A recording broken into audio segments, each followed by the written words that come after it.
Morning, everyone. The scripture that I'll use this morning in context to this day is found in the book of Isaiah, chapter 11. Scripture says, "Then a shoot will grow from the stump of Jesse, and a branch from the root from which it bear. The Spirit of the Lord will rest upon him, the Spirit of wisdom and understanding, the Spirit of counsel and might, the Spirit of knowledge and the fear of the Lord. His delight will be in the fear of the Lord. He will not judge by what he sees, but by what is executed in the justice of the Lord. Righteousness shall be a belt around his hip, and faithfulness a belt around his waist." Before I pray this morning before you, one of our great writers in our season, Jim Collins, wrote these words, and he said, "It is a sin to be good when God has called you to be great." C.S. Lewis pointed out, he says, "If you continually are stored and then you fail, then you act to fail, then the time will come when you will be unable to act." I pray for you this morning as you execute the business of this land. Father, in Jesus' precious name, we thank you for this honorable house, the Speaker of the House, the Premier, the opposition leader, and all the members of this house as they stand to execute the business of this territory. We ask for the spirit of wisdom and understanding, the spirit of counsel and might, the spirit of knowledge and the fear of Jehovah God must envelop this house. In Jesus' mighty name today, we stand to agree with you that these men and women have been chosen by your hand for such a time as this. Now be glorified. The mandate that you have given to them must be executed, must be expressed, and must now become an experience for this territory. I pray your blessings today upon this house and this season, in the name of the Father, and of the Son, and of the Holy Spirit. Amen. Please be seated. The fourth session of the second session of the fourth House of, the fourth sitting of the second session of the Fourth House of Assembly is now in session. I call on the clerk. Item number 2, announcements by the Speaker. A pleasant good morning to all honorable members, those who are listening to us on radio and other social media platforms. I would like to take this time also to thank the committee of which I chaired in organizing the state funeral of the Honorable Ralph T. O'Neill. We trust that we met the expectation of the O'Neill family and also the expectation of the House of Assembly. I also like to take this time to alert the nominees for the Youth Parliament that we have not forgotten you. Time have run out on us this year, but come January, along with the committee, we hope to kickstart the Youth Parliament.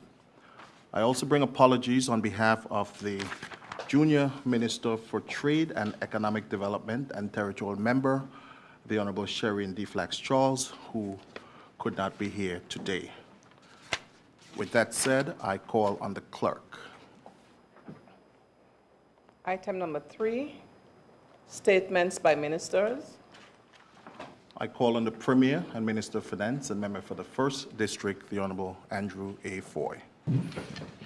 Thank you, Mr. Speaker.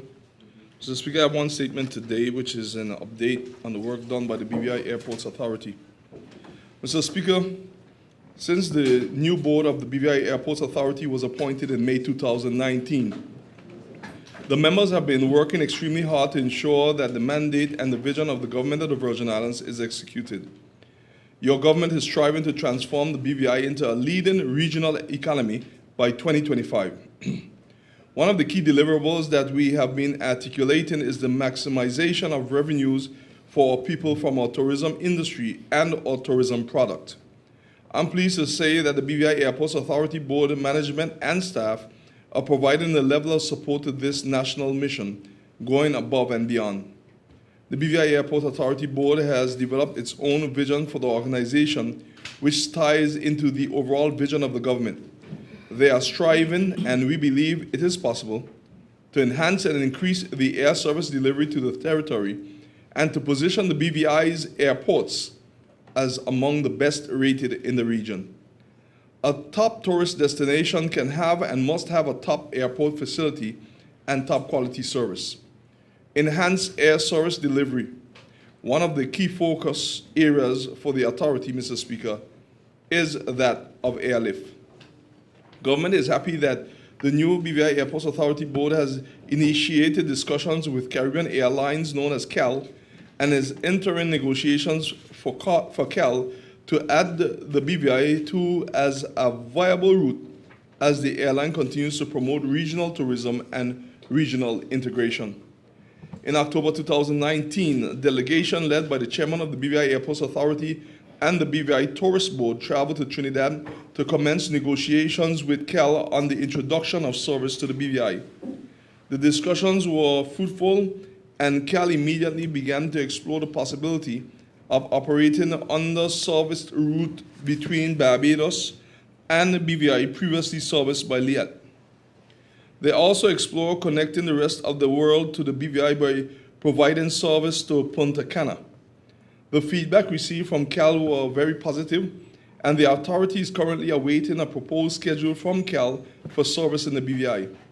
Follow-up conversations will be forthcoming between the CAL and the authority.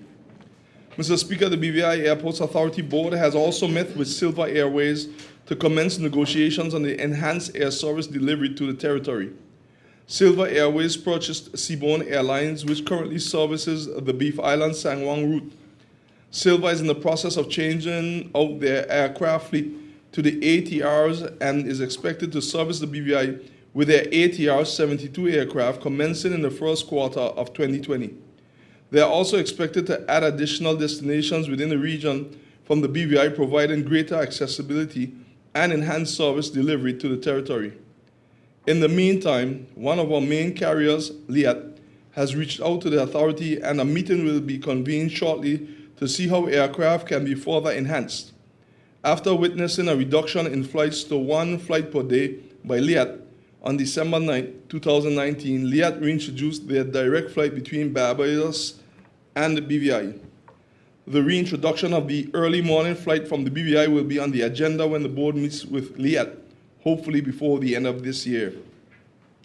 In an enhanced passenger experience. In an effort to ensure that our terminal at the Terence B. Lettsome International Airport is passenger-friendly, while generating non-aeronautical revenue for the authority, the board has met with design experts and approved contracts for various undertakings. A commercially important persons lounge, known as CIP, is currently under construction at the TB Lettsome International Airport, which would provide VIP experience for dignitaries as well as commercially important persons traveling through the airport. A common use system is being implemented which allows airlines to utilize the required number of counter space at any given time.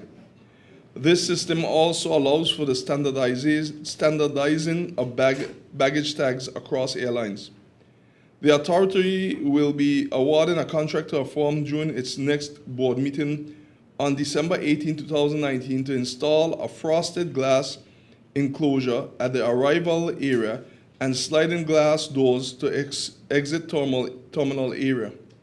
This enhancement not only makes the airport more attractive, but also allows the passenger to be properly greeted in a sterile area after clearing customs and immigration. Infrastructure upgrades. Mr. Speaker, several other infrastructural upgrades are also in train. Earlier this year, I reported that the 12-year-old equipment at the control tower was in urgent need of replacement. Funding has been made available for this to be done, and a tender has been issued for the equipment. A request for proposals has been issued for the paving of the runway at Virgin Gorda. It is anticipated that the evaluation of the tenders will commence shortly. The road leading to Virgin Gorda Airport and the parking lot should also be paved before the end of this year. The fire hall at Virgin Gorda will be completed using a new contractor. The authority has also ordered 2 fire tenders, and these will be assigned to Anegada and Virgin Gorda. All of these initiatives are necessary for building and supporting the tourism product and our industry, and driving the territory towards the achievement of its ambitions and goals. Staff increments. Mr. Speaker, the board of the BVI Airports Authority and your government have kept our promise to our dedicated airport workers. After facing a 3-year drought on the payment of increments, the board of directors were able to issue payments of increments for the years 2016 to 2018 to past and present employees of the authority. Mr. Speaker, I'm pleased with the volume of work that has been achieved since the new board took place in May, and I look forward to the great things that will be accomplished in the months ahead. I thank you. I thank the Leader of Government Business for his statement. I also acknowledge the new Deputy Premier, the Honorable Carvin Malone. I call on the clerk. Oh, I'm sorry. More statements. I recognize the Deputy Premier and Minister for Health and Social Development.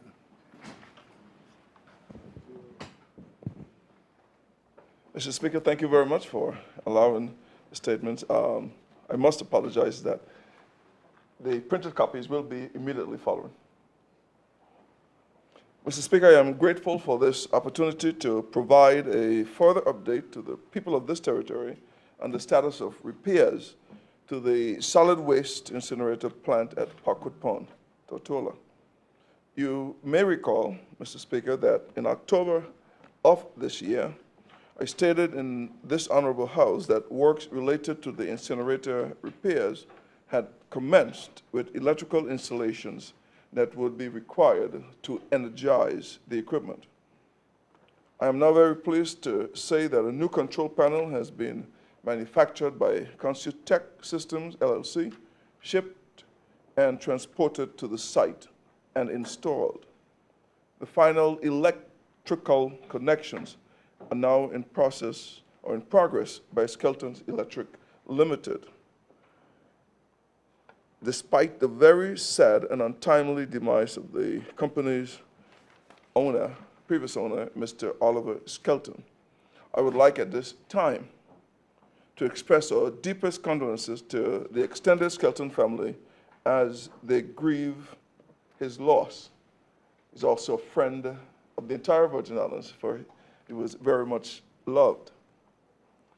The final stage of the process now entails testing and commissioning by a Consutech technician, and we intend to bring the incinerator back into operation, although delayed because of the sad passing.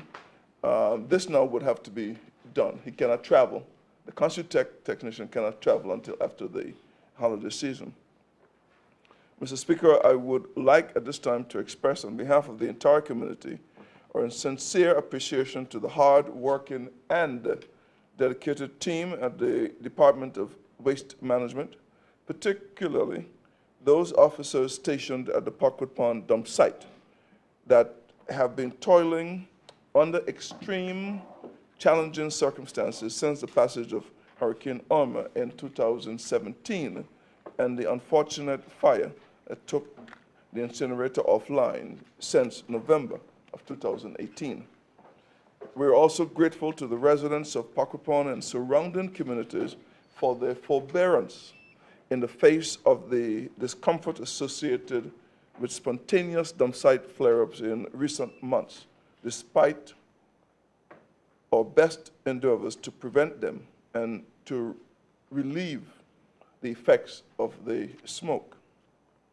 Our efforts in this regard were ably supported by Mr. Miguel Smith, a former manager of the incinerator plant, and several heavy equipment operators and other contractors to whom we owe and also owe a debt of gratitude. Mr. Speaker, even as this vexing issue is being addressed, the Ministry of Health and Social Development continues its quest to overhaul the territory's waste management system in line with the government's vision of a greener, a cleaner, and a healthier Virgin Islands. We therefore look forward to engaging with the community to receive input on the draft waste management strategy in January 2020. I might also add and invite, Mr. Speaker, the actual continuation of the removal of derelict vehicles from the territory. I am pleased that these vehicles continue to be sought out and transported. And we would have to ask the engagement and an actual consideration of the staging site owner, Mr. Ritter, to allow another month for the rental of the site. So I am basically giving him advance notice that I'll be coming for extension. This is necessary to get the derelict vehicles removed from the territory, and we really appreciate his kind efforts in this regard. Thank you very much, Mr. Speaker. I thank the Deputy Premier for his statement. I now recognize the Minister for Transportation, Works and Utilities and member for the 5th District, the Honorable Kai M. Reimer. Thank you, Mr. Speaker. Mr. Speaker, I rise to provide this Honorable House and the citizens of this territory an update on the various projects within my ministry. Firstly, Mr. Speaker, to the residents of Seacoast Bay, as they have been experiencing an unreliable water supply for a number of years now, and I have made remedying this problem a priority. The works have commenced on this water improvement project that is expected to dramatically improve the water supply to the businesses and residents in the Seacoast Bay area. Prior to the commencement of this project, the businesses and residents were receiving water for approximately 6 hours a day, from 4 a.m. to 10 a.m. One of the major challenges that more water is leaving the Hannah Hill Reservoir than what goes in. There is a 150 to 180 gallon per minute entering the reservoir and 360 to 400 gallons per minute leaving. This suggested that there is a very high degree of leaks in the area. Mr. Speaker, based on the population size in the Seacoast Bay area, there should only be 100 to 160 gallons per minute leaving the reservoir. Just as we had suspected, there were many leaks in the system which are being repaired as they are detected. To date, we have identified leaks resulting in over 250 gallons per minute of water that is being wasted. It is expected that all leaks in the area would be repaired by the end of this week. As a result of the leaks that have been repaired, the businesses and residents in the area are supplied with water from 4 a.m. now to 8 p.m. This is a significant improvement from the previous 4 a.m. to 10 a.m. Residents in the area living at elevation of above 150 feet above sea level or higher will still not have water at this point, but installation of small booster stations strategically placed will solve this problem. Mr. Speaker, this process of repairing the leaks is giving us a better idea of the real water demand for the area, and we can then proceed to deliver the amount of water across the Ridge Road. That will be the second phase, as it will commence as soon as the works to install the pumps in Long Trench and Diamond are completed. We have experienced some delay as a result of a lack of material in stock, but we are expecting material by the end of this month, and work is expected to be completed by second week in January 2020. Mr. Speaker, contracts have been signed and road works have begun on the many areas on the mine as a result of the trilogy of disasters of 2017. The Nail Bay Road project has started and works are moving along as expected. The Undermine Road in the McNamara area has started and is about 50% completed.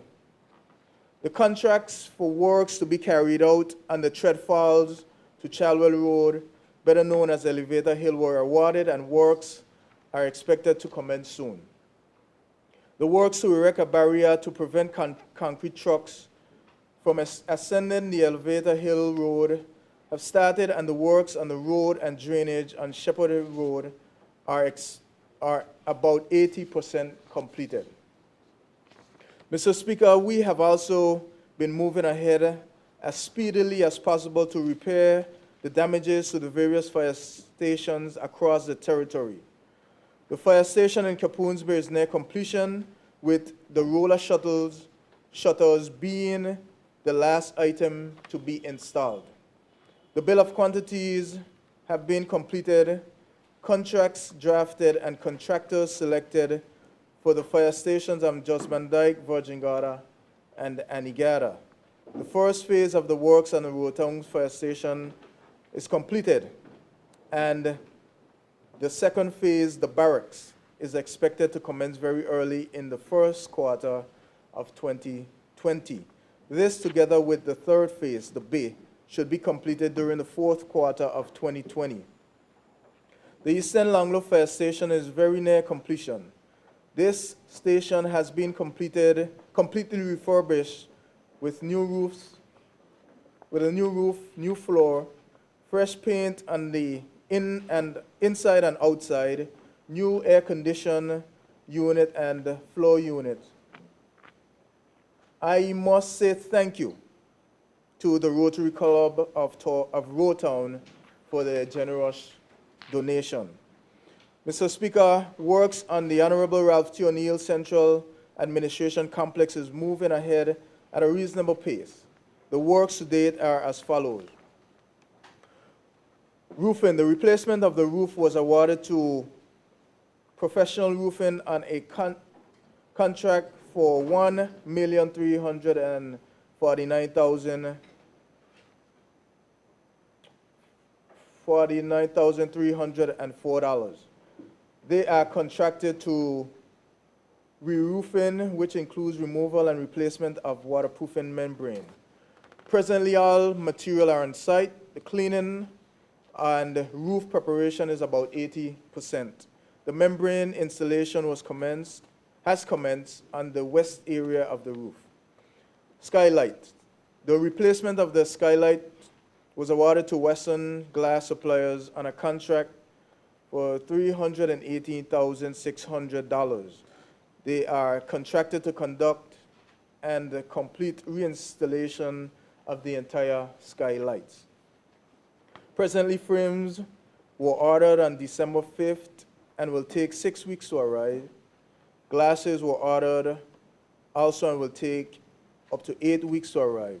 Demolition will commence 1 week prior to the arrival of the frames. Vertical glazing. Tenders were invited to tender for the bid to procurement and installation of impact-resistant windows, doors, and frames. Presently, 12 tenders submitted bids, which were opened on 26 November 2019. 8 tenders were evaluated by the Tender Technical Group on the 29th of November 2019. Recommendation will be forwarded to the tender board by the next week. Recommendation will be forwarded to Cabinet for final approval. OBMI, in order for the government to secure the loan from Caribbean Development Bank, one of the requirements was that for the government to engage with a third-party consultant to carry out the consultancy services for the engineering and architectural design, construction, supervision, and contract management for the rehabilitation of the complex. OBMI was the preferred bidder. However, due to the high cost, the government of the Virgin Islands entered into a negotiation with OBMI to reduce the cost by revisiting the scope of work. Presently, the revised proposal was sent back to the procurement unit for approval from the tender board. Once approval is given, it will be submitted to Cabinet for approval. Relocation of offices. Facility Management Unit continues to work with ministries and departments in the planning and execution of relocation of their offices from the Honorable R.G. O'Neill complex. We have been obtaining quotes from movers, air condition companies, electricians, and contractors. However, one of the setbacks is that some of the departments are still awaiting working drawings, which is needed to provide accurate estimates for work to be carried out. Presently, only land registry has been moved and they are relocated to Penn's building. Mr. Speaker, yesterday, December 16th, we launched the pilot project Park and Ride, which is a shuttling operation to the city of Road Town for a cost of $1. Mr. Speaker, the intent is to reduce congestion during the holiday season and with the mindset of green energy, we have been using electric vehicles. This project will end on the 24th of December, and Mr. Speaker, I implore all motorists, pedestrians to utilize this pilot project Park and Ride. For motorists, you can park on the outskirts of the city and hop on the shuttle, as I mentioned, for only $1. With that said, Mr. Speaker, I say thank you. I thank the Minister for Transportation for his statement. I now recognize the Minister for Education, Culture, Youth Affairs, Fisheries, and Agriculture, and member for the 7th District, Dr. the Honorable Natalio D. Wheatley.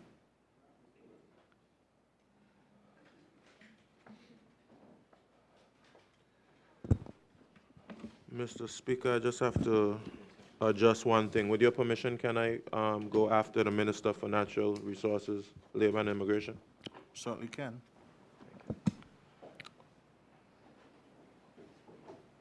I therefore recognize the Minister for Natural Resources, Labor and Immigration, and member for the 9th District, the Honorable Vincent O. Wheatley. Thank you, Mr. Speaker.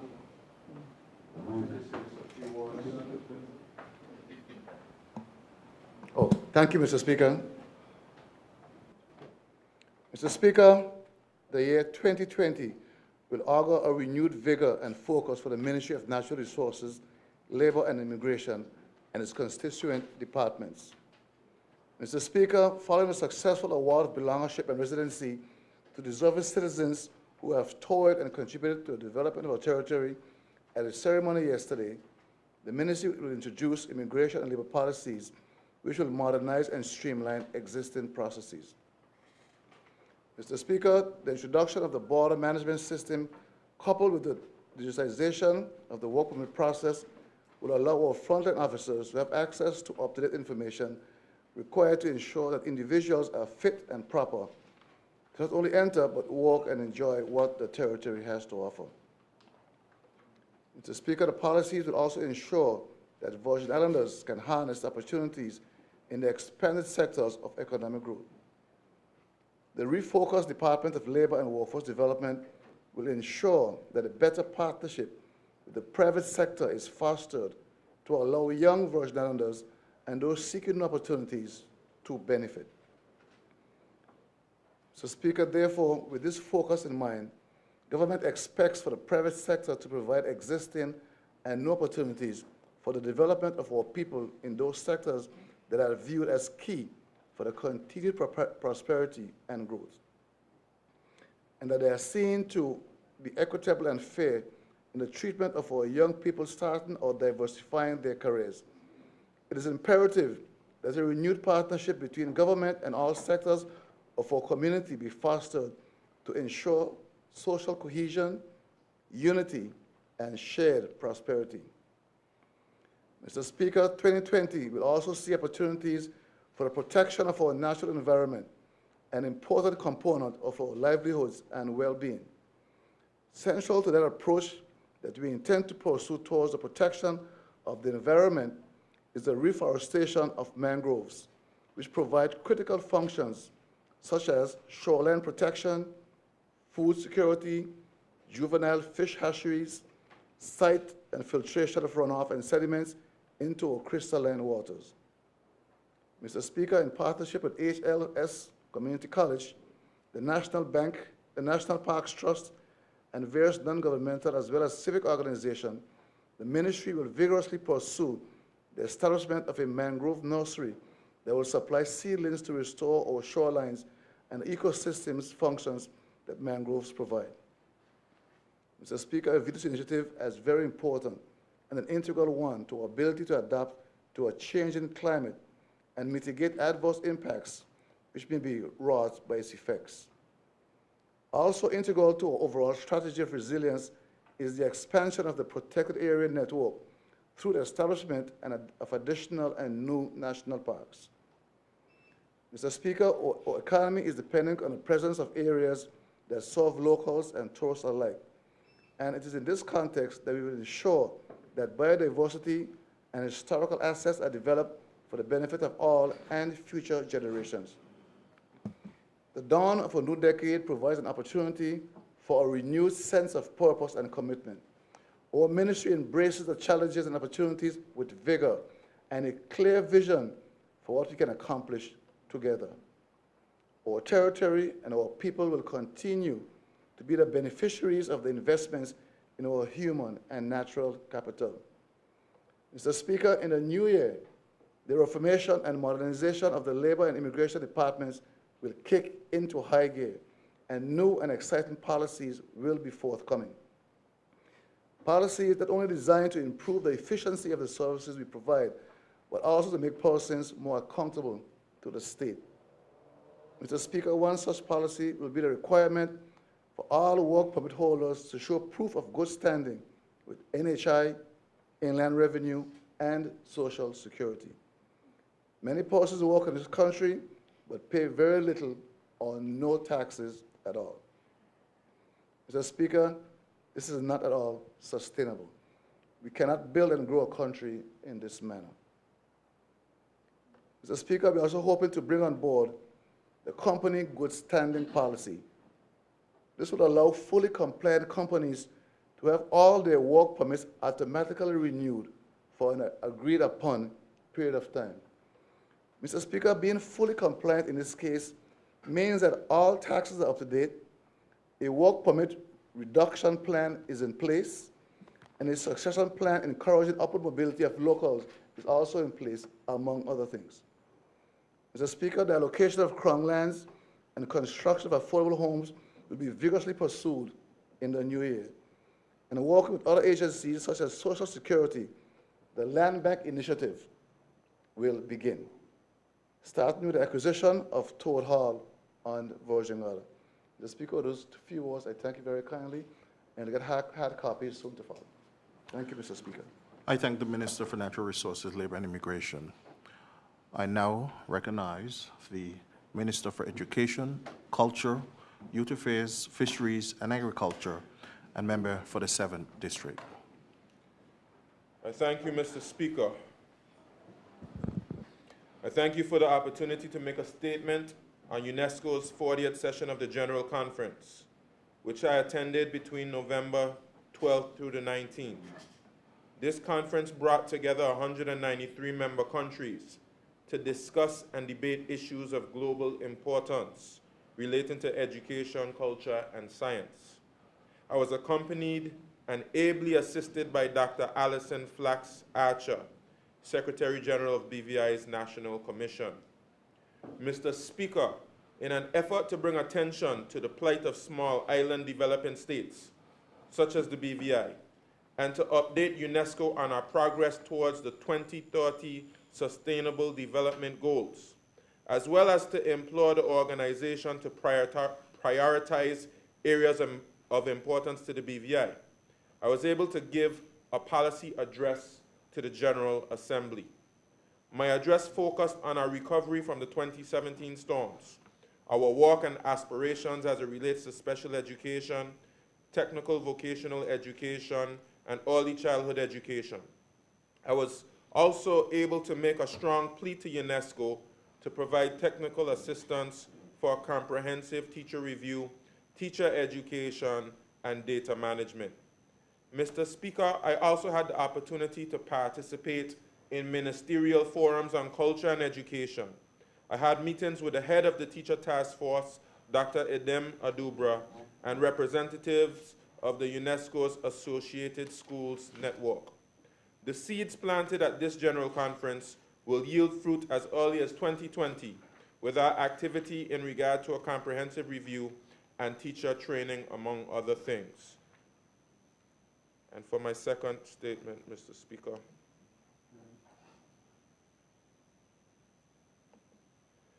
I will update the public on the completion of the Effective Principals Licensure Program by cohort number 2. Mr. Speaker, providing a quality education remains a priority for the Ministry of Education, Culture, Youth Affairs, Fisheries, and Agriculture. Thus, we continue to invest in our educators to ensure that they keep abreast of current practices and trends in education. I am therefore pleased, Mr. Speaker, to report that on Tuesday, the 10th December 2019, the ministry hosted an award ceremony for 9 successful candidates in the second cohort of principals, senior teachers who completed the Effective Principals Licensure Program in partnership with the National College of Educational Leadership in Jamaica. The journey with the NCEL began in August 2014, when the ministry signed a Memorandum of Understanding to facilitate the program. Mr. Speaker, in addition to keeping abreast of the latest developments in school leadership, the program is designed to sensitize and prepare persons for the dynamic role of school leadership in a modern society by using a competency-based approach which focused on the laws and regulations that govern the education sector. The NCEL was chosen because of its timely program structure. This new cohort of trained educators, Mr. Speaker, now brings to 29 the number of candidates who successfully completed the licensure program. In April 2016, 19 principals and senior teachers successfully completed cohort 1, 10 of whom met expectations and 9 exceeded expectations. Mr. Speaker, these school administrators have been described as visionary and transformational in their leadership approaches to raise student outcomes and confront challenging tasks. During last week's ceremony, Mr. Speaker, the territory's educators came in for high praise from Dr. Tanisha Ingleton, Principal Director of the NCEL. Dr. Ingleton stated in her remarks that even though the NCEL had engaged with other islands, the Virgin Islands partnership has been the very best.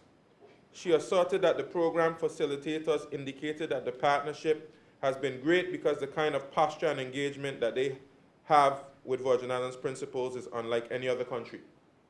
Mr. Speaker, Dr. Ingleton affirmed that the Virgin Islands is serious about its approach to school leadership in such a way that Virgin Islands principals are going to take over the Caribbean. Mr. Speaker, it was indeed heartwarming to hear such encouraging words about our principals and their drive to excel. Allow me, Mr. Speaker, to identify the 9 honorees who were awarded at last week's ceremony. They are Tanya Bertie, Principal of the Ivan Dawson Primary School; Lavon Blyden, Principal of the Jas Van Dyke School; Vanessa Garraway, Principal of the Elmer Stout High School; Tamika George, Senior Teacher at the Enos Adams Primary School. Mr. Speaker, allow me to interject here that Tamika George graduated with distinction. Sybil Hodge, Principal of the Ebenezer Thomas Primary School; Keisha King, Assistant Principal of the Altair Scatliff Primary School; Jacqueline Nibbs Foster, Senior Teacher at the Estlin Henley Rochelle Learning Center; Willis Potter, Acting Assistant Principal of the Virgin Islands School of Technical Studies; and Kieran Tadman, Acting Assistant Principal of the Altair Scatliff Primary School. Mr. Speaker, I take this opportunity to ask this Honorable House to join me in publicly congratulating our principals and senior teachers of Cohort 2 on their achievement. Indeed, they have made this territory proud. I'll add, Mr. Speaker, I thank the immediate past Deputy Premier, Honorable Vincent Wheatley, for standing in for me at the ceremony. I thank you, Mr. Speaker. I thank the member for the 7th District for his statement. Also, members, you should be operating from amendment number 2 in terms of order of the day. Just want to ensure that everyone is on the same page. I now call on the clerk. Item number 4, presentation of papers. I call on the Premier and Minister of Finance. Thank you, Mr. Speaker. Mr. Speaker, I rise to lay on the table the following documents. 1, Complaints Commission, 9th Annual Report, 1st January to 31st December 2017. The Complaints Commission Financial Report, 2017.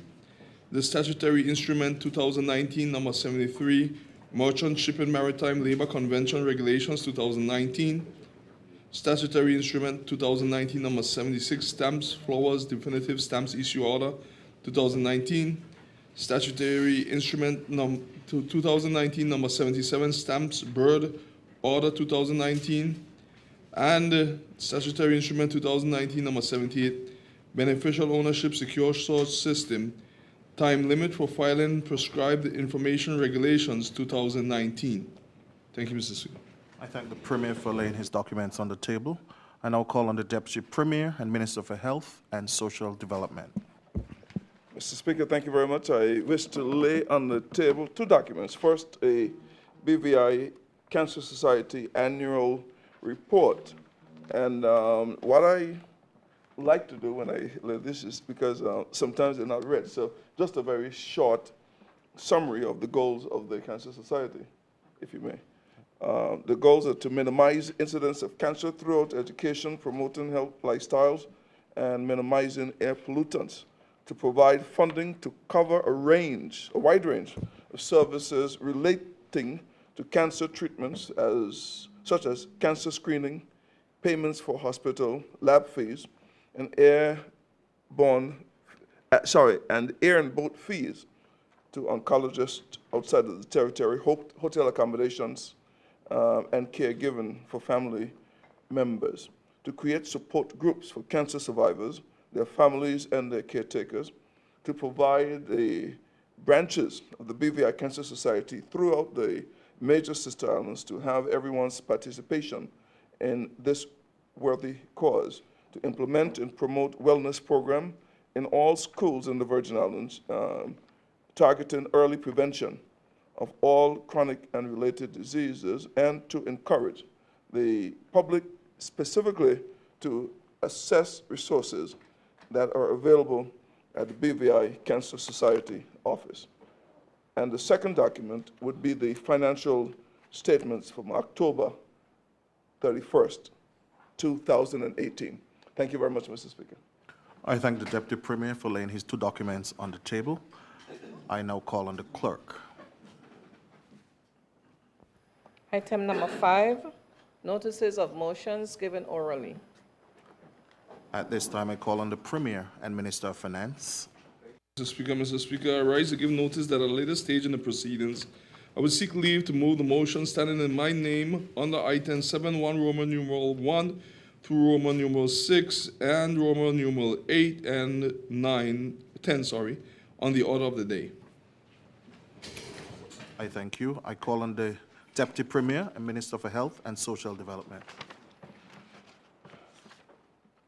Mr. Speaker, I rise to give notice that at a later stage in the proceeding, I would seek leave to move the motions standing in my name under item 7.1, Roman numeral 6, on the order of the day. I thank the Deputy Premier. I call on the Leader of the Opposition and member for the 8th District. Thank you, Mr. Speaker. Mr. Speaker, I rise to give notice that at a later stage in the proceedings, I would seek leave to ask the questions standing in my name under item 6.1 on the order of the day. I thank the Leader of the Opposition. I call on the member for the 6th District.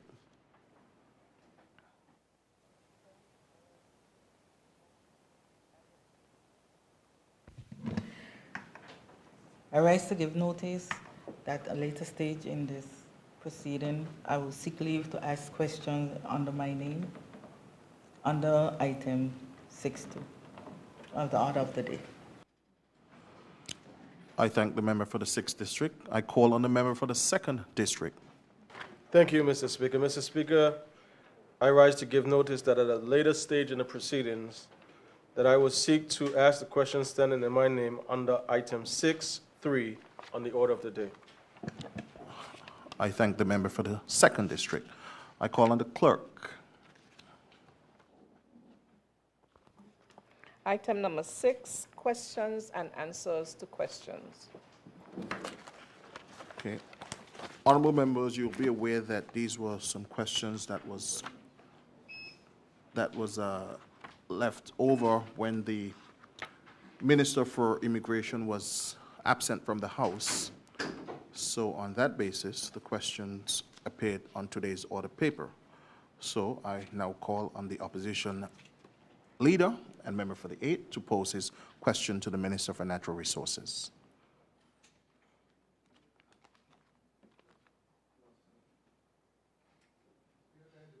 Question, please. I'm waiting on one piece of information. You want to defer question number 1? Question number 1? Okay. 1 and 2, Minister? Okay. Okay. Request for deferment has been granted.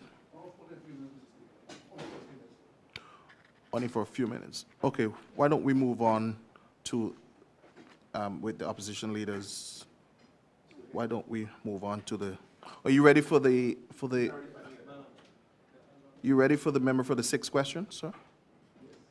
Okay, and I think the Honorable Marduri Kane was advising me that in that question where we have vehicles, it should be boats. So I'm not sure if you're prepared to answer that in terms of boats and not vehicles. Are you prepared to answer on the boats? Okay. Well, with that, I call on the member for the 6th District to pose her questions to the Minister for Natural Resources, Labor and Immigration. Thank you, Mr. Speaker. Mr. Speaker, could the Minister of Natural Resources and Labor and Immigration please tell his Honorable House when the removal of derelict boat will resume? Thank you, Mr. Speaker. The severe impact resulting from Hurricane Irma has been a tremendous loss to the territory's vessel stock. The magnitude of the storm created financial, economic, and environmental impacts which continue to plague us to this day. Our shorelines and nearshore waters are dotted with a number of vessels that were either previously derelict or lost as a result of the hurricane. Whilst many responsible companies and private vessel owners cleared, repaired, or salvaged the assets, as would be expected, many others walked away and abandoned their vessels. This created a need for government to restore our shorelines to an acceptable condition. The Ministry of Natural Resources, Labor and Immigration has worked with maritime surveyors and the Recovery and Development Agency to assess the continued presence and location of derelict vehicles. The quantified cost for the removal of all derelict vehicles through the territory is $6,945,100, which has been provided for in the 2020 budget estimates. Therefore, transfer of the funds to the RDA agency will allow for the resumption of the tender to remove derelict vessels in 2020. Moving forward, government intends to strengthen the legislative framework so as to ensure that the owners of vessels bear greater responsibility in this matter. Thank you, Mr. Speaker. Is there a follow-up?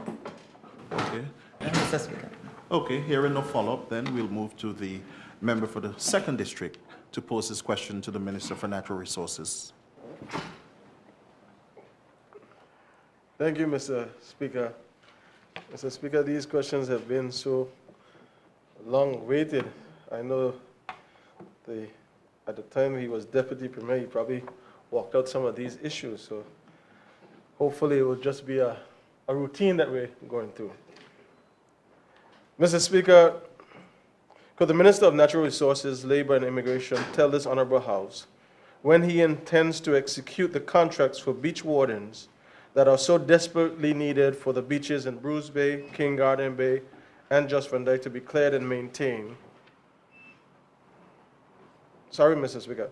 When he intends to execute the contracts for the beach wardens that are so desperately needed for the beaches of Bruce Bay and King Garden Bay to be cleaned and maintained as he has done in Just Van Dyke since the minister and I met initially after the 2019 elections? Thank you, Mr. Speaker. Mr. Speaker, Bruce Bay, King Garden Bay, along with Smuggler's Cove, are maintained by the ministry's mobile beach wardens crew of 3 on a daily basis.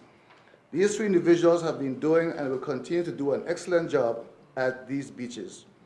During the month of September, there were inconsistencies in the daily maintenance due to vehicular problems, but those issues have since been rectified with a thorough usage of the vehicle fleet managed through the Department of Facilities. As of 2018, Just Van Dyke has no permanent beach wardens, but the ministry has since hired a private contractor to clean and maintain the beach in Great Harbor area on that sister island. Thank you, Mr. Speaker. Thank you, Mr. Speaker. And thank you, the Minister, for even giving me additional information on Smuggler's Cove. That's appreciated because we care about the entire territory. Mr. Speaker, just a follow-up question. Sure. And I know this has happened since these questions have been posed or listed for the outer paper, but as it relates to the White Bay side of Just Van Dyke, Mr. Speaker, what is the intention in terms of cleaning that? Because right now I know it is left to the businesses to clean. I know Great Harbor has a beach warden, but what are we doing with White Bay, which is one of the most popular beaches, especially in Just Van Dyke? Thank you, Mr. Speaker. I do agree with the member for the second that White Bay is one of our more popular beaches in the entire BVI. There are currently no expectation of doing anything immediately, but I'll take up your concern with the ministry and hopefully something can happen before the year's out, 2020 is out. Thank you for your concern. Mr. Speaker, I know the minister means well, but I just want him to refer to his answer. We are not even at the end of 2019, and the minister is pointing me to the end of 2020.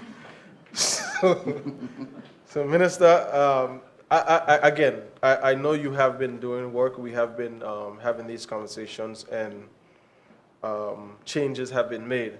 But especially just for the White Bay area, Minister, right now, each business owner, which I think it's proper, but if we're going to have the beach wardens clean the rest of the beaches, I think we need to look at White Bay because it's left right now to the owners. Mr. Speaker, can I go on to question 2? Certainly can, sir.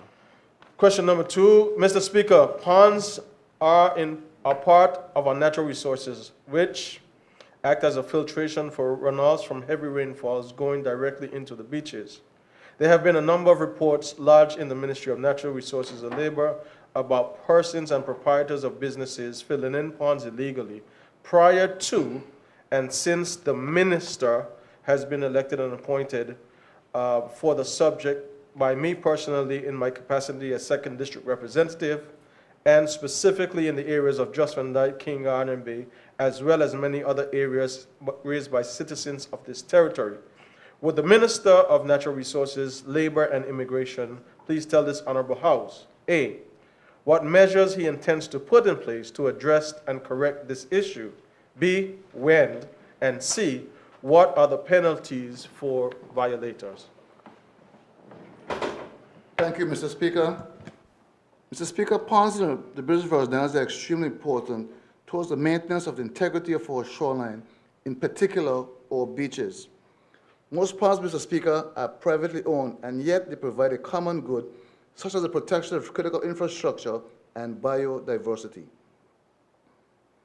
Mr. Speaker, therefore, individuals and businesses must understand that the filling of ponds is not only an issue that affects the individual properties, but also impacts our communities in an adverse manner. Mr. Speaker, government intends to address this issue through the introduction of Environmental Management and Climate Change Bill, which, when passed, will address and correct the issues by prohibiting the reclamation, filling, or draining of any wetland, as well as damaging associated vegetation. Government is committed to introducing the legislation in 2020. Thank you, Mr. Speaker.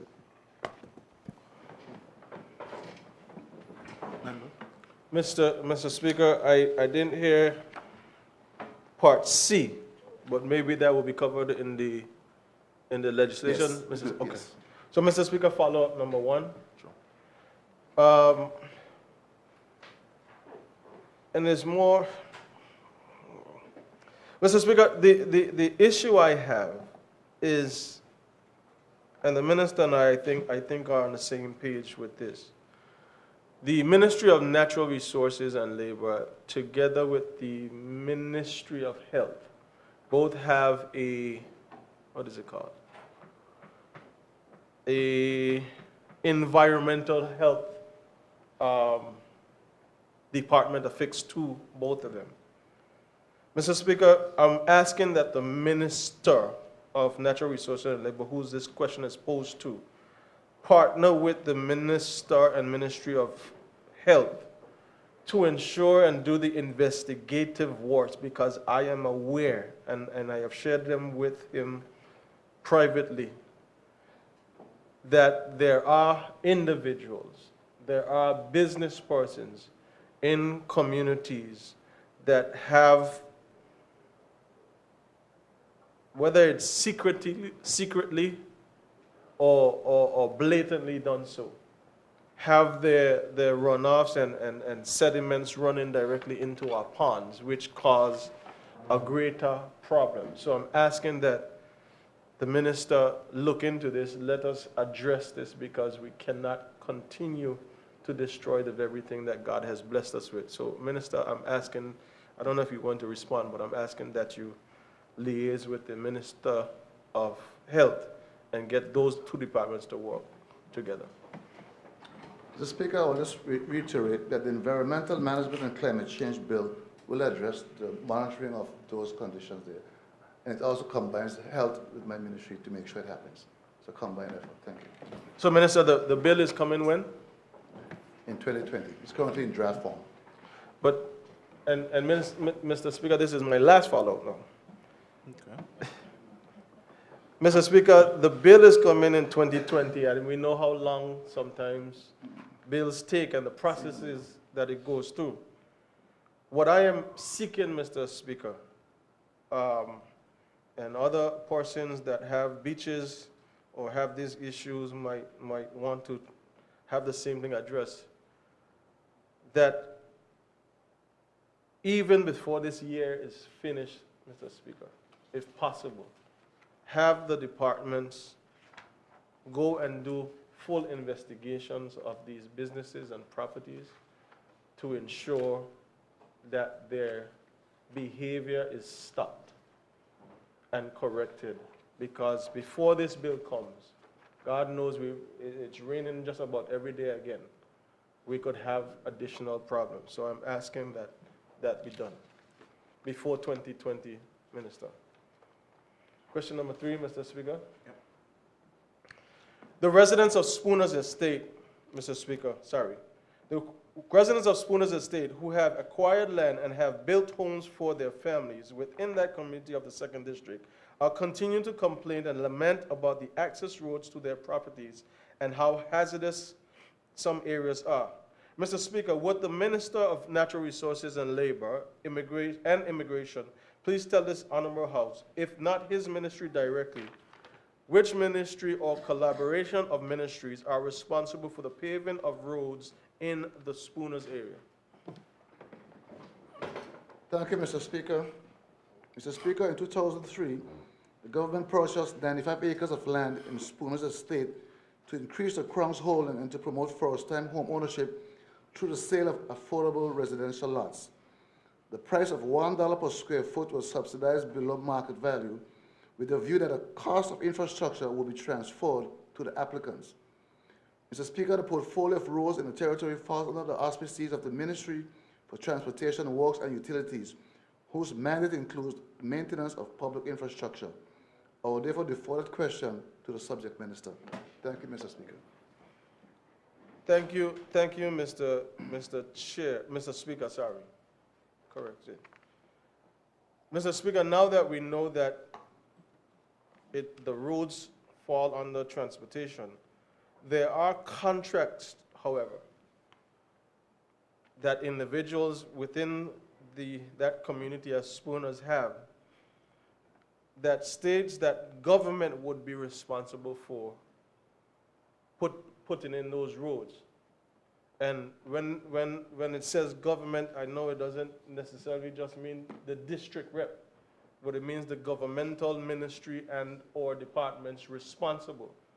And since 2003, Mr. Speaker, I have done my part, especially in 2015 so far, but the amount of land that has been awarded in the Spooners estate, together with the amount of homes that have been built, we need to look, both Minister of Natural Resources and Labor and Minister of Transportation, we need to look now towards delivering on that promise for the persons in Spooners, because you know my district vote is only so much, but the minister and ministries have a little bit more. So hopefully we could bring some remedy to those, because there are indeed some very, very dangerous and hazardous roads in that area.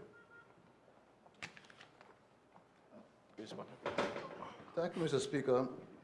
As a member suggesting that we go back and raise the prices so we can do the road, because the agreement was you get a subsidized price on the land and you'll put in your own roads. If it insists that the government does the roads now, should we go and review the prices we charge to the members, to the people back then? I mean, that's what you wish to do. I have no problem making sure that they are charged extra money so we can put in the roads for them. Mr. Speaker, in the 9th district, you could charge them if you wish. But in the 2nd district, I am asking that the contract be enforced and we have the roads put in for the people of Spooners who were promised that the roads would be installed, some of which, Mr. Speaker, I might add, have been put in for persons living in that area. So we just need to look at a comprehensive approach, especially dealing with some of the more dangerous ones. But if the minister is insisting that the people of Virgin Gorda and Igada, for the lands that are awarded, he increased their price, that's fine, but not in the 2nd district, Mr. Speaker. Why don't you move on to question number 4, sir? Thank you, Mr. Speaker. I am guided accordingly. Mr. Speaker, on the 27th of September, see, this question was hot then. On the 27th of September 2019, a government notice and bulletin was circulated throughout the territory of the Virgin Islands and the world that King Garden Bay Beach was closed for recreation use until further notice, due to the results of water quality testing following the recent rainfalls from tropical storms Karen. Persons were asked not to bathe in the water at King Garden Bay while the beach is closed. The public was notified that a continued assessment of the area and the public will be advised when the beach is safe and open for recreational use. Beachgoers were encouraged to utilize the water in Bruce Bay, which is of, quote, I quote, excellent quality at this time. Could the Minister of Natural Resources, Labor and Immigration please tell us, Honorable House, what specifically from the runoff caused the testing to have high levels of bacteria? Thank you, Mr. Speaker. The Environmental Unit within the Ministry of Natural Resources, Labor and Immigration conducts periodic water samples from a variety of beaches within the Virgin Islands. Following Tropical Storm Karen, 2 beaches were sampled, King Garden Bay and Bruce Bay. Parameters tested regularly are pH, nitrates, phosphate, turbidity, total coliform, fecal coliform, E. coli, and enterococci. Results from King Garden Bay show that there were high levels of enterococci. These are a group of bacteria that are normally found in the gut of animals including humans, and make its way out of the body via feces. This particular group of bacteria is known to cause gastrointestinal illness, as well as infections of the skin, eyes, ears, and respiratory tract. Thank you, Mr. Speaker. Mr. Speaker, I thank the minister for answering that question, even words that he know I can pronounce. But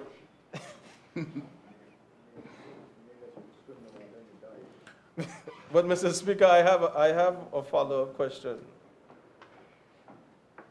And again, I must admit, the Minister of Transportation is leaving because he knows blows coming. So he might want to sit back down.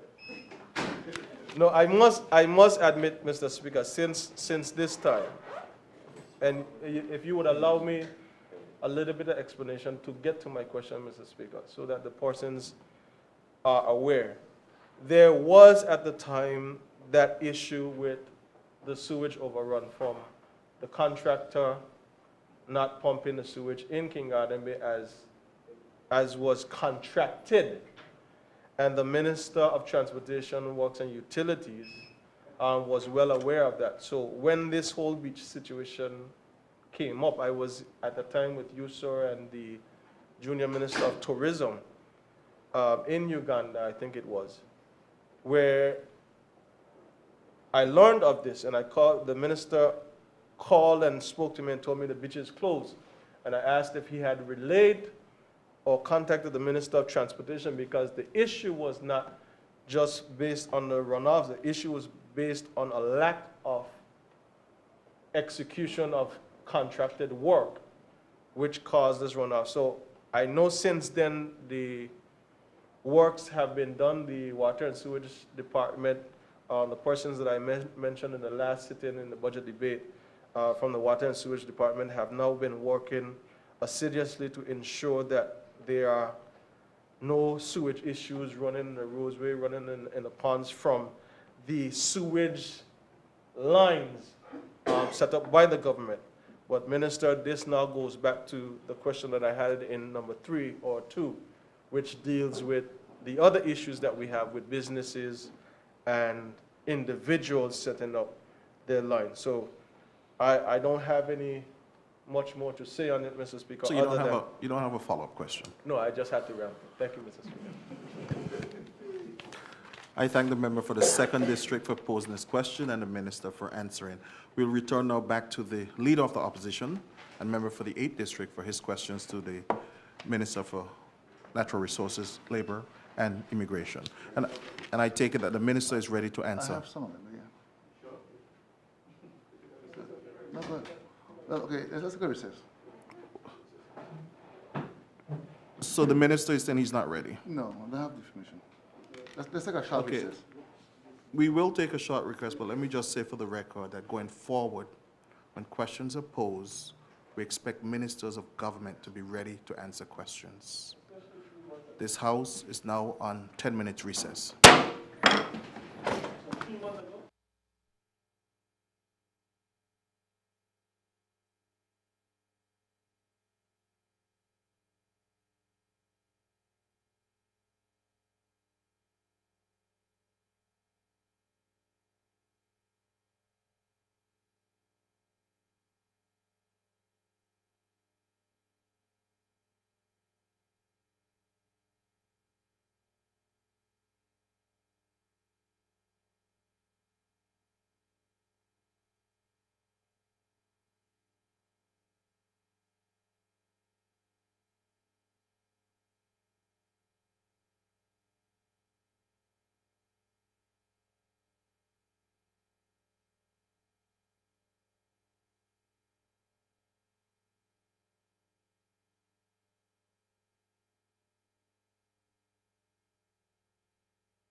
Please be seated.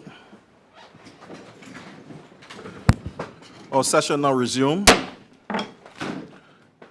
I am told that the Minister for Natural Resources, Labor and Immigration is now ready to answer the question, so I now call on the Leader of the Opposition, member for the 8th District. Thank you, Mr. Speaker. Speaker, as you rightfully mentioned, these were questions that were posed a few months ago before the budget process. Nonetheless, it's important for them to be on the record, and I'll ask the questions to this Honorable House. Mr. Speaker, could the Honorable Minister for Natural Resources, Labor and Immigration please give this Honorable House an update on the Fisherman's Pier that is being constructed at Red Bay? Thank you, Mr. Speaker. So I think the third time the question was asked, so I'm really giving an update. Last year, the contractor was given, contract was signed. Contractor will receive his mobilization fee in January 2020 to pre-order materials for the construction of the dock at Red Bay. It's expected to be completed in 2020. So he's getting mobilization in January 2020. Thank you, Mr. Speaker.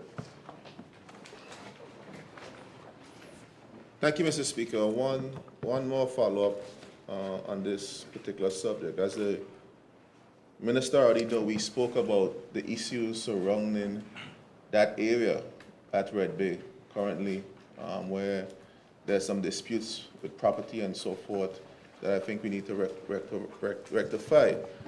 We've spoke in standing finance and also on the record in this House about getting those issues addressed ASAP. I look forward, Minister, to meeting in the early new year for us to rectify those issues and get that facility in a place where it could be used by not just the persons who are adjacent, but the community as well, as it always been a bedrock for persons within the Eastern Isle community, fishers, business persons, etc., and they need to be able to have access to that facility. Thank you, Mr. Speaker. The issue of settling land disputes is not easy one. The issue that members speak of, we understand that the area is very important to the fishermen and the community indeed. Starting January, that land issue, among others, will be addressed with full steam. Thank you, Mr. Speaker. I thank you, Minister. I look forward for us working together to rectify these issues. Question number 2. If I may, with your kind permission, Mr. Yes, Speaker. proceed, Leader of the Opposition. Mr. Speaker, could the Honourable Minister for Natural Resources, Labour and Immigration answer the following questions? A, how many applications have been received for the Immigration Fast Track regularization process to date by categories of Balanga, residents, and third-generation Balanga?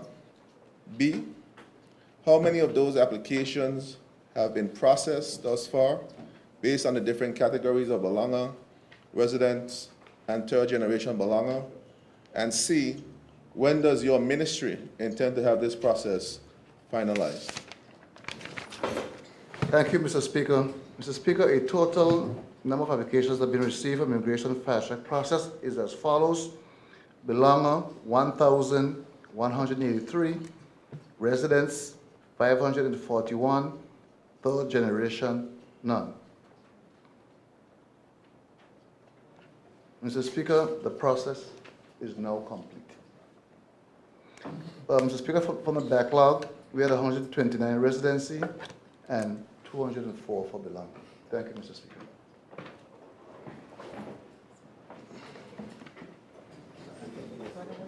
Yeah. Any follow-up?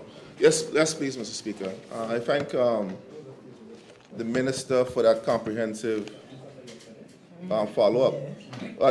Minister, you said that 1183 was Balanga, 541 were residents, and 0 third generation.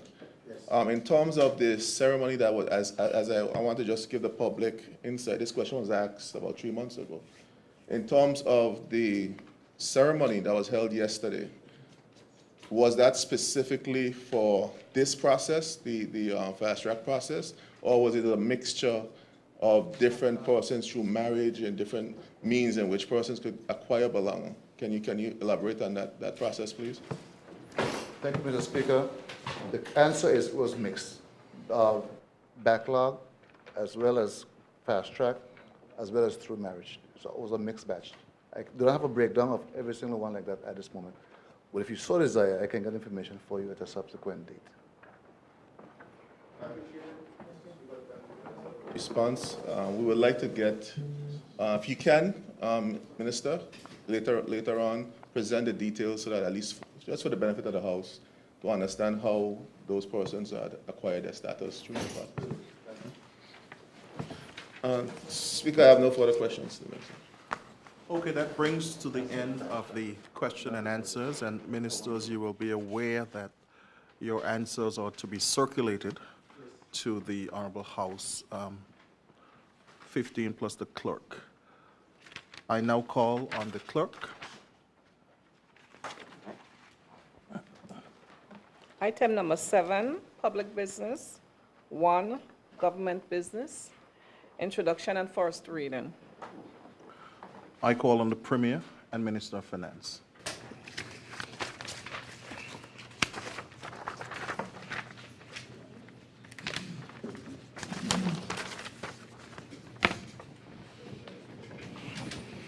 Thank you, Mr. Speaker. Mr. Speaker, I beg to move a motion for the introduction and first reading of the bill entitled BVI Business Companies Act Amendment Act 2019. I move that leave be granted to introduce the following bill standing in my name shortly entitled BVI Business Companies Amendment Act 2019. Mr. Speaker, I rise to second the motion. It has been moved and seconded that leave to introduce the bill shortly entitled BVI Business Companies Amendment Act 2019 be granted. Those in favor? Aye. Those against? The ayes have it. I call on the Premier. Thank you, Mr. Speaker. Mr. Speaker, I introduce the bill standing in my name shortly entitled BVI Business Companies Amendment Act 2019 and will explain its provision at the second reading. Mr. Speaker, sir, I move that the bill shortly entitled BVI Business Companies Amendment Act 2019 be now read a first time. Mr. Speaker, I rise to second the motion. It has been moved and seconded that the bill shortly entitled BVI Business Companies Amendment Act 2019 be now read a first time. Those in favor? Aye. Those against? The ayes have it. I call upon the clerk to read the bill for the first time. This act may be cited as the BVI Business Companies Amendment Act 2019. I call on the Premier and Minister of Finance. Thank you, Mr. Speaker. Mr. Speaker, I beg to move a motion for the introduction and first reading of the bill entitled the Electronic Filing Act 2019. I move that leave be granted to introduce the following bill standing in my name shortly entitled Electronic Filing Act 2019.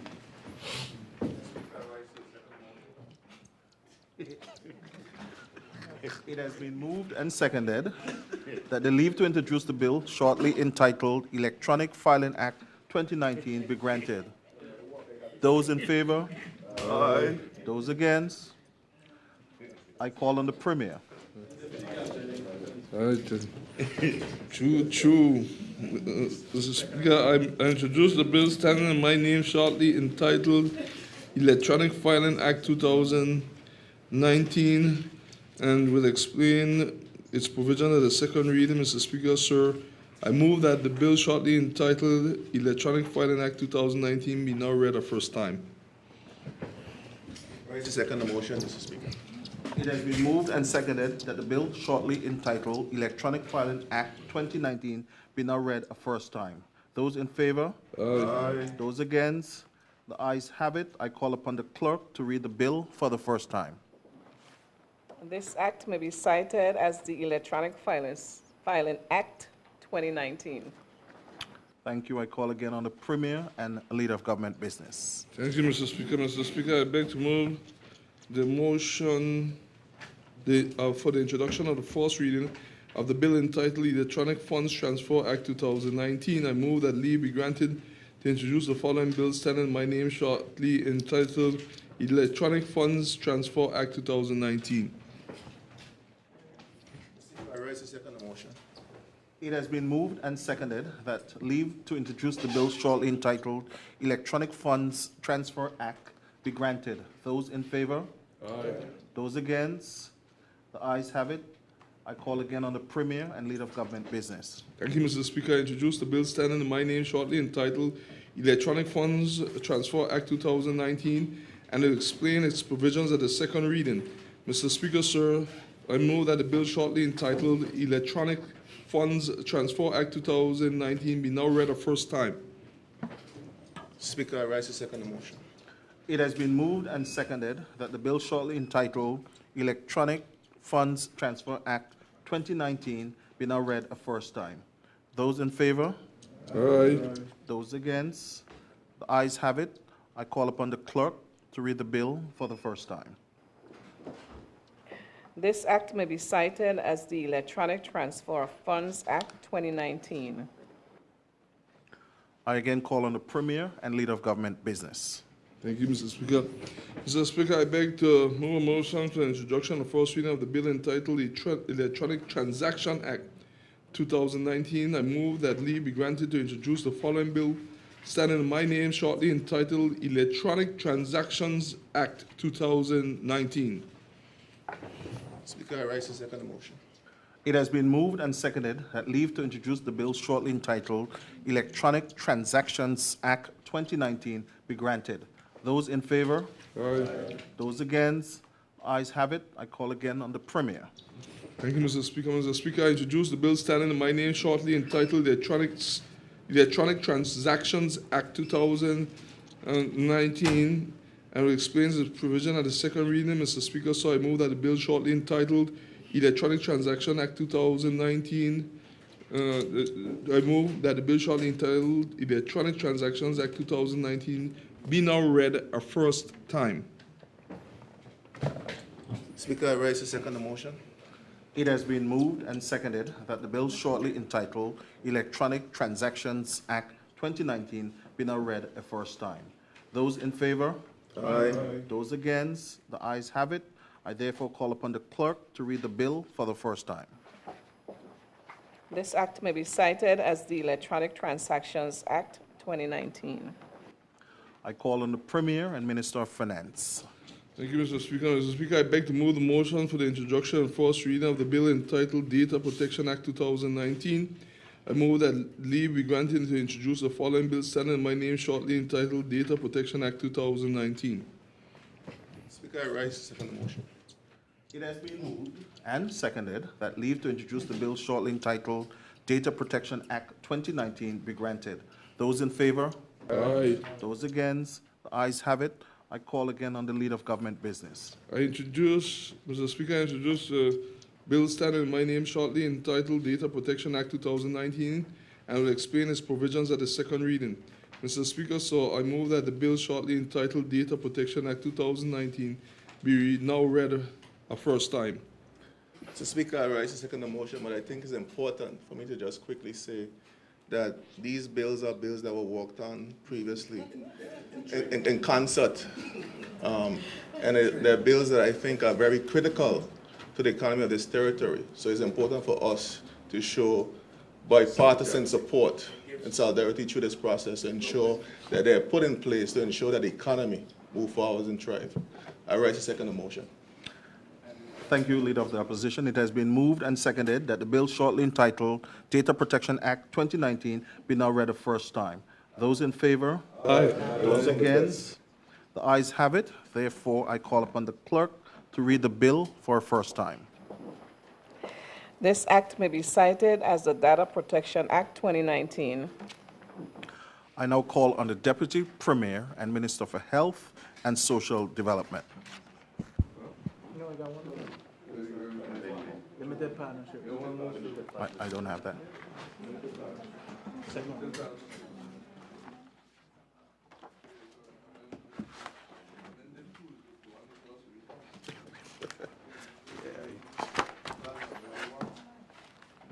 Oh, thank you. Okay, that was my error. I didn't walk with my Amendment 2. Okay, I call on the Premier and Leader of Government Business. Mr. Speaker, I beg to move a motion for the introduction and first reading of a bill entitled Limited Partnership Amendment Act 2019. I move that leave be granted to introduce the following bill standing in my name shortly entitled Limited Partnership Amendment Act 2019. Mr. Speaker, I rise to second the motion. It has been moved and seconded that leave to introduce the bill shortly entitled Limited Partnership Amendment Act 2019 be granted. Those in favor? Aye. Those against? The ayes have it. I call upon the Leader of Government Business. Mr. Speaker, this amendment is just exactly what it is named. I didn't hear leader opposition anymore, so it obviously is limited partnership. Mr. Speaker, I introduce the bill standing in my name shortly entitled Limited Partnership Amendment Act 2019 Order. and will explain its provision at the second reading. Mr. Speaker, so I move that the bill shortly entitled Limited Partnership Amendment Act 2019 be now read a first time. Mr. Speaker, I rise to second the motion. It has been moved and seconded that the bill shortly entitled Limited Partnership Amendment Act 2019 be now read a first time. Those in favor? Aye. Those against? The ayes have it. Therefore, I call upon the clerk to read the bill for the first time. This act may be cited as a Limited Partnership Amendment Act 2019. Thank you. I now call on the Deputy Premier and the Minister for Health and Social Development. Mr. Speaker, I beg to move a motion for the introduction and first reading of the bill entitled Medical Amendment Act 2019. Mr. Speaker, I move that leave be granted to introduce the bill standing in my name shortly entitled Medical Amendment Act 2019. Mr. Speaker, I rise to second the motion. It has been moved and seconded that leave to introduce the bill shortly entitled Medical Amendment Act 2019 be granted. Those in favor? Those against? The ayes have it. I call again on the Deputy Premier and Minister for Health and Social Development. Mr. Speaker, I introduce the bill standing in my name shortly entitled Medical Amendment Act 2019 and will explain its provisions at the second reading. Mr. Speaker, sir, I move that the bill shortly entitled Medical Amendment Act 2019 be now read a first time. Mr. Speaker, I rise to second the motion. It has been moved and seconded that the bill shortly entitled Medical Amendment Act 2019 be now read a first time. Those in favor? Aye. Those against? The ayes have it. Therefore, I call upon the clerk to read the bill for the first time. This act may be cited as a Medical Amendment Act 2019. Thank you. Mr. Speaker, to you, Honorable Chair, I ask for a 5-minute recess to get one matter clarified before we move on for the first reading. So please. Thank you. Okay, honorable members, this House is now in 5 minutes recess.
Please be seated. This House is back in session. I call on the Premier and Leader of Government Business. Mr. Speaker,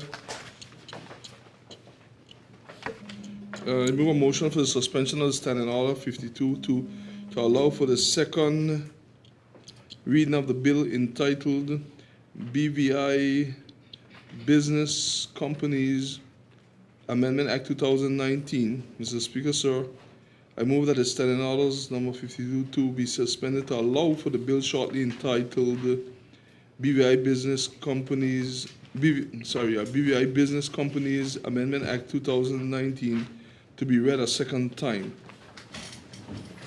Mr. Speaker, I rise to second the motion.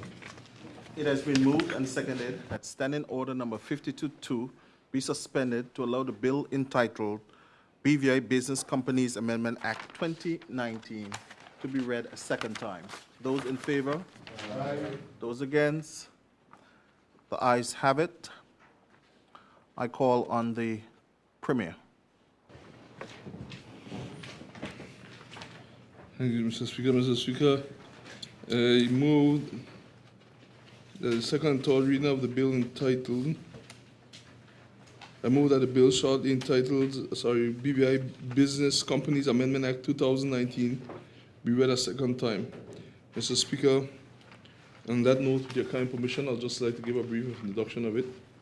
Mr. Speaker, the bill seeks to amend the BVI Business Companies Act 2004, the Act, to clarify consequential issues related to the filing of registers of directors. Specifically, the bill established a time frame by which a BVI business company that has continued into the Virgin Islands must file its initial register of directors. The bill also makes provisions requiring the filing of a register of directors as a precondition for a BVI business company being restored to the register of companies. In addition, the bill makes express provisions that allows the register to issue certificates of good standing to a BVI business company that has not filed its register of directors, where the register of directors is not yet due to be filed under the Act. So, Mr. Speaker, with that short objects and reasons, Mr. Speaker, I now move that the bill be read a second time. And the floor is open for debate. I rise to second the motion and would delay or defer my reserve my comments. Honourable members, the floor is now open for the BVI, for debate on the BVI Business Companies Amendment Act 2019.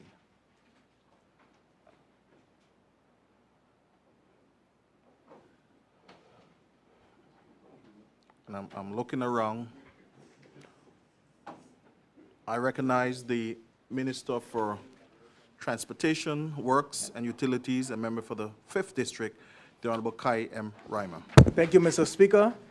Mr. Speaker, I just want to make a brief contribution to this debate, and I rise to support, and I ask that I can refer to my notes, Mr. Speaker. Mr. Speaker, I support the proposed amendments to the BVI Business Companies Act, which tidies some provisions related to the requirement for BVI business companies to file a register of directors with the Registry of Corporate Affairs. So, Speaker, I understand that all these amendments, except for that to Section 235 of the Act, makes it clear that all BVI business companies must comply with the requirement to file registers of directors.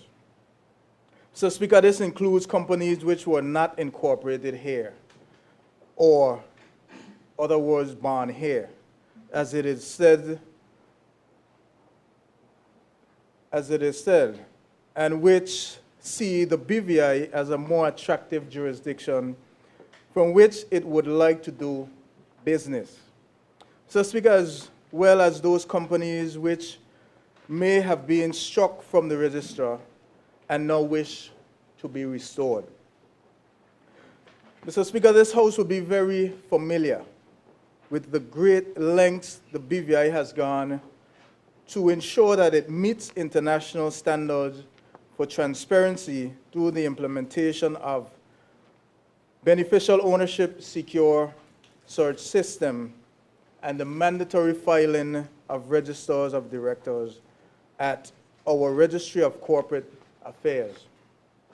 In relation to Section 235, Mr. Speaker, my understanding is that a company which does not have its register of directors filed cannot obtain a certificate of good standing. This amendment ensures that we are not penalizing young or new BVI companies by denying them the certificate of good standing before the legal obligation to file its register of directors has taken effect.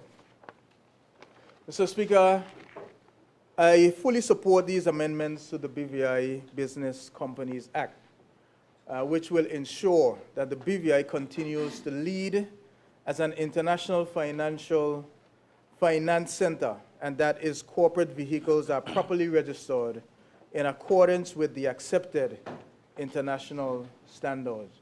So, Speaker, with that brief contribution, I say thank you. I thank the Minister for Transportation, Works and Utilities for his contribution to the debate. I recognize the representative for the 3rd District and senior member of the House, the Honorable Julian Fraser.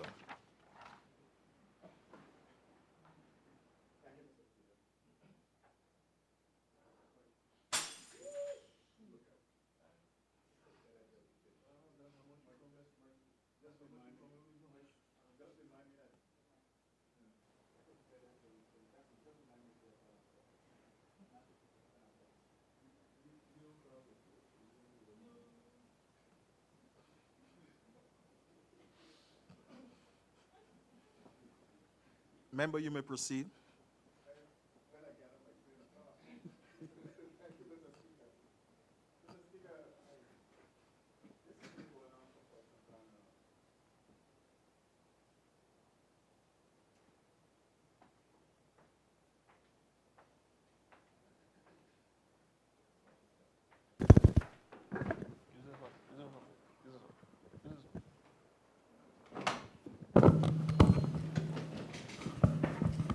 Thank you, Mr. Speaker. Mr. Speaker, the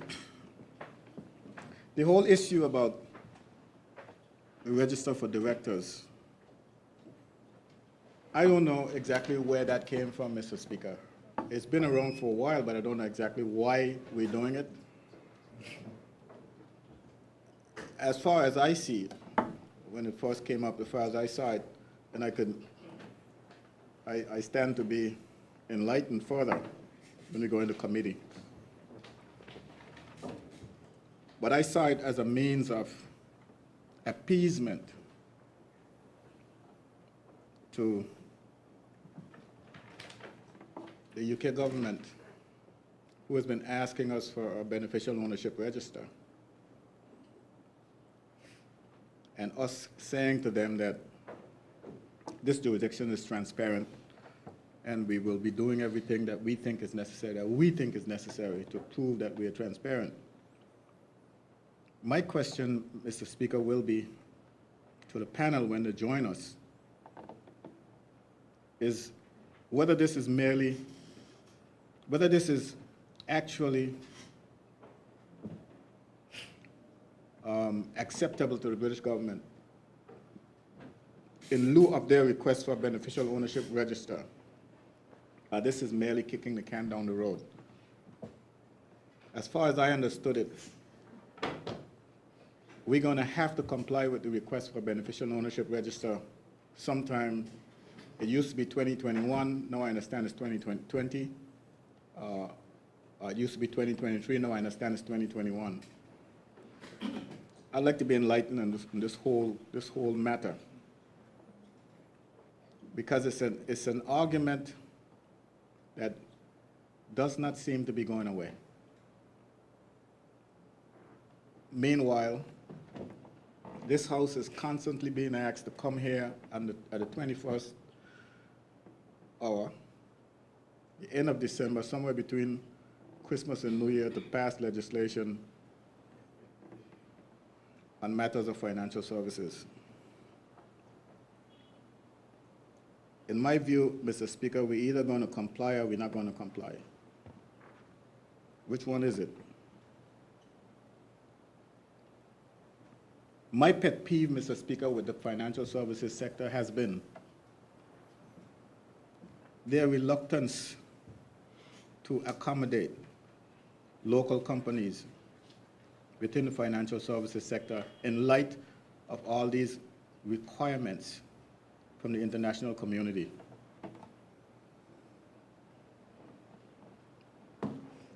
This is now going into our second premiere with which I've been raising this particular issue.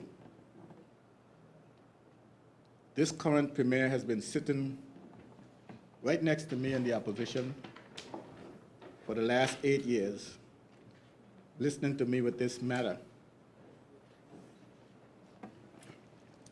The last government decided that they were coming up with some micro-business act, which hasn't addressed the issue. Local companies should not have to be subjected to the rigors and the scrutiny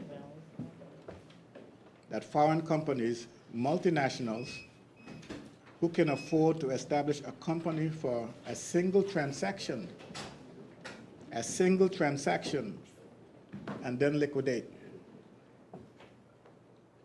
And here we are,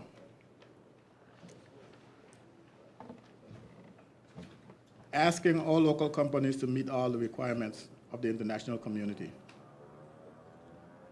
I don't think all local companies are in the least bit close to indulging in money laundering,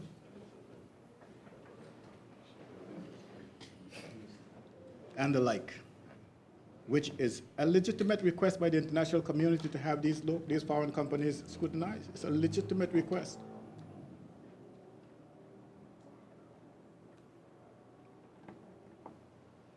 But the little store on Main Street, who is a corporation,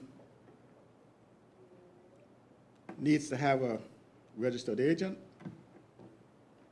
which isn't free. It's about $400 a year.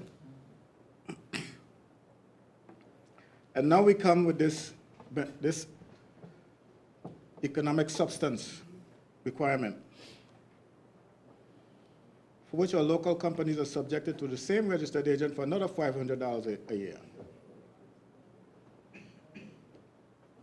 Beneficial economic substance. Everyone can see, everyone knows, everyone at the Financial Services Commission knows.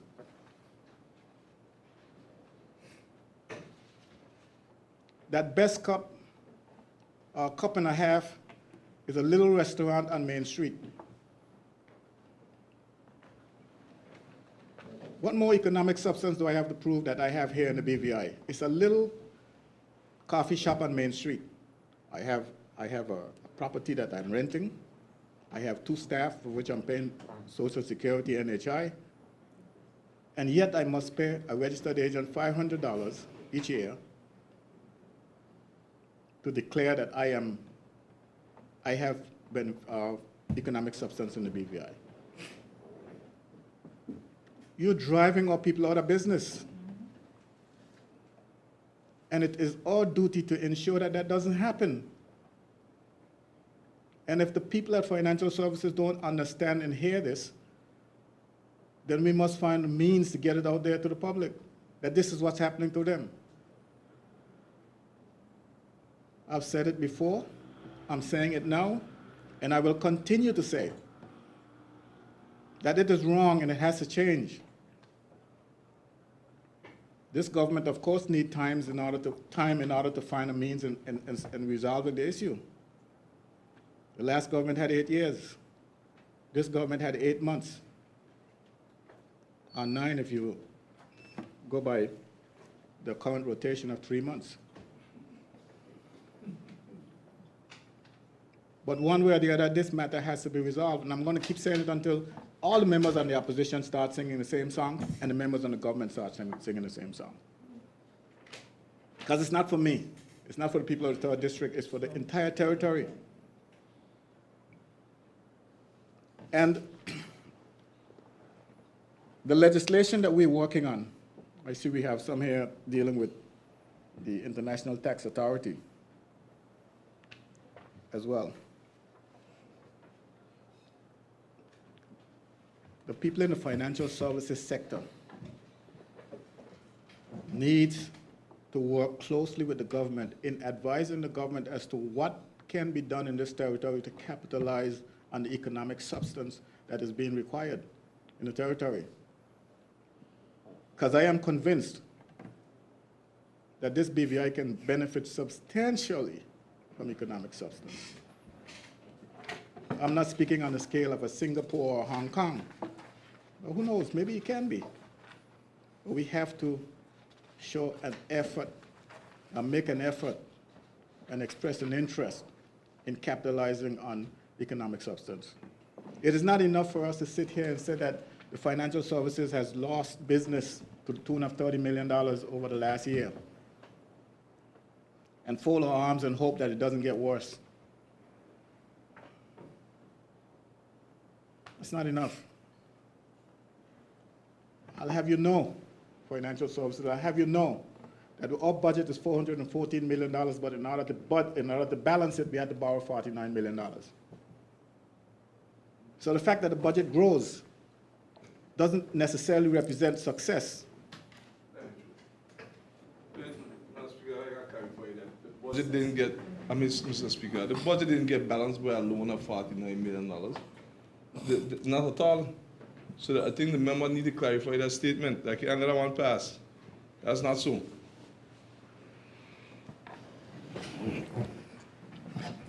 Mr. Speaker, if you look at the budget is $414,800,000. I'm sorry, $8,000. $414,008,000, Mr. Speaker. That's the bottom line.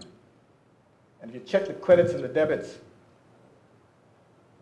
the balance out to $414,008,000. Tell me where the credits come from. If the recurrent revenue, if the revenues are only $300 and something million, how did you make up the $414 million? We had to borrow $49 million, Mr. Speaker. Mr. Speaker, point of information, Mr. Speaker. The member knows better than what he's saying. Yeah, but the member knows better than what he's saying. Those loans, Mr. Speaker, were loans in terms of dealing with the recovery and the development that had to be accounted for.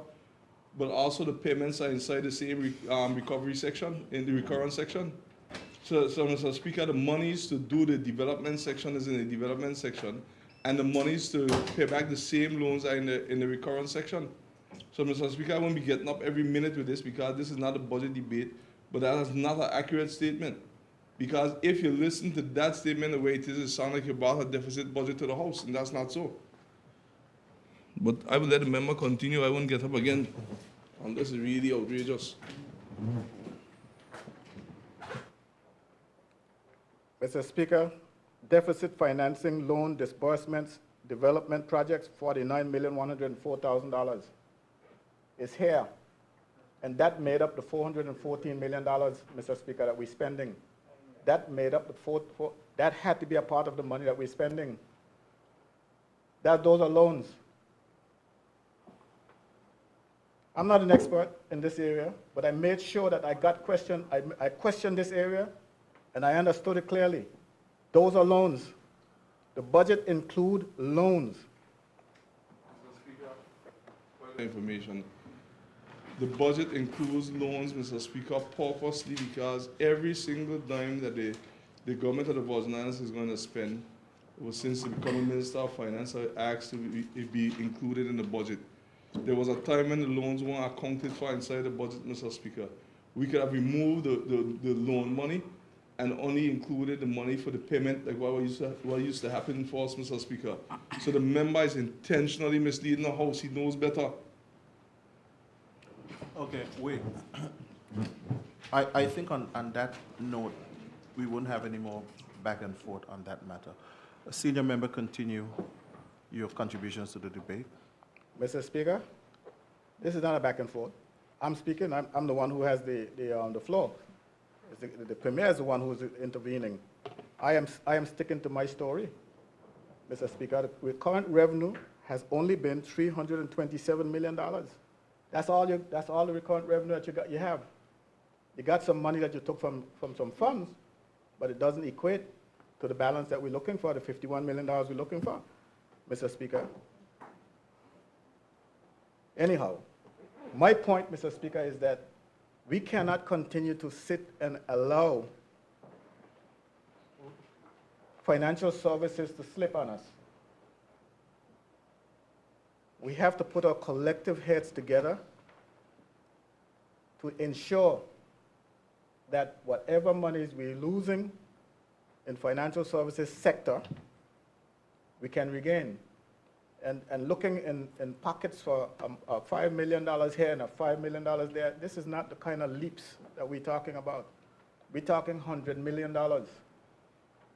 And unless we can capture monies in the hundreds of millions, we're looking at a situation where it's totally untenable.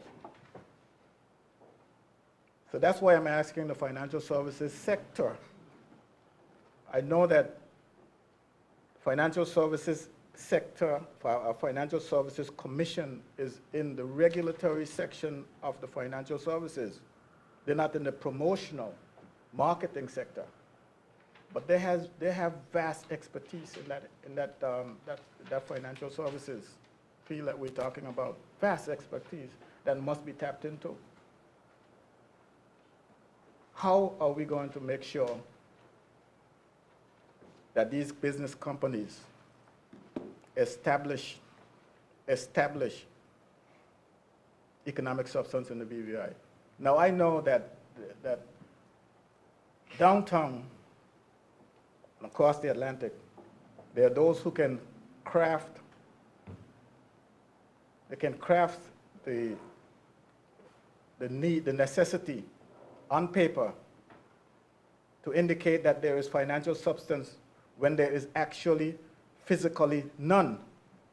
But they can find a way to satisfy the agencies that there's financial substance on paper. But I want to see it physically happening here in the Virgin Islands, that we can benefit in reality from the financial substance that the UK government or the EU expects to see here. Like if you go into Bermuda and you see Nike has a headquarters there. That's what we're looking for. Actually, businesses taking place, being conducted in the Virgin Islands. And until that happens, we have not capitalized. It's a gift that's been given to us. Let us not look at it as some kind of a disaster.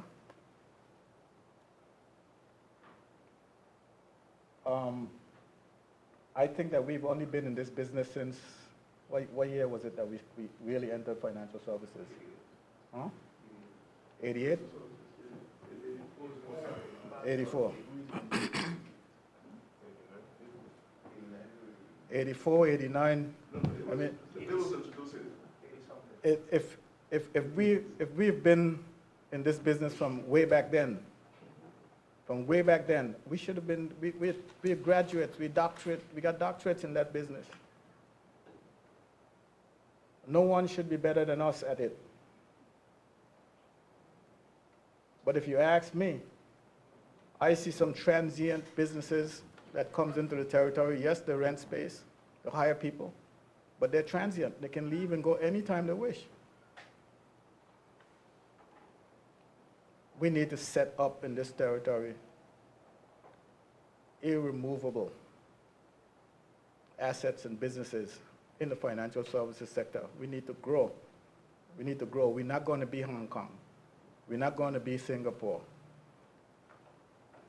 But my God, there's no reason for Bermuda and Cayman Islands to be outdoing us. Yes, you go to Cayman, they're into banking, Bermuda might be into insurance, but we're into financial services, business companies. For the avoidance of doubt, the piece of legislation that's before us, I support it. It's something I've been doing for the last 20 years. Whatever legislation comes before us regarding financial services, as much dissatisfied as we might be that we have to do 3 readings in 1 sitting, it has always been the case that we support it. But I'm going to let you know when I don't think that it's going far enough. And it will not go far enough until I am satisfied that we're not pushing our people out of business. Getting a job, collecting a paycheck is not acceptable anymore. Owning a business and hiring people, that's what we're looking forward to. That's what we need to see. And we need to see our economy grow, not shrink. The opportunities are there and the expertise are here. And I'm looking to those good folks at financial services to work with the government, advise the government as to how we can go about doing this. Thank you, Mr. Speaker.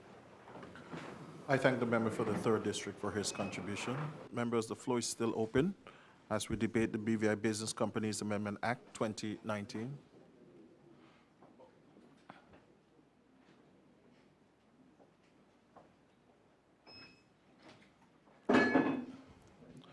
My last call, honorable members, the floor remains open as we debate the BVI Business Companies Amendment Act 2019. I recognize the member for the 2nd District, the Honorable Melvin M. Turnbull.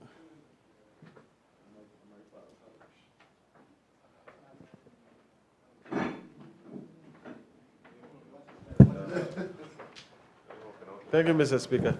I think it's working still.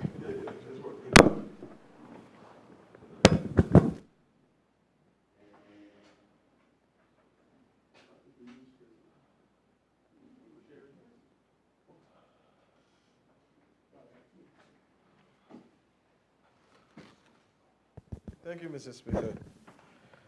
Mr. Speaker, I think the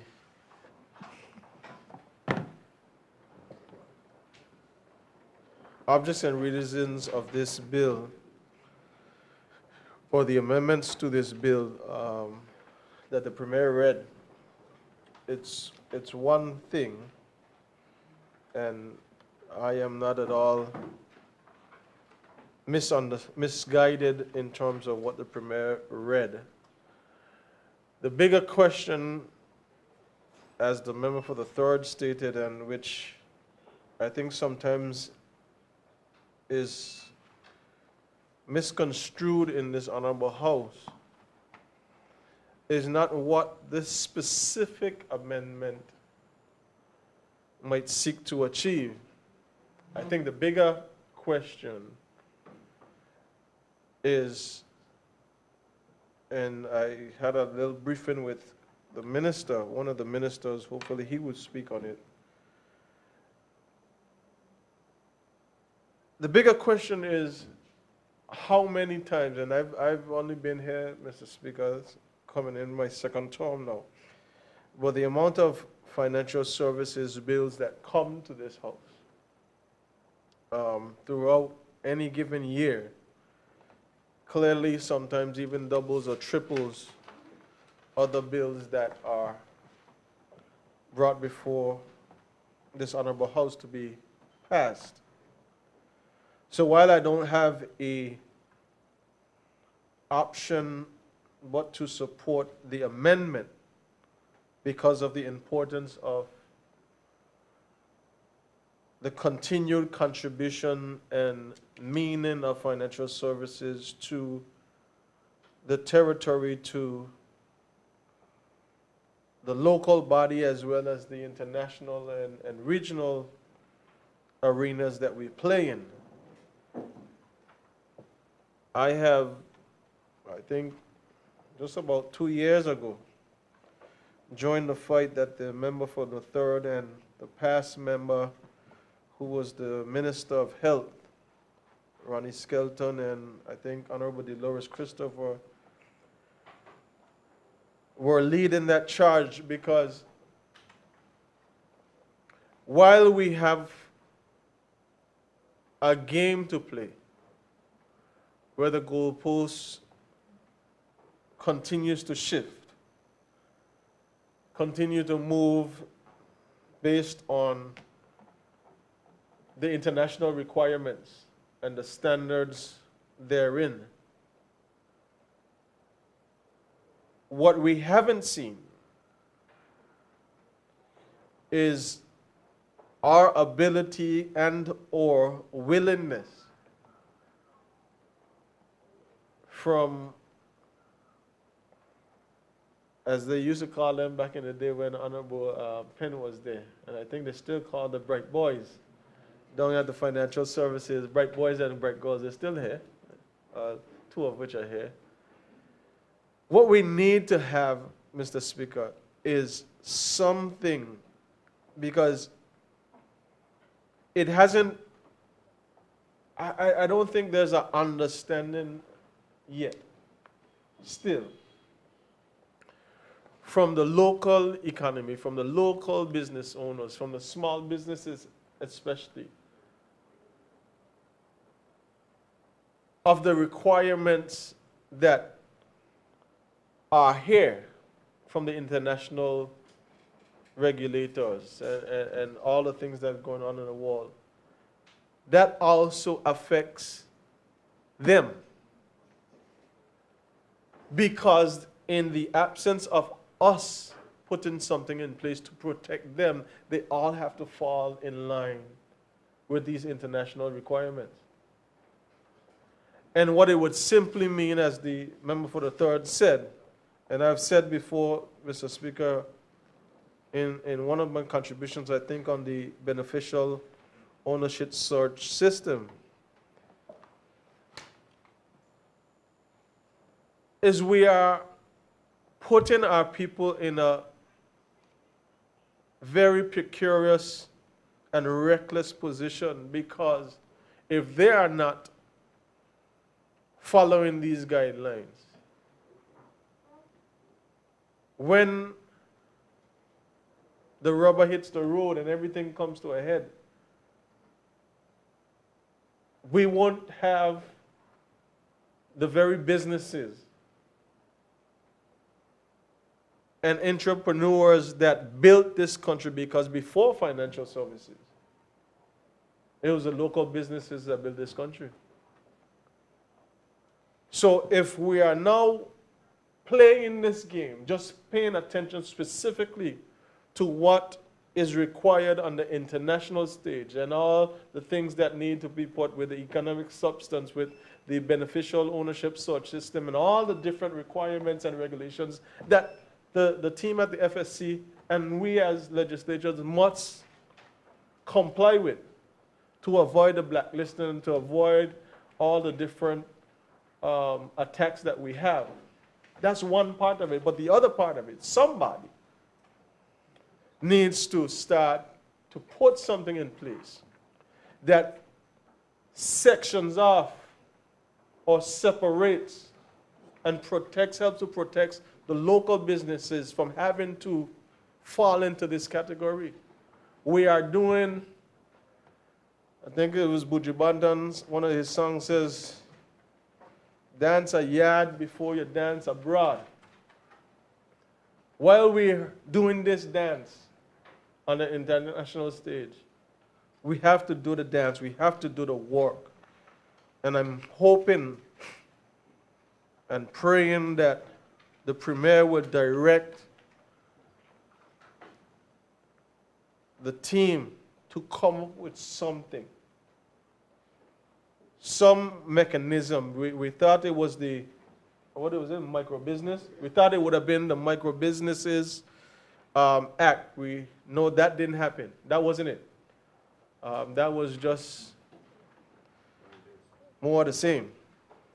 We need regulations, Mr. Speaker, to protect the local businesses. The fees that are required, the funds and accounting and the systems that would be required for our mom and pop shops, all local business shops. Ms. Sue down the road, I have a lot of local businesses in my district, in my community.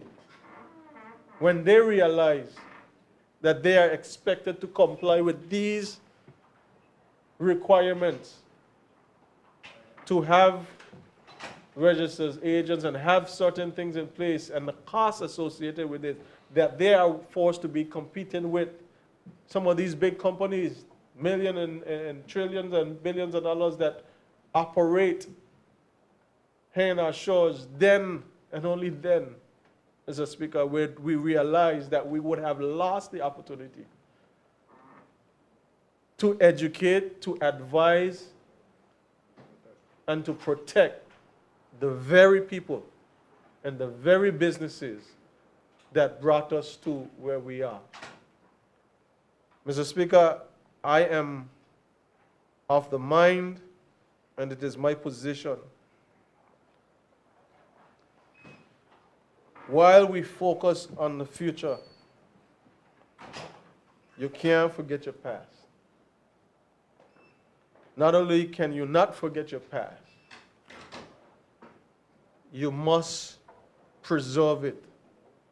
As we're moving from strength to strength, as we're moving and growing in this territory, we have to ensure that we protect the people that got us here, educate them, involve them, and by God, the least that we could do is ensure that we, as legislators who they put here, do some work on their behalf to ensure that they don't fall victim to all of this stuff that we have to do on the larger scale.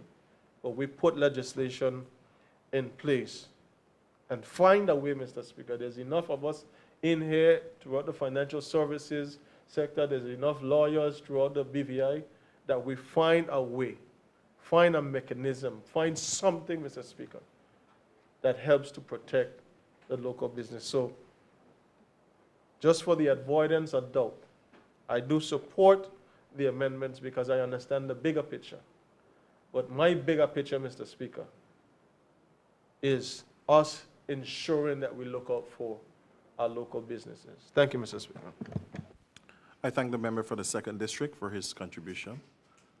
Is there any more contributions? And we'll break at 2 o'clock. I recognize the Minister for Education, Culture, Youth Affairs. Oh, he's withdrawing his contribution? Okay. I then recognize the Deputy Premier and Minister for Health and Social Development and Territorial Member, the Honorable Carvin Malone. Mr. Speaker, thank you very much for the brief remarks we would have. Of course, stand to support the bill, and we understand the reason for which it is drawn.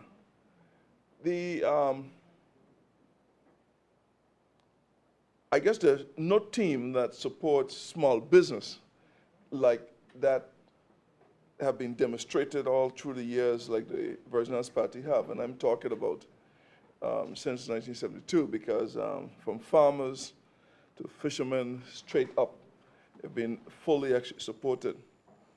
And it is agreed, and we've been demonstrating that small businesses must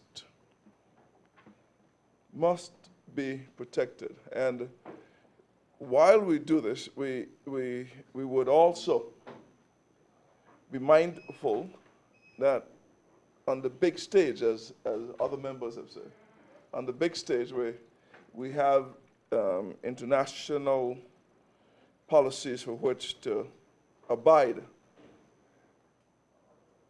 And we have to come together because I am not sure exactly where we stand on the notion of two classes of companies. And I think that this is the major issue that we have. We must find a way to be able to do this because the minute you put a second classification, then those who can afford will find themselves maneuvering and manipulating the rules to fall into that. Because just like human beings, so too with companies. The greedy never let the needy get help. Whenever you move one area, the greedy find a way inside of it. So those who are in need will then have to be made to suffer as a result of it. But I don't think the message is any different on whether side of the aisle that you speak. So we just want to make sure we clarify the fact that when it comes to protecting, when it comes to ensuring that small businesses can develop and thrive, that there's no group, no party, there's no rancor and or division where that is concerned. And I think that we have to give credence to this. We have to make sure that we would do it. The goalposts continue to move, and they seem to be moving at a moment's notice at times. So the first, second, and third readings is something that I heard it being debated or ridiculed from years past. And of course, when you get on this side and you are privy to when the measures are finally reaching to cabinet and being asked to immediately placed on the books, lest you fall in violation of some international standard, and to avoid the ever-present gray list, blue list, black list. Is there a white list? Huh? Oh yeah, when you're good. Okay.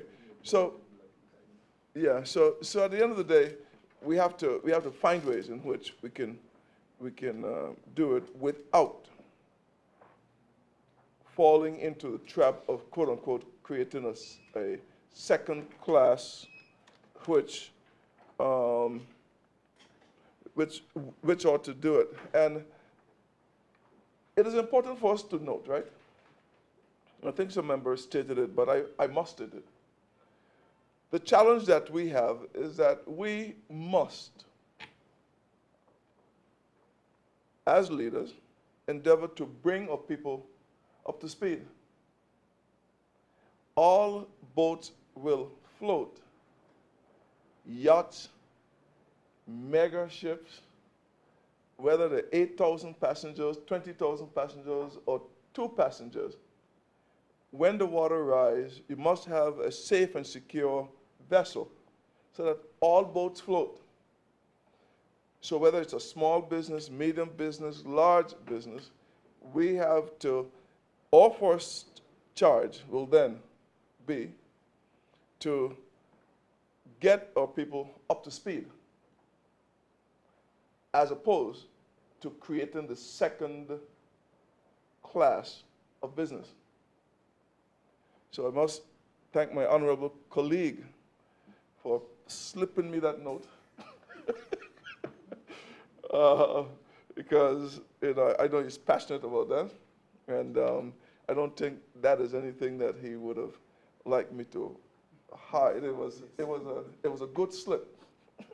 Slip me the note, and I think that it is critical for all 13, the entire House, to make sure that we put the provisions. And I think that the Premier, whether it's in maritime associations or maritime field, whether it's with financial services, whether it's with tourism or construction,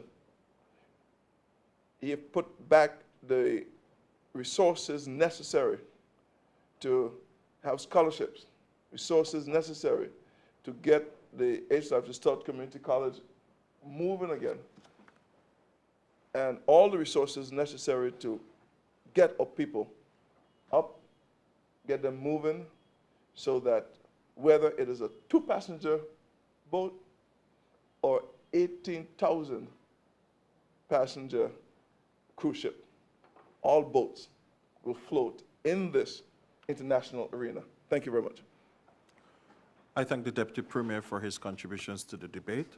I now recognize the Minister for Education, Culture, Youth Affairs, Fisheries, and Agriculture, and member for the 7th District, Dr. the Honorable Natalio D. Whitley.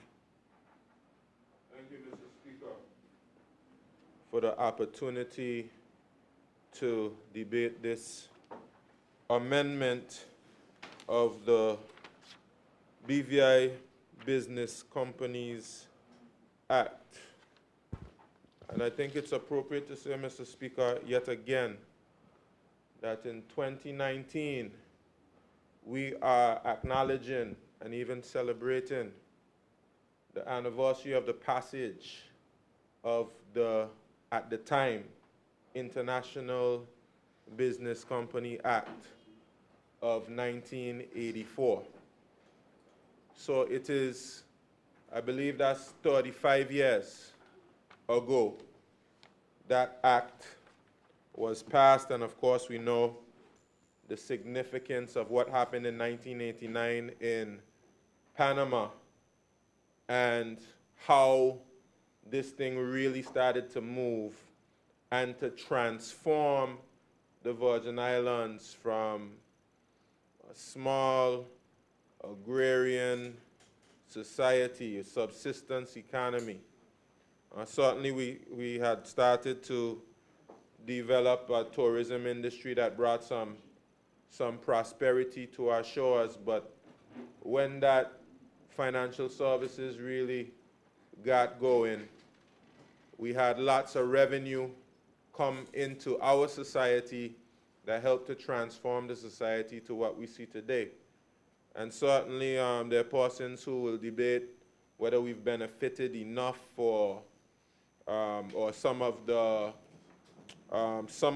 results of having to comply with all of the international requirements. But I think we all would be united to say that financial services has made a positive contribution to our society, accounting for 60% and perhaps over of government revenue and a substantial part of our gross domestic product. And here we are, 35 years later, passing an amendment that will allow our financial services jurisdiction to perform better. And I want to congratulate all those persons who work within the financial services industry. I see some are here in the gallery, for the leadership that's been provided over the many years in ensuring that we keep pace with what is required to remain internationally competitive. I don't claim to be an expert on financial services. We have experts on financial services who come and they recommend certain changes. And I have confidence in them based on what they have done up until this point. For us to have been successful in financial services and to continue to be successful in financial services, we have to demonstrate a certain level of agility, adaptableness, or adaptiveness. I'm not sure which one is the right one there. And I'm the doctor, yes. Even the doctor himself, sometimes the English language is a funny one. I'll go with adaptableness. Resilience, adaptability. Thank you, sir. I'll go with resilience. We have to be resilient. And sometimes we have to be creative to be able to maneuver sometimes the treacherous waters that we are in based on these various international organizations and their requirements, including parliaments in places that should really be looking out for us. But we have to continue to be adaptable, continue to be resilient, continue to work hard to ensure that financial services remains viable. We understand the climate. Things are not as they were in the past, not as they were in 1984 or 1994 or even 2004. We know what is taking place with economic substance. It has hit the headlines that we've had a drop in revenue from financial services. We have to continue to support this industry while at the same time building resilience in our entire economy by some level of diversification. But we must assure the industry and assure our people that we will do all within our power to ensure that financial services remains viable and remain a revenue generator for government, as well as an area of employment and business opportunities for our people. I congratulate the Premier on his leadership, not just in financial services, because he has certainly done whatever has been asked of him to ensure that the industry remains competitive, and his leadership in the wider economy and recognizing that we cannot rely so heavily on financial services as we have in the past. So thank you, Premier. Mr. Speaker, with those brief words, I just want to say that I support the amendments. I support the financial services industry as we continue to fight all of the different areas of opposition, aggression, hostility, moving goalposts, etc. And we will continue to support on this side of the aisle, and I'm sure that the opposition, despite some of their misgivings and discontentments, as the member for the third said, that they'll continue to support, as they have in the past, financial services legislation. I thank you, Mr. Speaker. I thank the Minister for Education, Culture, Youth Affairs, Fisheries, and Agriculture for his contribution. I recognize the Minister for Natural Resources, Labor, and Immigration, and member for the 9th District, the Honorable Vincent O. Whitley. Thank you, Mr. Speaker. I rise to support this amendment to this bill, like my colleagues have. Mr. Speaker, it is quite clear that the BVI plays a very important and critical role in international finance. Having traveled recently on behalf of the Premier to the UK, South Africa, and Hong Kong, promoting financial services, I've gained a much better appreciation for the challenges the practitioners in this area are faced with. The whole global finance has become very complex over the last few years. And the BVI, for it to be viable in this industry, we must always be on the cutting edge of innovation always be, like the minister said, agile and flexible and adaptable. Because the position we hold globally right now, it's an envious position. And there are those who would like to see us not be in this position. So if we are going to maintain our competitive edge, like the history of this legislation shows, we have to always be mindful of the changes in the industry and to be willing to come and make amendments sometime in very short order. The BVI Business Companies Act replaced the International Business Companies Act, Cap 291, and the Companies Act, Cap 285.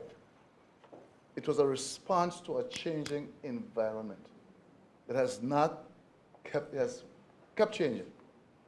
And I do imagine it will continue to change as time goes on. Those two previous acts were faded out over a period of time. This act came into force 2005, January 1st.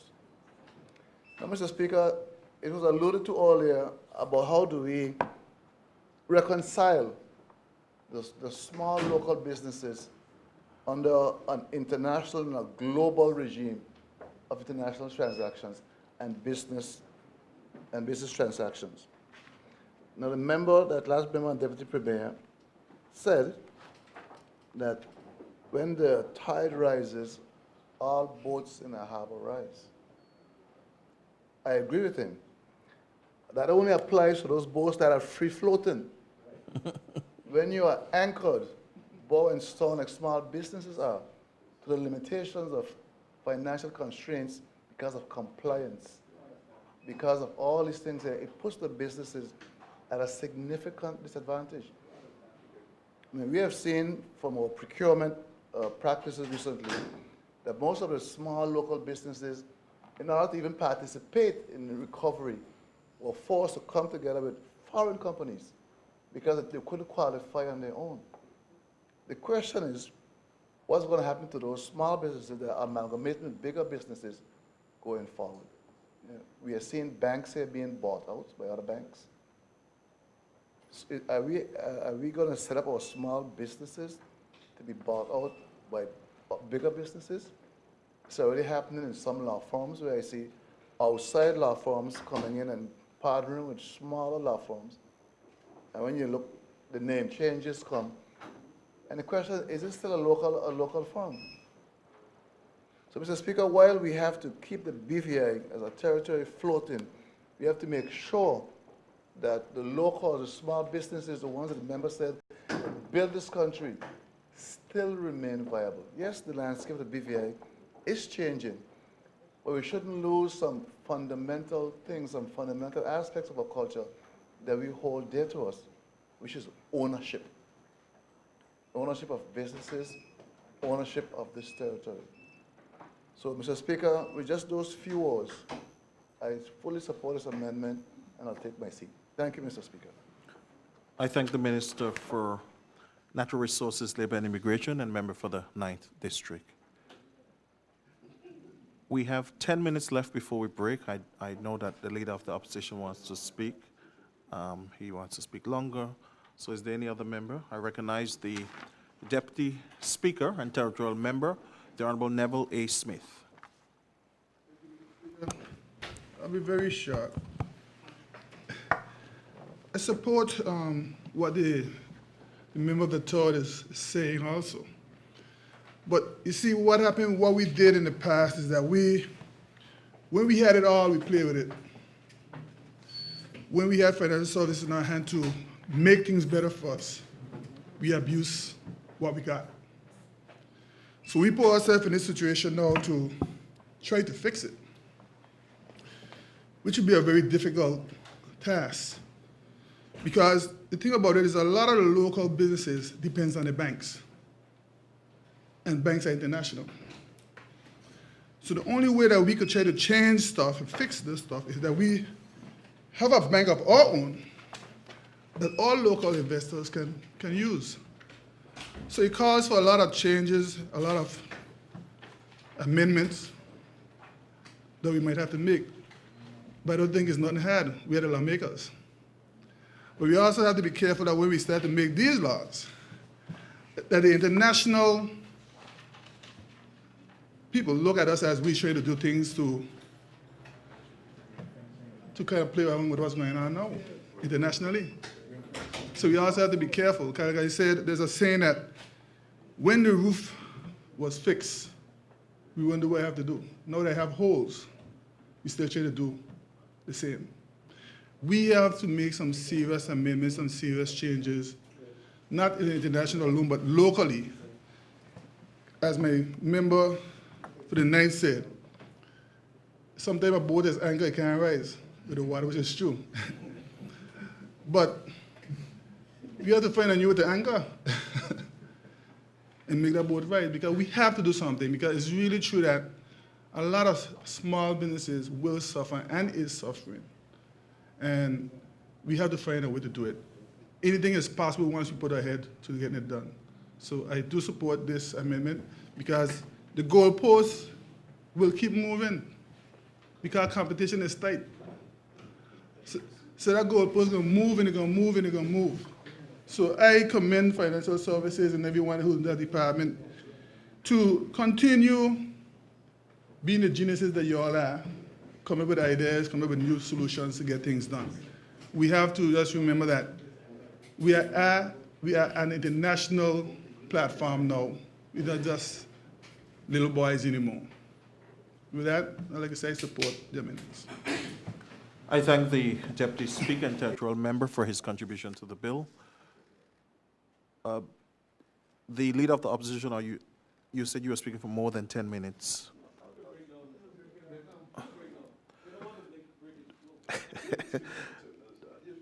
Opposition Leader, you're speaking more than 10 minutes. Therefore, we will break now, and we will return. We'll break now for lunch, and we'll return at 3:30.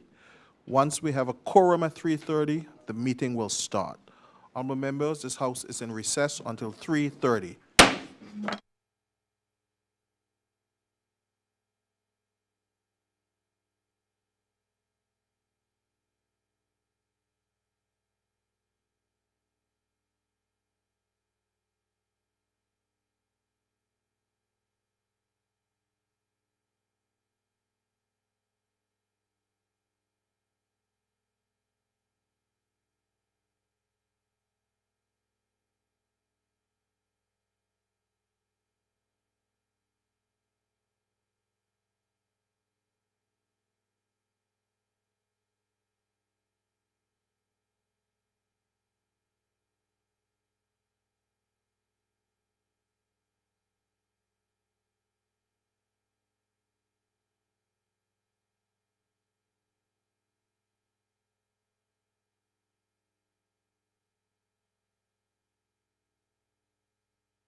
Please be seated.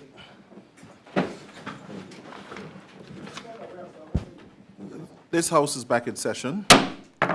Honorable members, we continue with the debate of the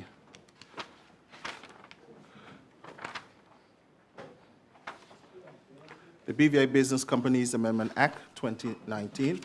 At this time, I recognize the Leader of the Opposition and member for the 8th District, the Honorable Marlon A. Penn.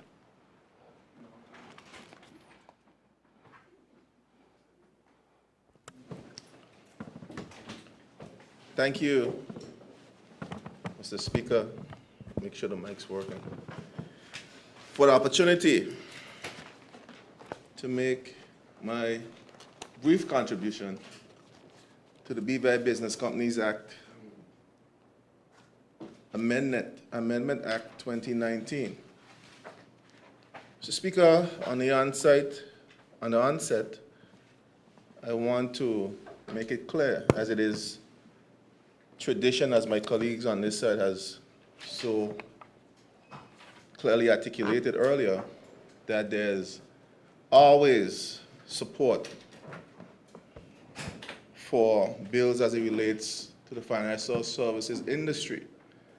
And I don't foresee that position changing at this time.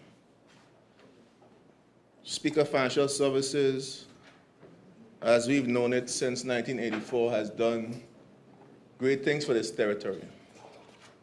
Much of the transformation that we've seen over the last 3 to 4 decades, in some way or some way or the other, financial services played a role in that development. The number still holds true. Today, some almost 50 to 60% of our revenues come from financial services. Back in those early days, that number at the time was even higher. And the support is there, and it helps to drive and push the economic development that we see in this territory. So, Mr. Speaker, I get a little concerned when, particularly members on this side, my colleague for the third and others, when they make their contribution, and you get this feeling from the government side that somehow we're being antagonistic. It is seen, but the approach comes across that way, and it is very defensive from the government as it relates to comments that are being made. But the comments are specifically for us to start to move and evolve in a different direction. Over the last 3 decades, we've seen the challenges that this industry has faced. And it cannot be just maintenance, continued maintenance of the industry. We have to look at, it's like, I'll use a technology analogy. It's like we have Windows 95, and we're in 2000. We continue to do patches and do fixes, and we wouldn't upgrade. We are at the point now where we need to look at the evolution of this industry. This industry, as I said earlier, has done great things for this territory. We looked at the budget debate from last week, and you heard the member for the fourth speak specifically about the transformation that took place in the mid to late 90s in the Rotown area. Much of that transformation had a lot to do with this very industry. The industry precipitated that you needed to build the commercial real estate that is necessary to house the trust companies, to house all the different entities that provided goods and services for that industry. It made it necessary that the road infrastructure, the telecoms infrastructure, and all the other infrastructure in terms of living space, corporate space, and all those things was necessary because of the growth that the BVI experienced during that period. So we've already had our first wave of economic substance with the introduction of the industry. Though it happened in a haphazard / organic way, it happened. we had economic substance. It made it necessary for the expansion of the airport to support the tourism industry. It made it necessary to expand the ports of entries, expand the town center. You had a town center that sprawled into the Sicars Bay area up to Passer, now where you have financial services, where financial services is currently housed. Those things weren't there prior to the expansion that we saw in the 90s from this industry. So we have some experience in terms of what is coming down the pipeline as it relates in economic substance. The challenge that we have now is that we need to be more deliberate, we need to be more strategic, and we need to be more assertive in terms of our plans, in terms of our strategy, to facilitate what I call, or what a friend coined this morning to me, what the financial services 2.0 would look like, and how all Virgin Islands and the persons within the industry, supporting industries, as my colleague from the ninth like to say, the cottage industries that are going to be buttressing and supporting this industry. How are we going to prepare our people to be able to take advantage of this financial services 2.0? And that's what my colleagues are saying. We need to start thinking differently.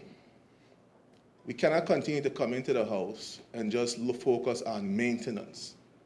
Maintenance of an obsolete operating system, of a system that we're seeing based on the changes in the global climate is being under attack. We have to adjust, we have to adapt, we have to innovate, we have to find ways to be able to stay ahead of the game.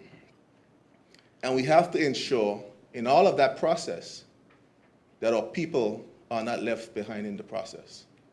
We have to ensure whatever the evolution of financial services is within the next 2 to 5 to 10 to 15 years, we build the mechanisms in place to ensure that local businesses benefit from the advancements of this industry, to ensure that they're not shouldered with the undue burden and regulation that might come about because of the advancements of this industry. We have to ensure that and while we're expanding the industry and maintaining our standing in terms of our core product at this time, that our people are lockstep and barrel as part of the process. So the evolution, while we support this act and we support the idea of having to maintain what you have and continue to evolve, as CEBA is the next bill that's coming after this act, and I will take the opportunity to speak on that now while I'm here. I'm not going to get up again. We have to make sure we're not just thinking about the next step, or we're thinking miles down the road in terms of what are the next place that we need to be as far as industry is concerned. Because the reality is, Mr. Speaker, is that economic substance is here. It is law. We passed the law in the books. There's no signs of letting up as relates to the challenges and the concerns that we all have as relates to economic substance. We see the potential downfall as we've seen the $30 million drop in our core business, in corporations, and the revenues that are derived from that. And it makes us, if we're not in a sense of urgency, we need to be, in terms of getting to that next step. That financial services 2.0, as so we call it, to be able to plug the holes that exist currently, but also be able to set up the products, set up the services, set up the support systems that are necessary to facilitate that transition that's inevitable. Because if we continue to rely on the $150, $160, or $180 million revenue from corporations, It's fool's gold. It's fool's gold. We can't continue to build the economy just on that. That's what we continue to talk about in this house, the whole talk about the diversification of the economy, which is critical. And it's paramount for us moving forward as a territory.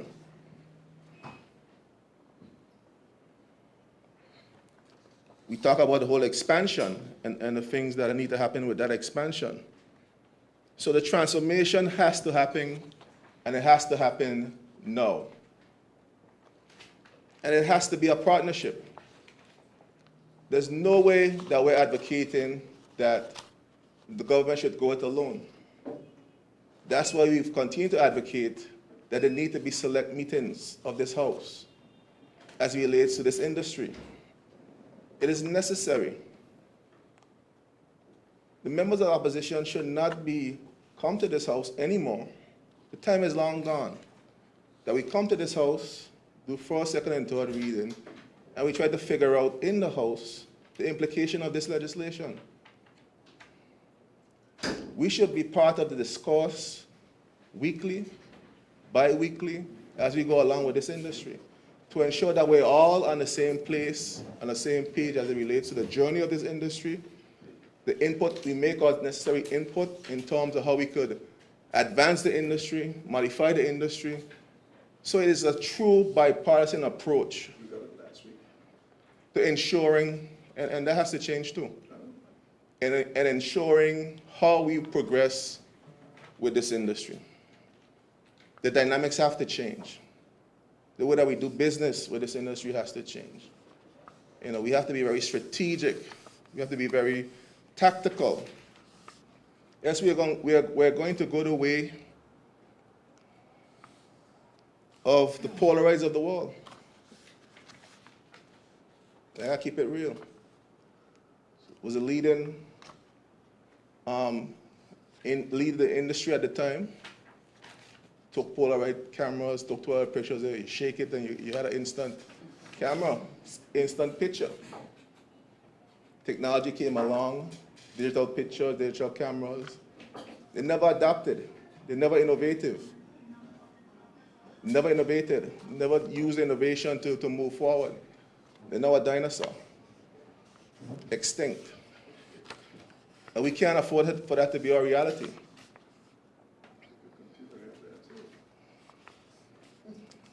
And you see, and the same thing that I said when I started, it's not a blame game. It's not for us to be antagonistic. It's for us to put on the record where we are. The reality. This is where we are. You could always say that the VIP have been in power for 40-some odd years. Okay, just checking. So I mean, you could always have that argument back and forth. But the reality is that the people put us here for now. The time of now. We're here for now. All 13 of us, not just the 8 of you over there on the government side, or the 7 of you. Oh, it's 8? Sorry.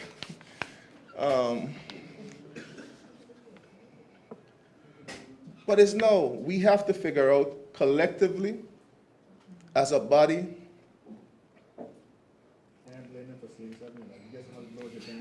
I can't count properly. You understand? My math teacher taught me so well. I mean, sometimes I lose those lessons. But the reality is that we have to move forward, Mr. Speaker. We have to figure out a way forward. I again reach out to the Premier. He's made a commitment that this body would meet as a body in concert to discuss these issues of financial services and the industry, and as we all collectively be responsible for moving and charting the way forward. Mr. Speaker, one of the key areas in terms of is going to be critical for us moving forward is our engagement. Our engagement with the United Kingdom. We now have on the horizon, we just had a new elections just recently. We have a new prime minister installed with a mandate a mandate that was based on Brexit. Brexit and all its uncertainties, and all the concerns that Brexit might bring, not just for the United Kingdom, but for us as a territory. We have the issue of beneficial ownership, an issue that was brought up in this same very administration that is now the conservatives they are? Yeah. Conservatives, who at the time was under Ms. Theresa May. And we now have a new prime minister with, I don't know if the agenda is the same. So that is why engagement on these issues are important, because we could talk about evolution all we want. If all we don't strategically align, if we don't have a true partnership in terms of dealing with all these issues, and if we don't have a true partner to deal with the issues of economic substance and the pushback that we anticipate from the United Kingdom, from the European Union, it might all be for naught.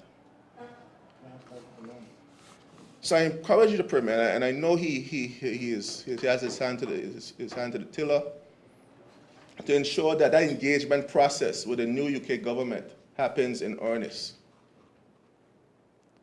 To ensure that we are at the head of the table. We used to be the leaders. You know, you're hearing grumblings and squawking around the place that we're now following. The Caymans of the world used to look to BVI for guidance on these issues and on these matters. And now everyone is leaving us out in the middle with the bullseye on our back. You know? The reality is that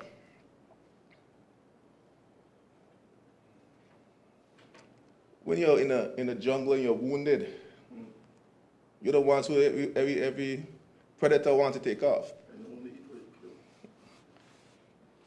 So we have to make sure that we're ahead of the game. We're ahead of the curve. That we continue to be the trendsetters, the ones who are progressive in this area. And I think we need to lead the way as it relates to economic substance. We have the opportunity. We've done it. We came from literally a dot patch in road town to build a city that I think we shouldn't be ashamed of. We have some work to do, yes. But we have a model that we could use. We need to put together the strategic plan, strategic vision to get to that point. And Premier, we need to do it as a team, as our legislative body. It is not passing blame. It is not saying that this one should have done this and that one should have done that. This is where we are. It's time for us to move forward.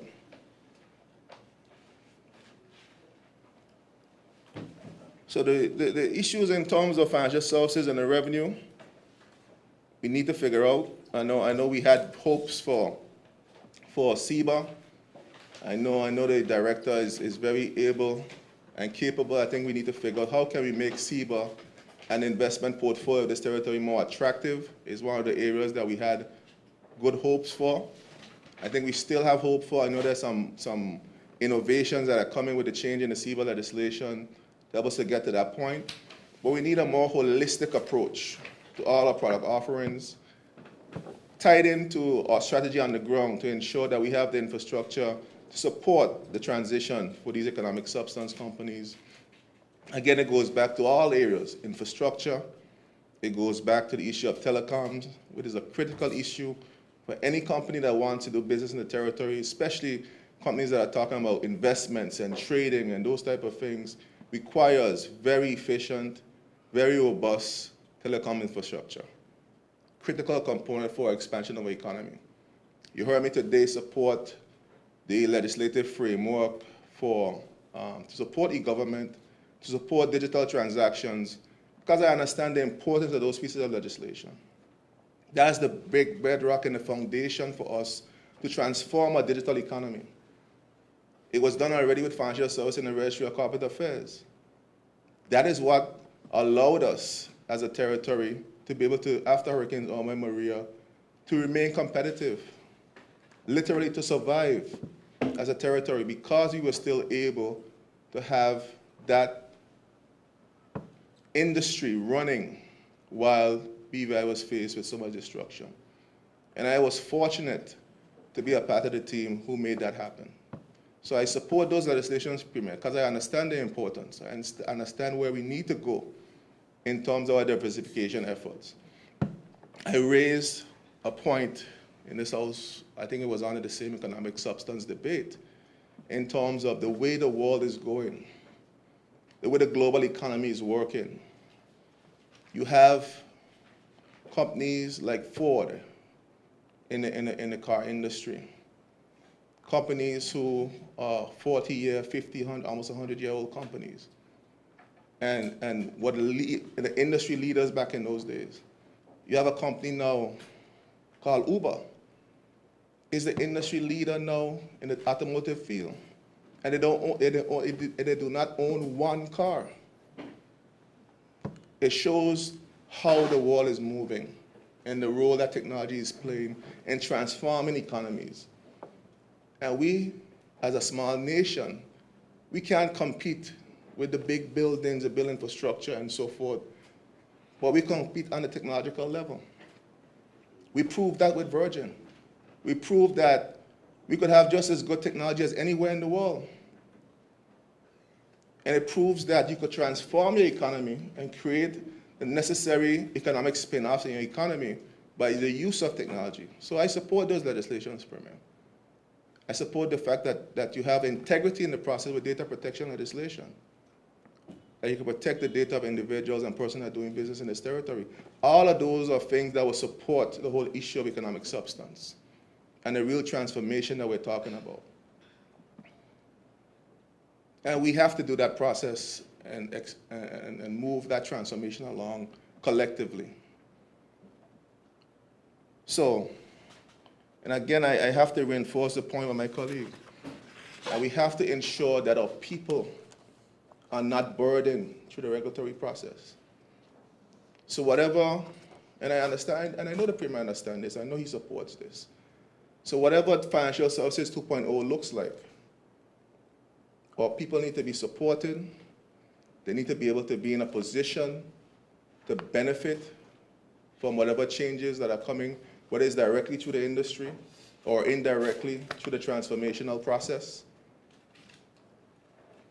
And we have to ensure that we continue to diversify. We continue to innovate. We continue to be the industry leaders that I know we are, despite all the squawking around the industry. We're still the industry leaders. We still have, per capita, the most advanced and the most innovative thinkers in this industry. We need to put those heads around the table and help us to get to that position that we need to be.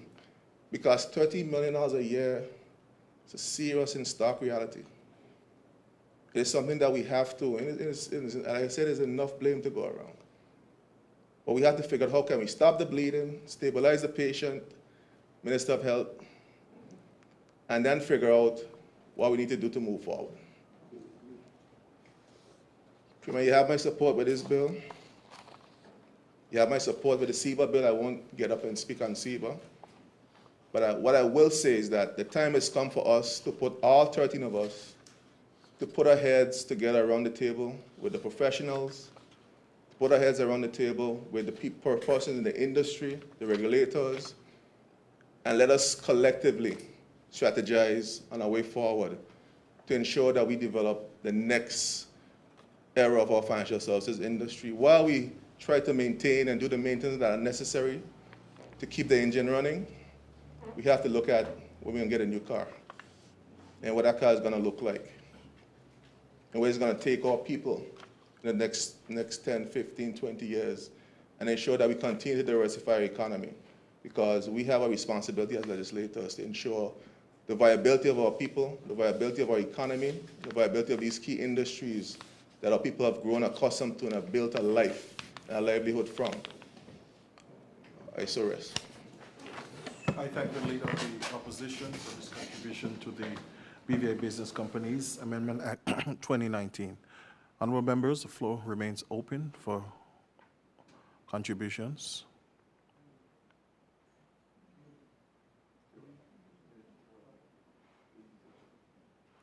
Hearing none, I call on the mover of the bill, the Honorable Premier, to wrap up. Thank you, Mr. Speaker. Mr. Speaker, I thank everyone for their input. Mr. Speaker, I really and truly take it in the spirit that it was said, especially by the opposition.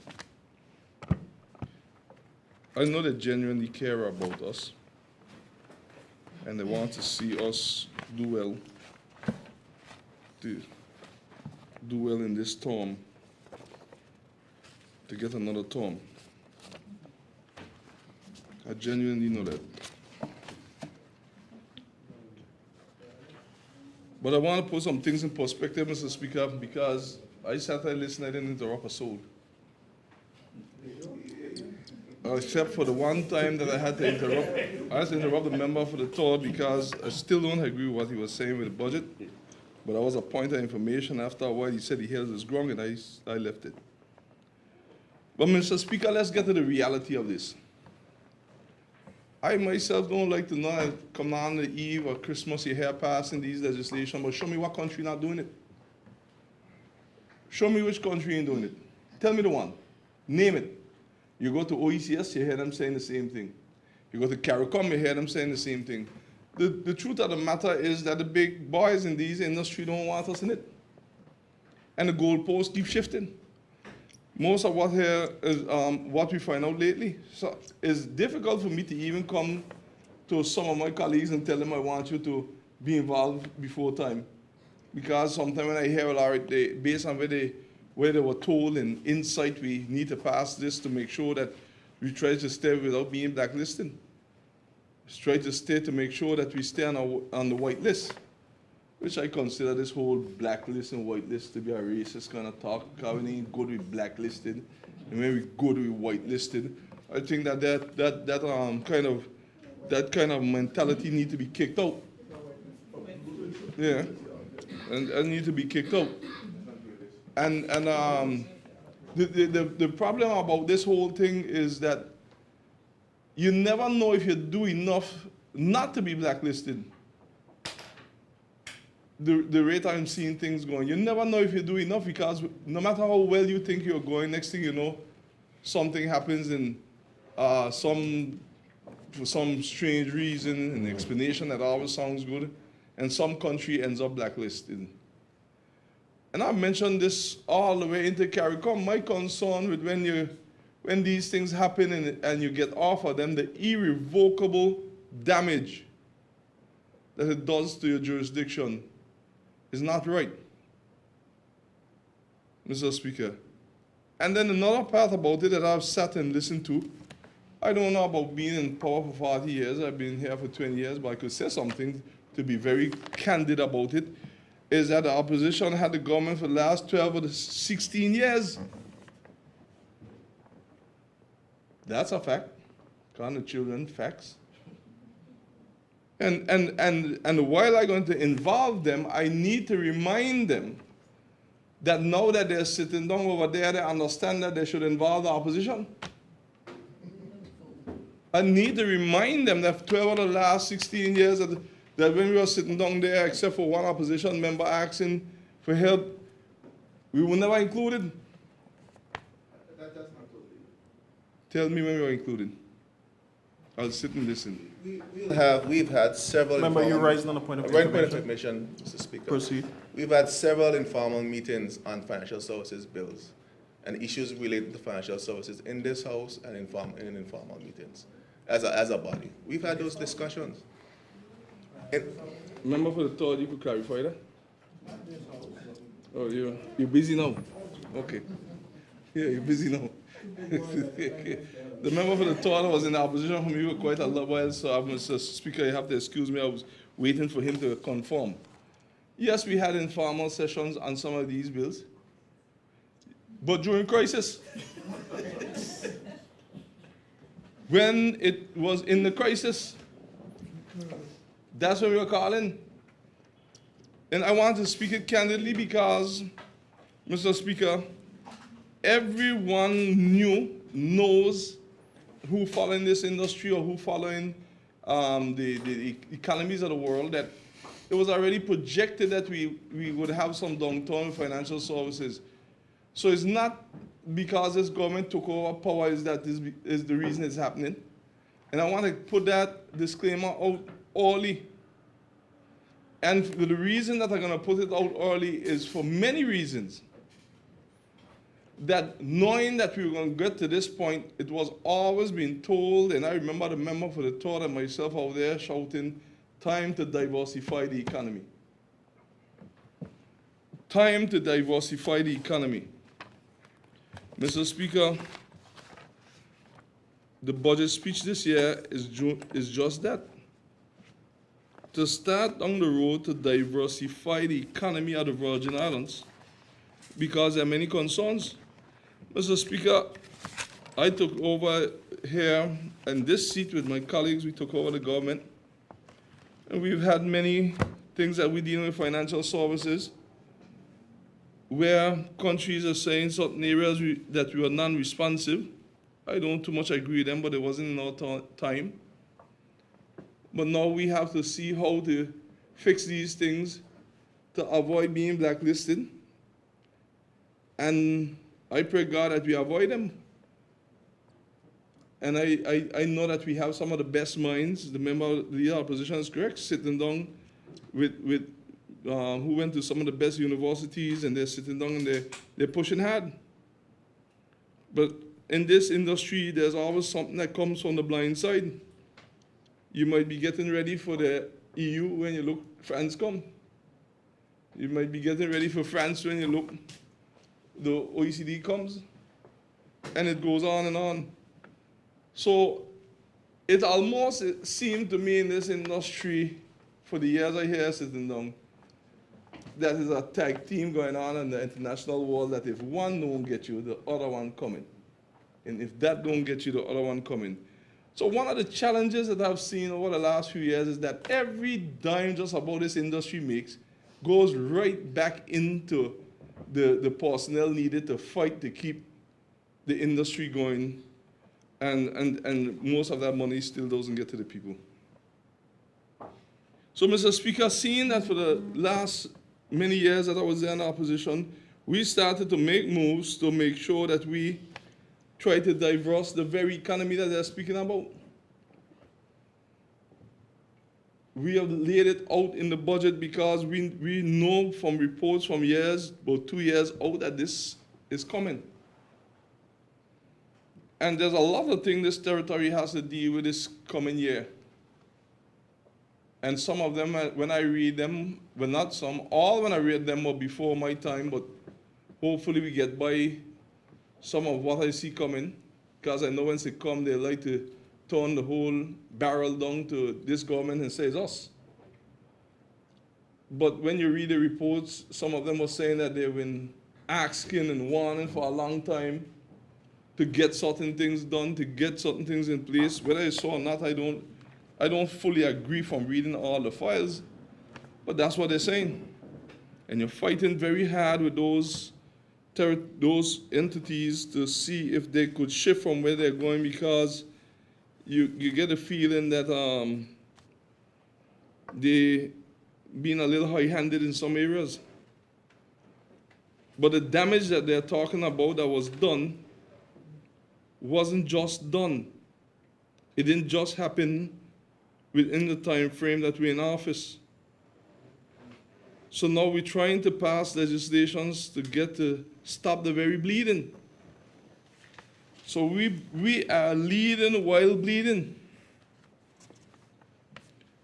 And Mr. Speaker, I want to state clearly that with some of the information that I've heard, even when you try to help the local companies, and very shortly we will be coming back to let you know, even those areas, the international world saying to take them out lately. Shift the goalposts on you again. And we learned that lately, so this house is going to be updated with some things very soon. So there seemed to be a conservative effort among international organizations to deal with all small island states who in this industry to try to bring us to our knees And yes, the BVI was leading, and I hear us be compared to some other countries, and I don't want to put down any country, but I don't like some of the comparisons at all. Because some of those countries basically don't sell out the whole country to certain individuals, and the indigenous persons don't have a stakehold at all. So I don't want to be compared to them. I prefer for us to keep struggling along with our people and still hold what we have and build on what we have and build it over a timely manner than to be where some of them are with a false sense of success. Because if your people are not successful, then the country is not truly successful. And yes, I promise the opposition that they'll be included. Yes, we sit down and we see what all we could do with this industry. And I do agree with the Minister of Health and everyone else, and the Minister of Education and everyone has spoken, the member for the thought. I agree economic substance is an opportunity.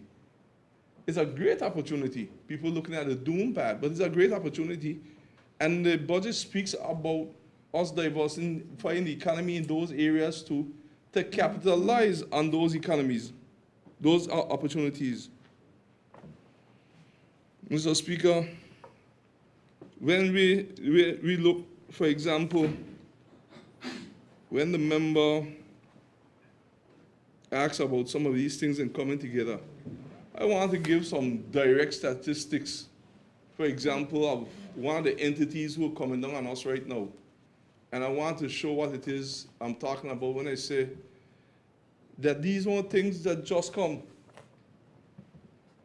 Right now, we're fighting to keep the III code, to keep our Category 1, and we're trying to get up to speed with things that should have been up to speed from last year. But we took over the government in February, so it's on my shoulder now. So we're working hard this year, even down to the end of the year, to make sure that those things that weren't done, that we knew that the inspection were coming from in 2015. And we're ready. Now we're trying to get ready. So when we're saying the past is the past, I get up here already and I talk about it. The past does have an effect on you. But it's how you handle it. We have one entity that looking at seeing our behavior and considering what list they should put us on. And when I said, but wait, from the time I landed, I've been most cooperative, and I asked for a listing from them, well, what all took place that you're saying that we're non-cooperative, and I get to find out that in 2017, well, that's a hurricane, 237 requests in terms of information, and they said 95 of them companies were closed, and 135 were related to another company that, if you ask me, that were closed too. So they said they didn't get what all they needed. In 2018, we had 59 requests from France. In 2017, we had 237 requests from France. And right there, up in the early part of 2019, just when we took over, we had 25 requests from France.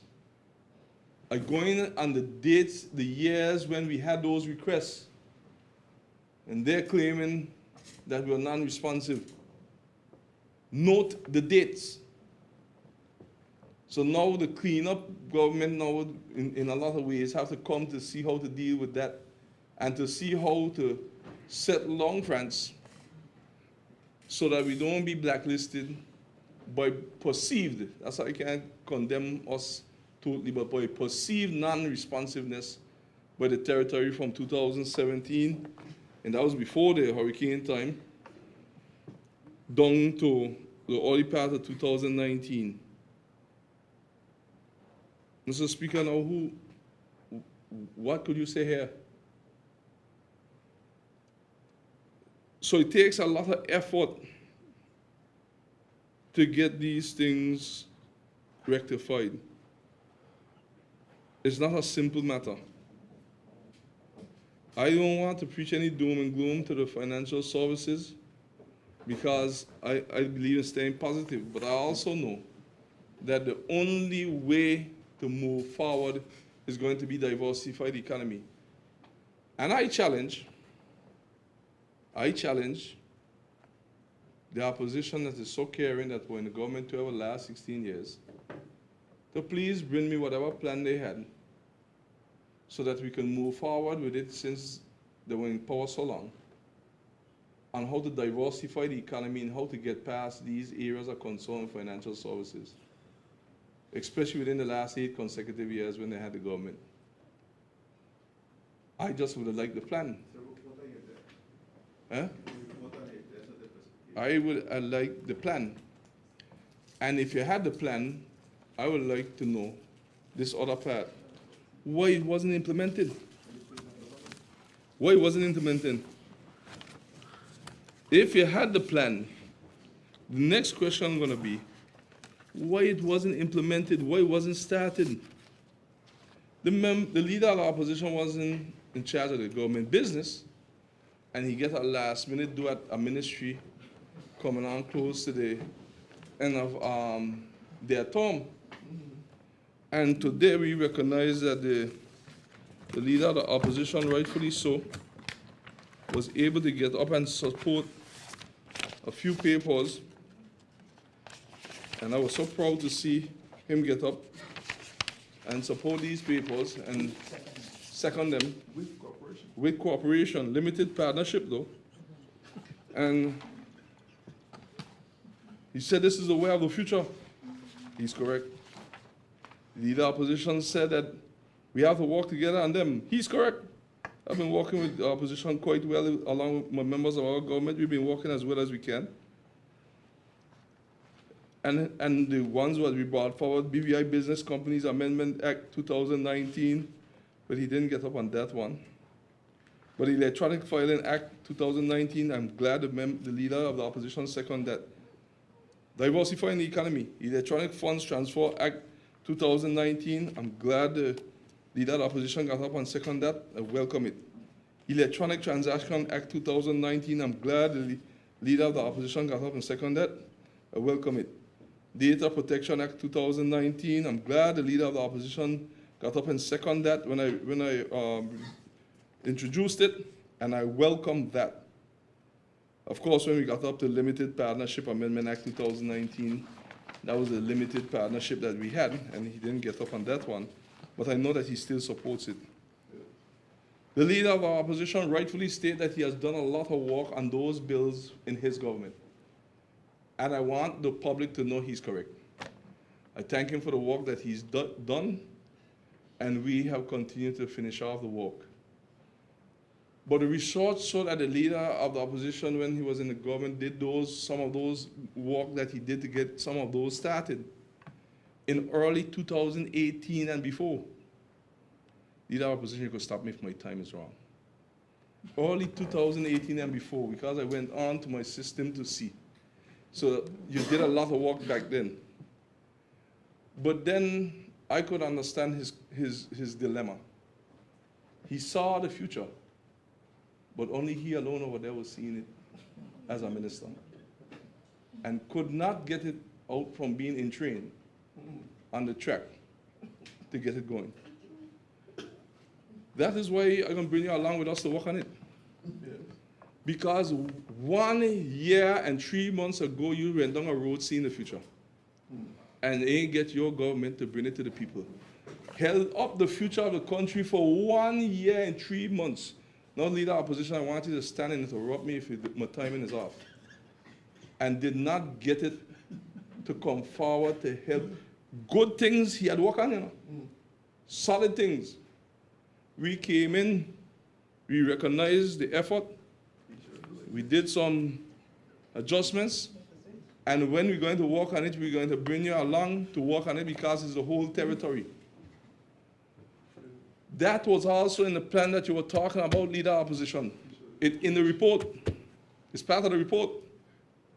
But if you saw that and you went and worked on it and you were a junior minister at the time and they allowed you to work on it, what happened to the rest who were in the report to bring forward to rescue this country from the blacklist and all the storms that you're going to be looking to go through in 2020 when all these evaluations come forth? And the same them who ain't putting nothing in the report going to be out there telling you, look what happened under FAI leadership. When they know full well, that there was a series of things to be implemented to avoid these things, and they were never done. I can't blame the member for the third. He was with me over there shouting. I can't blame the member for the sixth because she wasn't a minister. She got up there as a junior minister after the little thing when they moved me from leader opposition, and I went down to the end. And everybody from over here had come over and crowd up over there, moved Fraser and me all the way down to the end. But nothing was implemented. Now, what you have now, this is important because when you read the same report that leader opposition rightfully said, those are the legislation we keep bringing forward, spitting them out because you had to move. There was a report saying it, the industry going to go under if you don't move these things. And I've been saying that all the time. So we started to move. From the time we landed, we started to bring legislation forward. From the time we landed. And with more signs of other things that have been added on since, that's why we're here on the eve of Christmas. And when January turned, I want you to know, don't go too far, members, on your vacation, because we're going to be right back here to get some things done before some of the evaluations start in January. It's a hard thing, but that's the life that we have. But you Google any parliament in the world, in the Caribbean, and see if their parliament isn't meeting right now, going straight into Christmas, trying to pass legislation to stop from being blacklisted. Google them. I'm not going to allow people to speak in isolation as if it's a BVI alone. Google them. You'll hear every PM in the Caribbean saying that they have to spend Christmas Eve trying to pass legislation to try to satisfy the international organizations who put in pressure down on them. Because they don't want us in these big boy games. But I want to let everyone know that whatever effort it takes to make sure that we diversify the economy, this government is going to do it. And the first stage before you could fight a war is to unite the people. And that's what we've been doing. Because you can't fight a war divided. I've given my government and the opposition my word that as a year turn, we will meet. We will meet on the financial services. No problem to me. A good idea is a good idea no matter where it comes from. We will meet on the constitution review, because that there is already in train. We're going to get all of the documentation where it needs to be. And we're going to meet on other areas that we see that we need to meet to preserve the BVI. It doesn't, no, they don't want to meet. They don't want to meet us on marijuana because they're actually making fun of that one because that wasn't one that come through their system. So whatever doesn't come through their system, they don't pronouncing or make it. Yeah, but you, the Minister of Health, we're going to put it on ICU and get some life on it until it makes it. Because diversifying the economy is very important so that all facets of your community can make it economically. We cannot just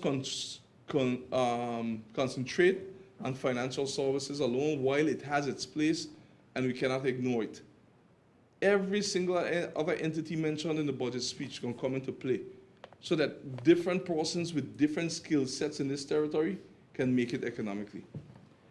Now, that isn't what the amendment is all about.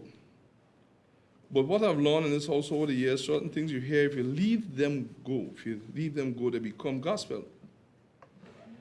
That is why the opposition had their press conference yesterday. It was necessary. They have to go just to make sure that certain things that were being said would not have been gospel. However, the gospel is always relative to who reads it and interprets it. So I want to say I thank them for their input, but I want the people of the Virgin Islands to know that we do have some challenges ahead because we have fallen behind with a lot of things that we were supposed to already have done. I'm not blaming anyone, I'm stating the facts. As a result, now we're behind, so we have to run faster than the man who's in front of us if we want to get ahead of him. But while we are running, there are those who want to also find how they can control the BVI as a prized possession. But the BVI for us is home. And we care about it as our home, not as a prized possession. So we are more than one fight right now for the heart and soul of the British Virgin Islands. And I know to some it will seem impossible when some of the things come upon us. But like I said in the budget speech in other places, that the BVI is going to be faced in 2020 in a Jehoshaphat moment. And that's why in the early part of the year we can get some praises going to God, because we will not be defeated in Jesus' name, because some persons using their influences abroad to put pressure locally and make it look like their hands clean. But those with eyes let them see, and those with ears let them hear. But you see, when you're walking on a flawed principle, and when your motivation, when destruction is your motivation becomes your destruction. And I'll say it again because I know those entities are listening. When destruction is your motivation will become your destruction. Especially when you're trying to destroy innocent people. A country that is God-fearing, trying to make it, while others for greedy reasons want to take it. But I stand here with the government, and I know that the opposition, as much as they have their own views, stand committed to do what's best for the Virgin Islands. And I will welcome all the help that we can get in moving forward, because true leadership doesn't worry about who is right, but rather about what is right. So, although I reminded the opposition that they have been in power 12 of the last 16 years, I want them to know that I didn't remind them to have it on their record forever.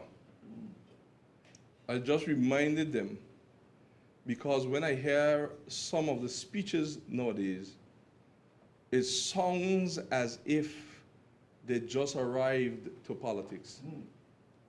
And they were not in a place of influence to create the change and diversify the economy that they are asking for. But I understand. And I will not rub it in their face. I just said that between the leader of opposition and myself, all that I've said thus far, it isn't for anybody else. So that we can move past that and move now to help the people of the Virgin Islands. The member for the third, I want to say that you have been consistently consistent about how do we get this industry to divorce itself from certain things for the local people. And from over there, when I was explaining in terms of when I was in the opposition, I know you didn't agree then or now, it's not that simple. Because when you're dealing with these international organizations and you telling them that you're trying to do these things to help mom and pop store, while that is what we need to do and we're fighting for that, they don't care if it's mom, pop, uncle, or aunt store. And they look at it, if you do anything special for them, then that could be termed as ring fencing. As much as I know you don't like to hear it. But they look at it as ring fencing. You're putting special conditions in for these companies, and that cannot be. And that's the hard part. That's really the hard part about it.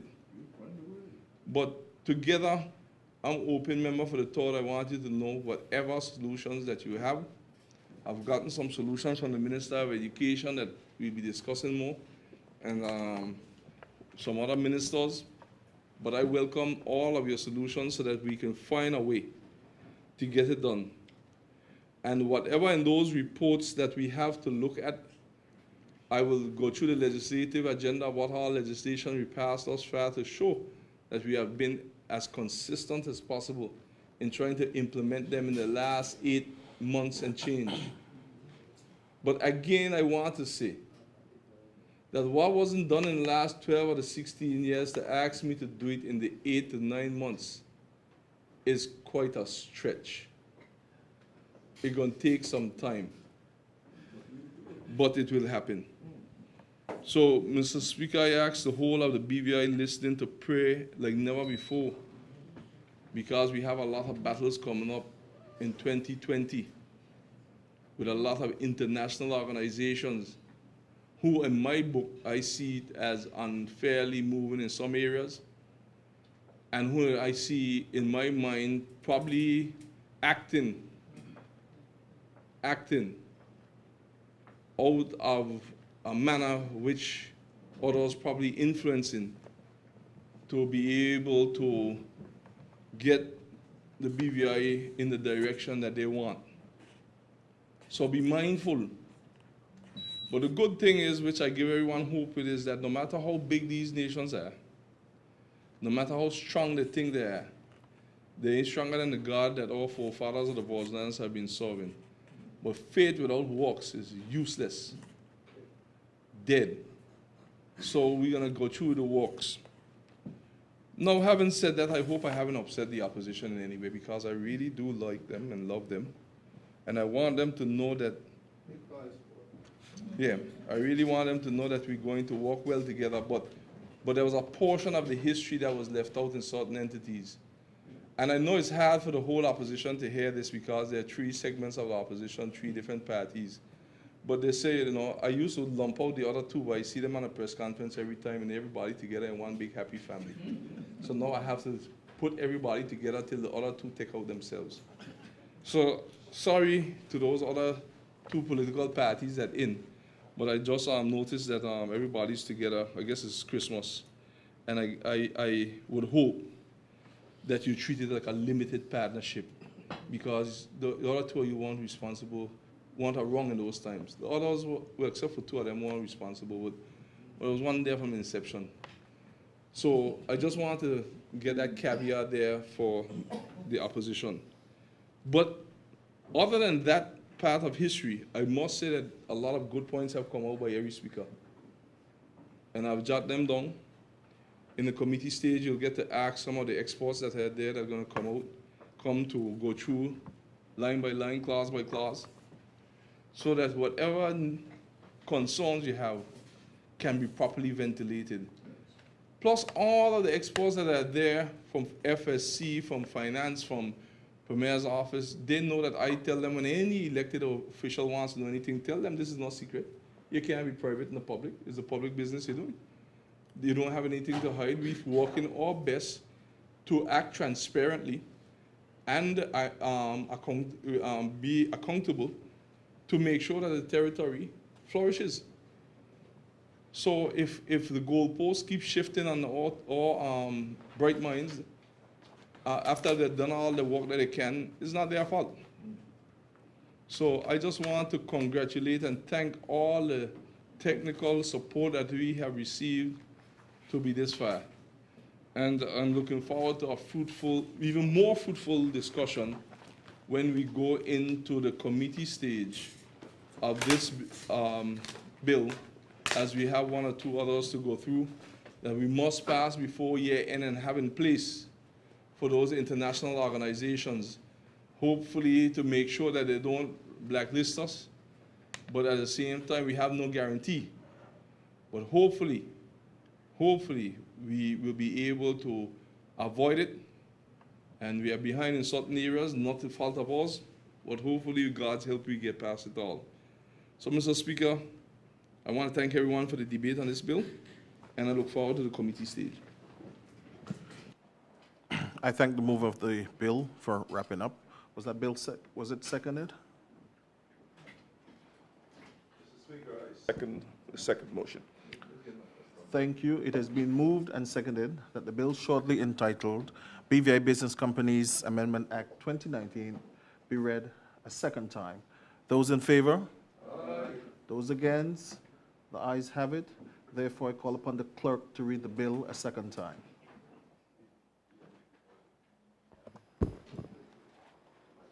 This act may be cited as the BVI Business Companies Amendment Act 2019.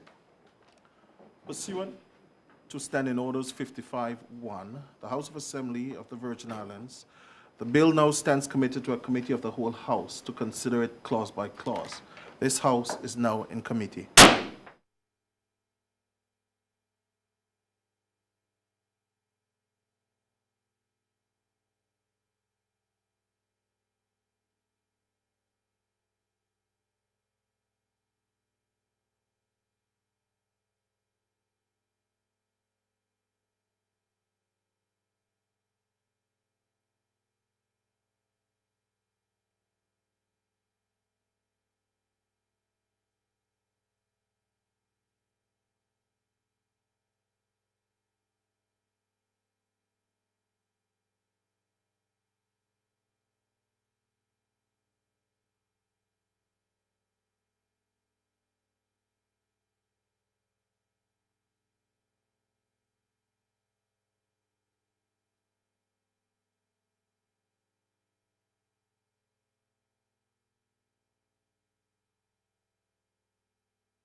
Thank you, Mr. Speaker. Mr. Speaker, I beg to report that the bill entitled BVI Business Companies Amendment Act 2009 has passed through has passed through committee with amendments. Mr. Speaker, so I move that the bill entitled BVI Business Companies Amendment Act 2019 be read a third time and passed as amended. It has been moved and seconded that the bill entitled... Oh. Mr. Speaker, I rise to second the motion. Thank you. It has been moved and seconded that the bill entitled BVI Business Companies Amendment Act 2019 be now read a third time and pass as amended. Those in favor? Aye. Those against? The ayes have it. I call upon the clerk to read the bill for a third time. This act may be cited as the BVI Business Companies Amendment Act 2019. Honorable members, the bill has been read a third time and passed with amendments.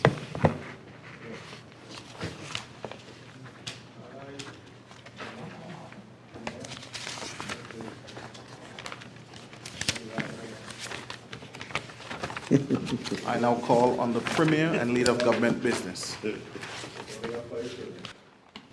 That's all right. That's all right. Yeah, I won't let us down.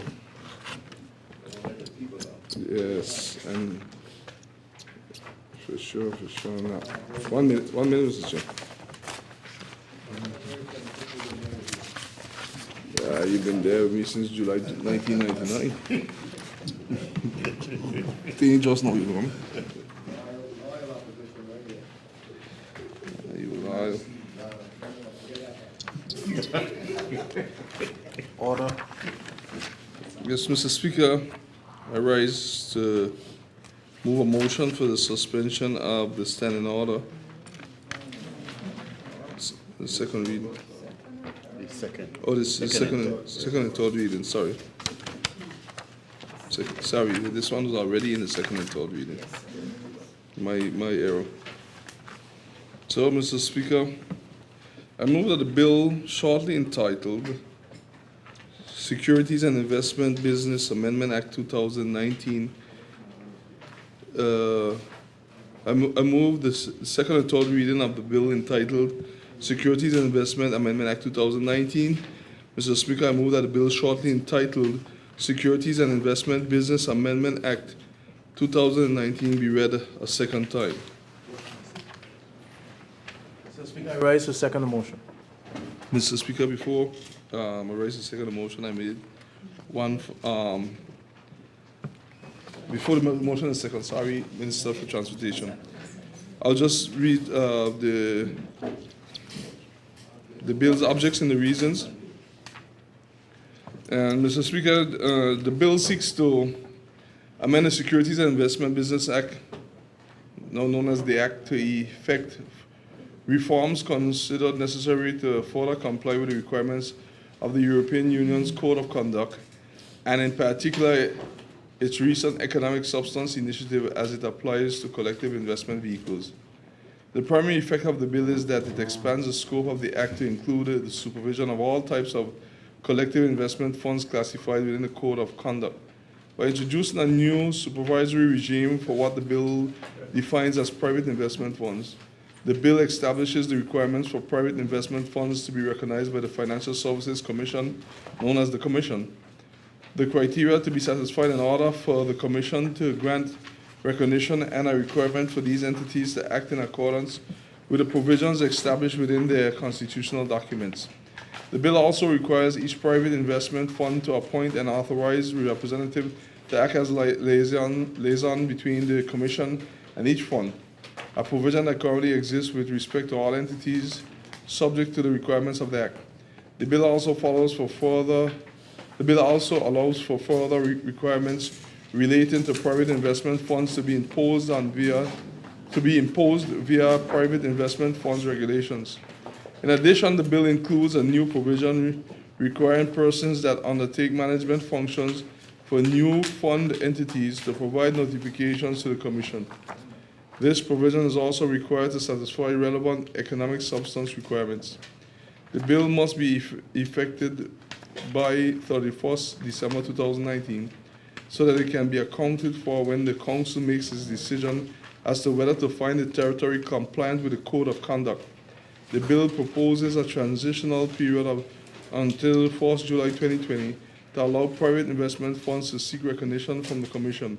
The purpose of the transitional period is to allow relevant entities to gain an understanding of the requirements and implement relevant changes.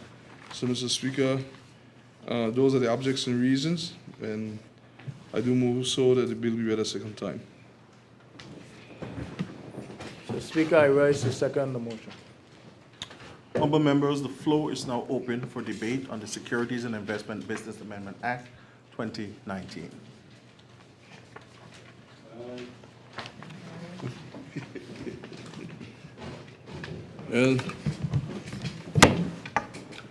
Is there anyone wishing to debate the bill? Hearing none. Fraser, you all right? No, he don't. Hearing none, I call on the Leader of Government Business and move of the bill to wrap up. Mr. Speaker, I just get frightened when I see a financial services bill coming. I have my good friend from the thought. I want to know, are you okay? I'm okay. Okay. Okay, good. I mean, I just had to check. That's the first I saw that in 20 years. So, you okay? Okay, good. So, all right. So I thank the member for his unwavering support. He stunned me. Mr. Speaker, well, I just want to say that he stunned me that he had on the server. I was pulling out my pad, getting ready to write some notes. So I just wanted to say the bill was debated, and I moved that the bill now be moved into committee stage. Mr. Speaker. It has been moved and seconded that the bill shortly entitled Securities and Investment Business Amendment Act 2019 be now read a second time. Those in favor? Those against? I call upon the clerk to read the bill for a second time. This act may be cited as the Securities and Investment Business Amendment Act 2019. Pursuant to Standing Order 55-1 of the House of Assembly, the bill now stands committed to a committee of the whole House to consider it clause by clause. The House is now in committee.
This Honorable House now resumes its sitting.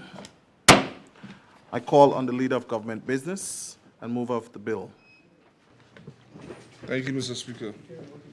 Mr. Speaker, sir, I beg to report that the bill entitled Securities and Investment Business Amendment Act 2019 has passed through committee with amendments.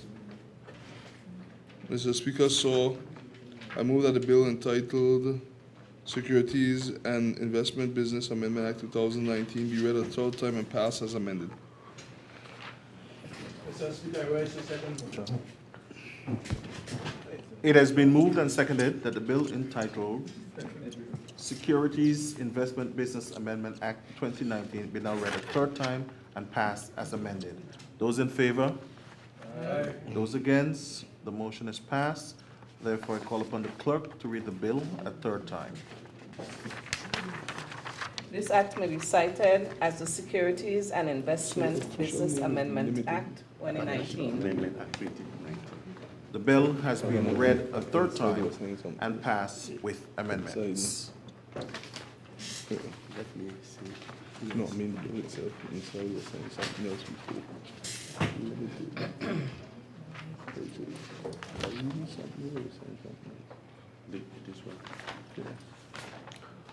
I now call on the Premier and Minister of Finance. Thank you, Mr. Speaker. Mr. Speaker, I would like to move a motion to amend the order paper to allow for the suspension of the standing order 52-2 to allow for the second reading of the bill entitled Limited Partnership Amendment Act 2019. Mr. Speaker, so I move that the standing order number 52-2 be suspended to allow the bill shortly entitled Limited Partnership Amendment Act 2019 be read a second time. Mr. Speaker, I rise to second the motion.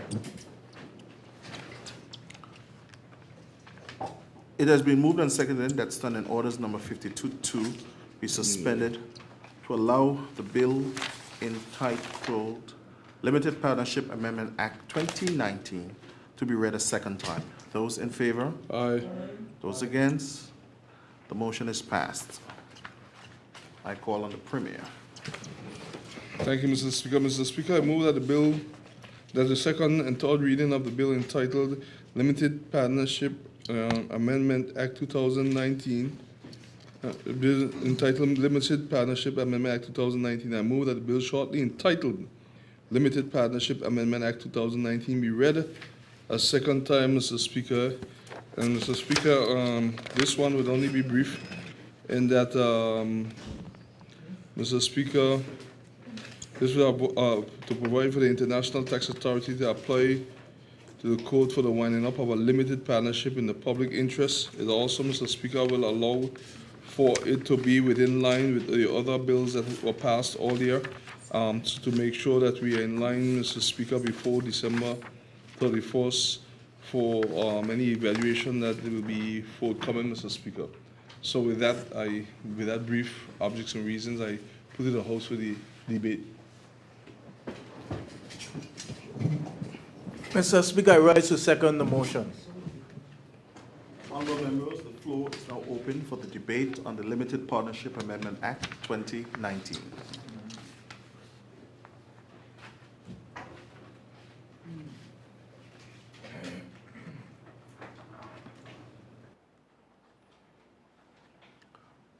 Calling one more time for any person wishing to debate the Limited Partnership Amendment Act 2019.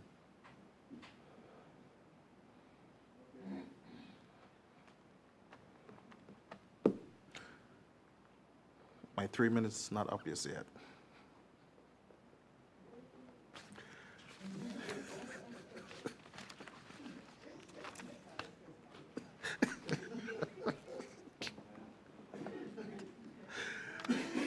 Hearing none, therefore, I call on the mover of the motion, the Leader of Government Business, to wrap up the bill. Thank you, Mr. Speaker.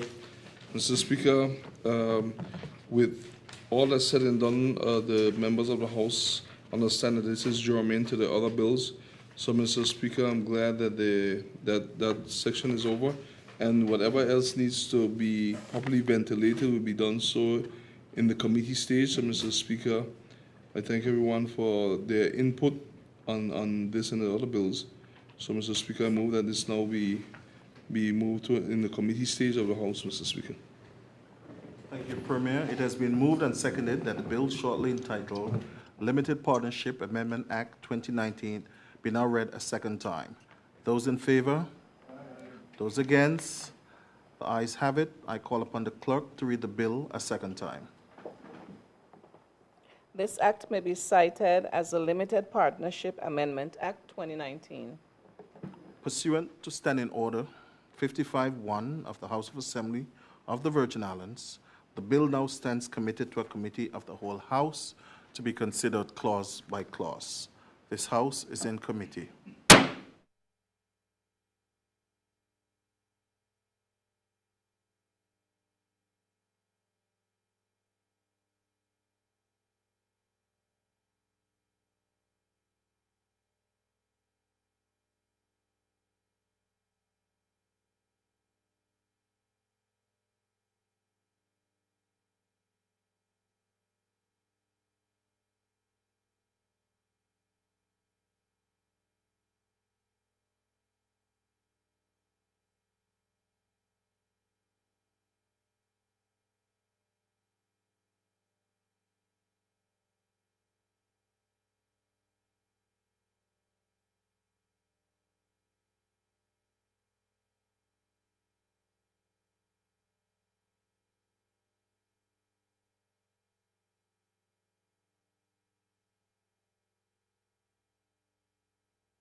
I call on the Premier, Leader of Government Business, and mover of the bill.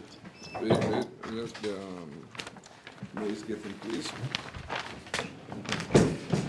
Thank you, Mr. Speaker. Mr. Speaker, so I beg to report that the bill entitled Limited Partnership Amendment Act 2019 has passed through committee without amendments. Mr. Speaker, so I move that the bill entitled Limited Partnership Amendment Act 2019 be read a third time and passed without amendments. Is there a second? Mr. Speaker, I rise to second the motion. It has been moved and seconded that the bill entitled Limited Partnership Amendment Act 2019 be now read a third time and pass. Those in favor? Aye. Those against? The motion is passed. Therefore, I call upon the clerk to read the bill a third time. This act may be cited as the Limited Partnership Amendment Act 2019. The bill has been read a third time and passed.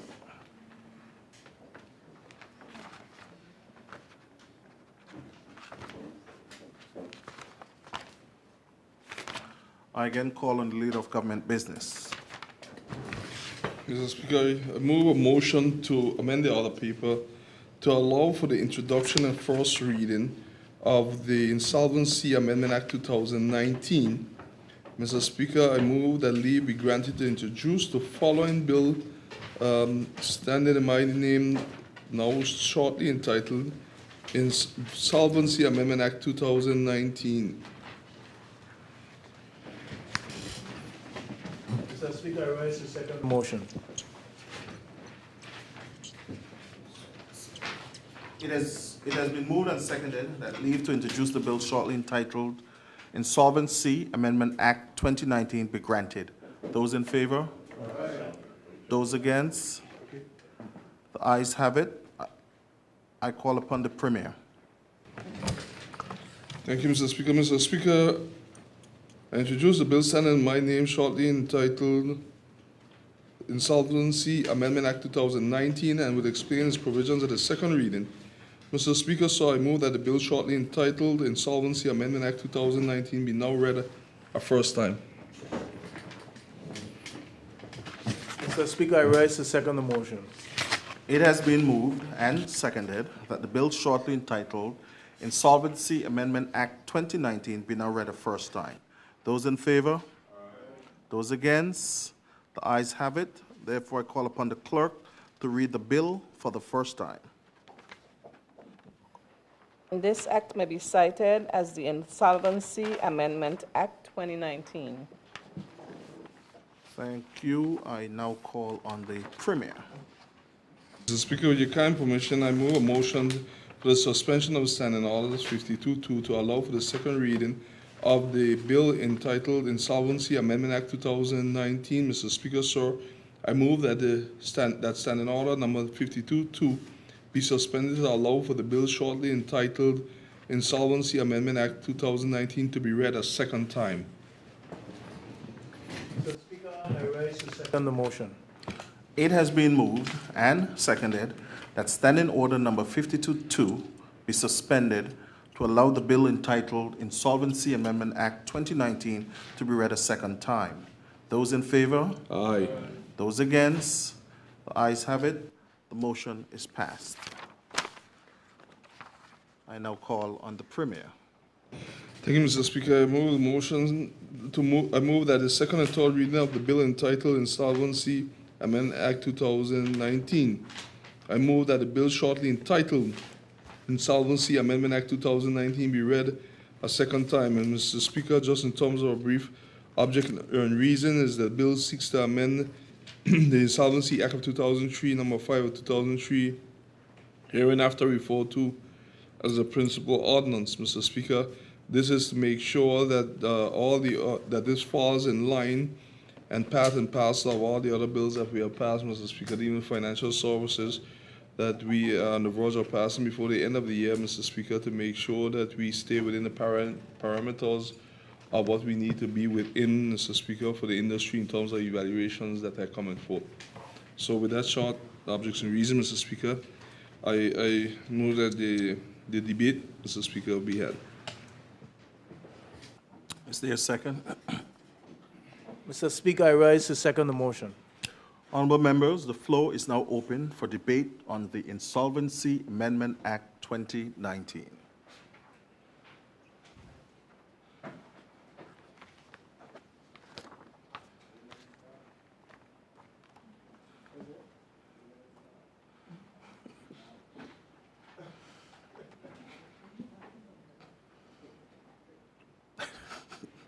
My last call, which will give you final 3 minutes. The floor remains open for debate on the Insolvency Amendment Act 2019.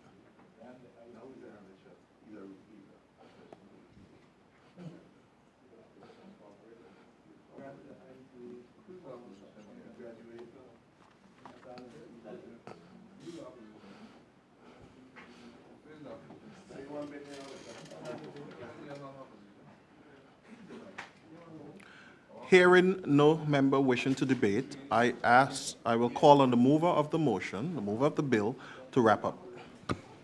Thank you, Mr. Speaker, for the full cooperation. Mr. Speaker, we will now, without any further ado, Mr. Speaker, we'll move towards having the Insolvency Amendment Act 2019 now be placed in the committee stage so we can go through it line by line, clause by clause. Thank you, Mr. Speaker. It has been moved and seconded that the bill shortly entitled Insolvency Amendment Act 2019 be now read a second time. Those in favor? Those against? The ayes have it. Therefore, I call upon the clerk to read the bill a second time. This act may be cited as the Insolvency Amendment Act 2019. Pursuant, therefore, to Standing Order 55-1 of the House of Assembly of the Virgin Islands, the bill now stands committed to a committee of the whole House to consider it clause by clause. This House is in committee.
It's sitting.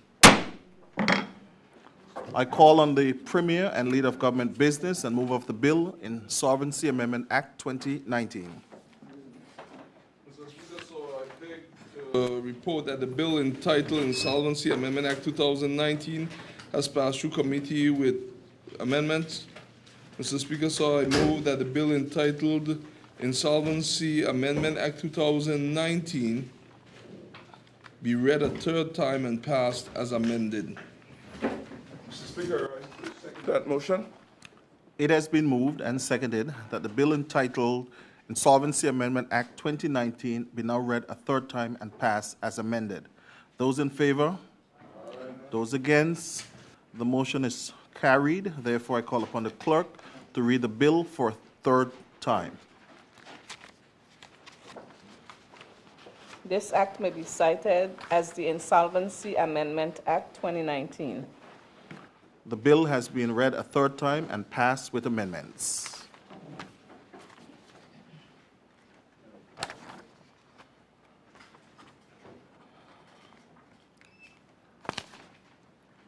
I now call upon the clerk.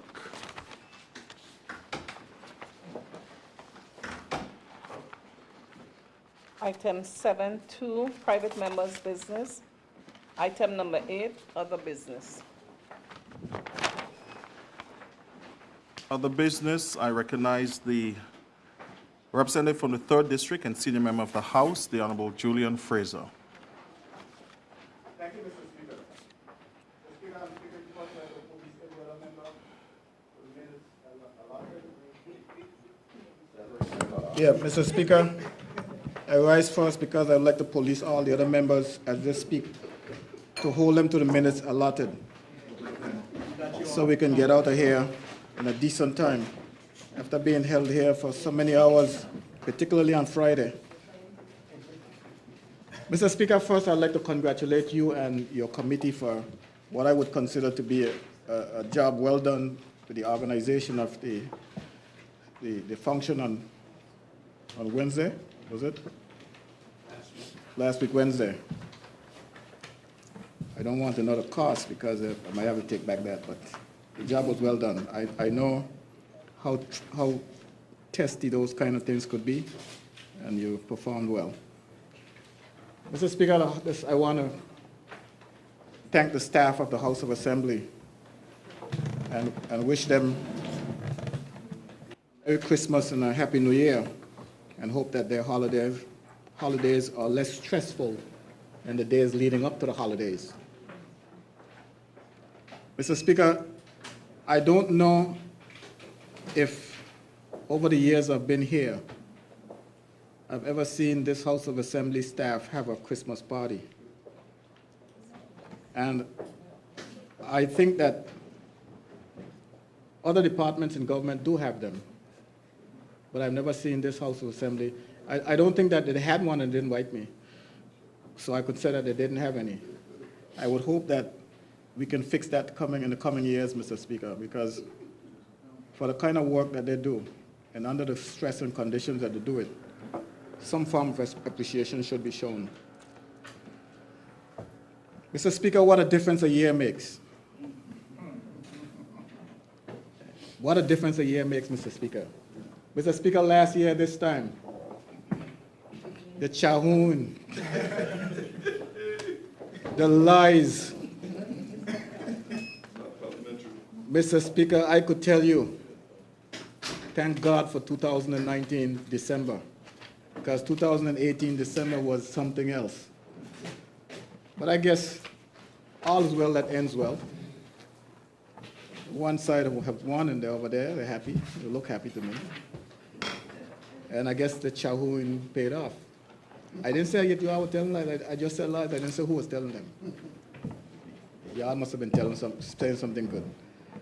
I want to congratulate them, Mr. Speaker, for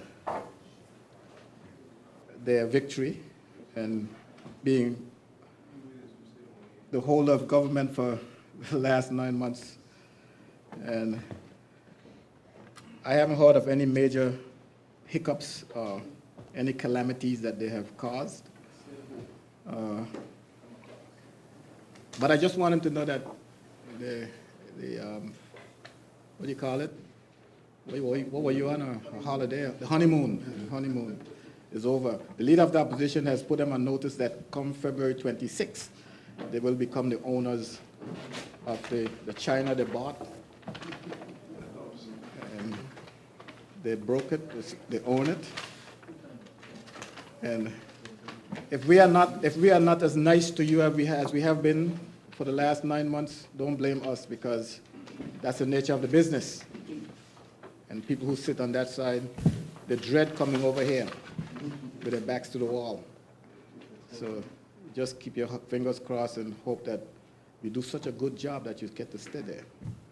And these guys over here are going to be making sure that you don't stay there. So that's the nature of this business, if you haven't learned yet. Mr. Speaker, on a more serious note,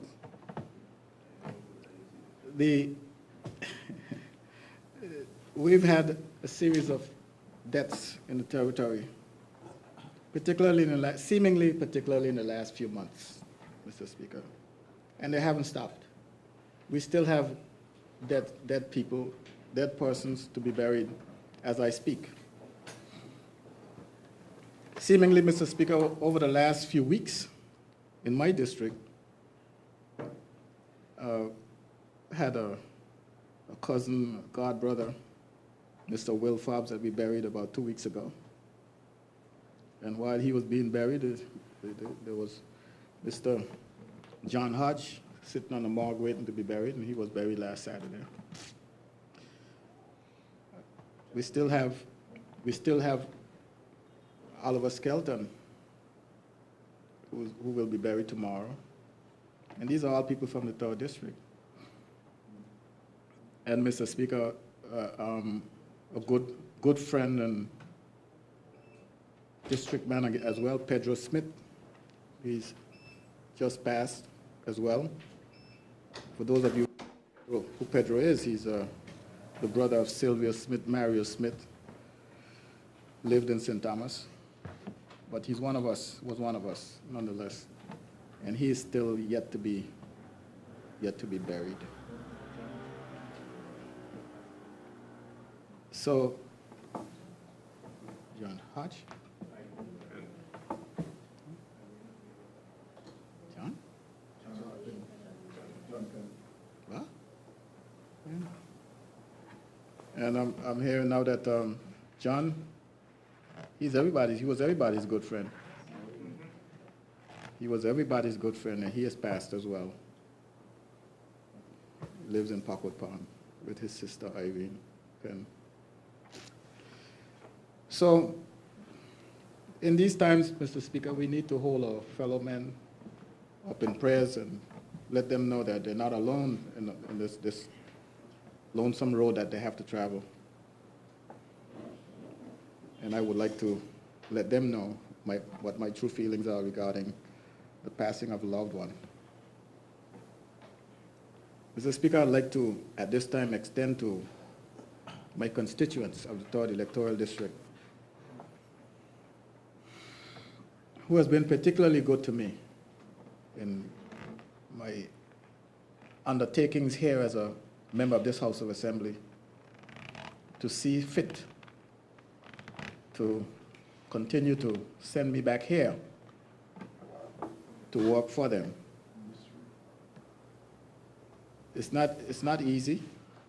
I never found it to be easy being here, especially when you have governments that could be classified as being hostile to you.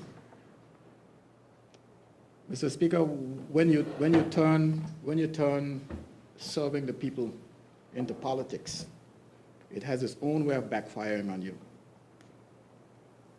And I don't care what part of Tortola you live in, or what part of Tortola you're from.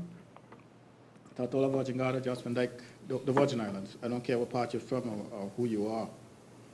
We are all sent here to represent people. And even though I am representing the people of the 3rd District, if someone in any part of this territory has an issue, particularly with government, I am first and foremost ready and prepared to defend that individual. Mr. Speaker, I am disappointed in the way we have been able to represent our people when it comes to grievances against the government, that we haven't graduated to that point as yet in the Virgin Islands where persons are free and able to bring legal actions against the government. And Mr. Speaker, it is only because they can't get legal representation to do so. I see that day coming, Mr. Speaker. It will come, because I know the government does things to people that they don't have to and they shouldn't do. So people suffer. So I want the territory to know that for the many years that I've been here, sent here by the people of the 3rd District, to whom I'm immensely grateful, this Christmas coming will be the 21st that I'm here consecutively. Compliments of the people of the 3rd District. My gratitude repeatedly. And folks, the people in the territory, Mr. Speaker, I want to extend my heartfelt gratitude and express to them how I wish that they enjoy these holidays in good health and in good spirit, sharing the love among their fellow men, particularly their families. If we were only to concentrate on the reason there is a day called Christmas and celebrate it for that particular reason, which is the day that our Christ Savior was born, Jesus Christ was born. And that's why it's being celebrated, Mr. Speaker. It's not being celebrated because people feel that they can get a holiday and do whatever they wish with this holiday. It's not supposed to be used for that purpose, Mr. Speaker. It's not supposed to be used to go shopping and people who has businesses decide that they're going to have a sale and you're going there to shop. That's not the purpose for Christmas. And then there are those who don't even know what Christmas is all about. They just see people doing things and they do them. And that's not supposed to be a part of our culture. It's not supposed to be a part of our being, Mr. Speaker. So I have no qualms whatsoever in telling people to get back to earth. Get back to the real earth here. Because over the years, Mr. Speaker, what's going to happen, or what has essentially happened, Mr. Speaker, what has essentially happened, Mr. Speaker, is that we have lost all those things that we have been taught and learned to appreciate. And I'm hearing that my 10 minutes is up, so I think that, Mr. Speaker, with those words said, I think I got my message across. And to my fellow men here in this House of Assembly, all of you, I wish you a Merry Christmas, Happy New Year, and be nice to your family. Stay home, okay? Thank you. I thank the member for the 3rd District for his contribution. I recognize the Junior Minister for Tourism and Territorial Member, the Honorable Sherry B. De Castro. Thank you, Mr. Speaker, for the opportunity to speak. I would like to firstly congratulate you, Mr. Speaker, and the committee who dealt with the Honorable Ralph O'Neill's funeral, from the committee to the ushers to the transportation crew.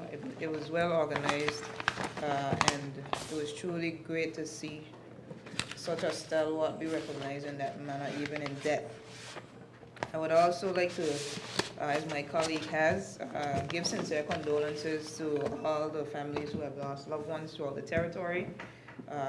Please accept our sympathies at this difficult time, and may God continue to comfort and bless you throughout this time of bereavement. On a lighter note, I would like to congratulate the many queens that have traveled across the world to represent the Virgin Islands over the past few weeks, from Mrs. BVI to Miss Universe BVI to Miss World BVI, from China to Atlanta to London. They've done extremely well, some of them even ranking the highest the BVI ever have in these international pageants. So I truly wish that as much as with 1.5 background in pageantry, some people think it's maybe minute or minimal, but I believe the contribution that they give on the world stage is highly commendable, and I personally would like to congratulate each of them for the great work they've done in this area. I would also like to give my heartfelt gratitude to the staff at the House of Assembly offices. As a new parliamentarian, it's truly been a pleasure working alongside all of you. We would not be able to do what we do without the support of the House of Assembly staff. So truly, I endorse what the member for the Third has said in terms of initiating appreciation at the end of the year, at least in terms of some sort of dinner or something to at least show appreciation in that manner. I would also like to holistically wish everyone in the territory Merry Christmas. We know the reason for the season, and I pray that we would take the time out to truly think about and appreciate the Christmas meaning, the reason for the season, as we would say, and truly take time to honor God, Jesus, and just spend time with family and friends. As much as we seek to put Christmas under the Christmas tree, may we also seek to enjoy the familial values and the time that we spend with family during this very honorable time. And as we go through to the new year, 2020, I wish everyone a happy new year as well. And I also recognize the hard work and dedication of all members of the House of Assembly. 2019 has been a great year, and I look forward to serving with each and every one of you in 2020 as we seek to move this country forward. Thank you.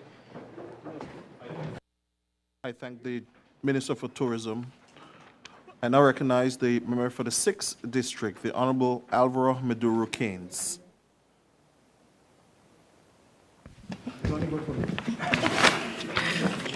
Thank you, Mr. Speaker, for allowing me to say these few words.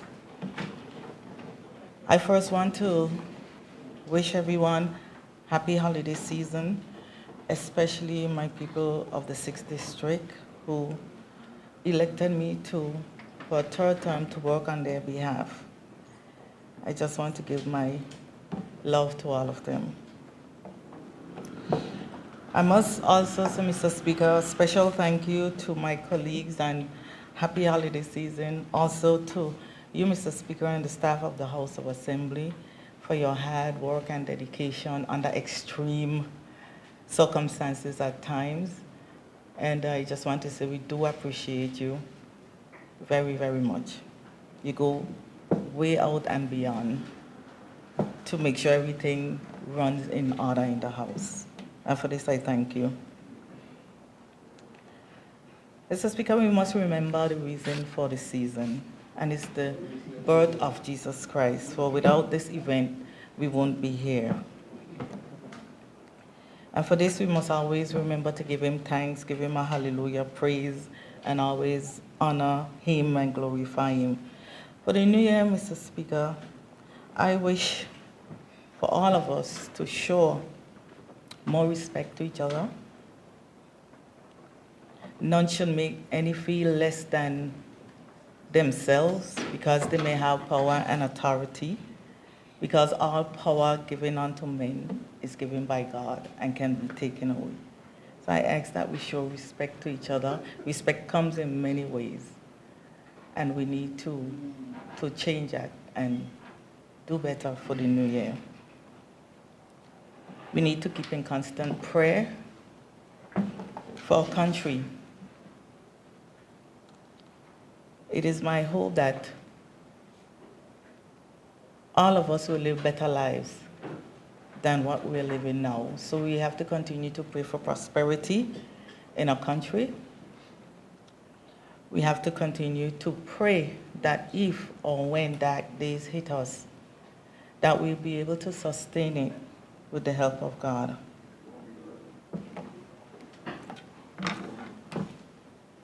And Mr. Speaker,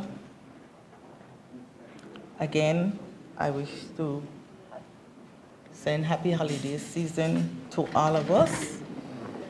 and may God's blessings be upon us as a people and as a country. Thank you, Mr. Speaker. I thank the member for the 6th District for her contribution. I recognize the Minister for Natural Resources, Labor and Immigration, and member for the 9th District, the Honorable Vincent O. Whitley. Thank you, Mr. Speaker. As this is the last sitting for 2019, I want to thank you, Mr. Speaker, for the excellent job you have done in the House and your staff, officers. I want to thank the Premier and his team for taking us through a second budget cycle. I want to wish all the members in this House a joyous holiday season. May you enjoy it, because 2020 is going to be a very challenging year, as there's much work to be done. Secondly, Mr. Speaker, I want to thank the staff of the Ministry of Natural Resources, Labor and Immigration for the support they've given to me as a new minister, taking me through the ropes. It's been a bit of a learning curve, but I want to thank all of the persons in the ministry, the PS, the deputy PSs, the messenger. I want to thank all the departments, National Parks Trust, all the beach wardens, immigration, everyone. We're not perfect, but we are a work in progress. It's a very hard-working team.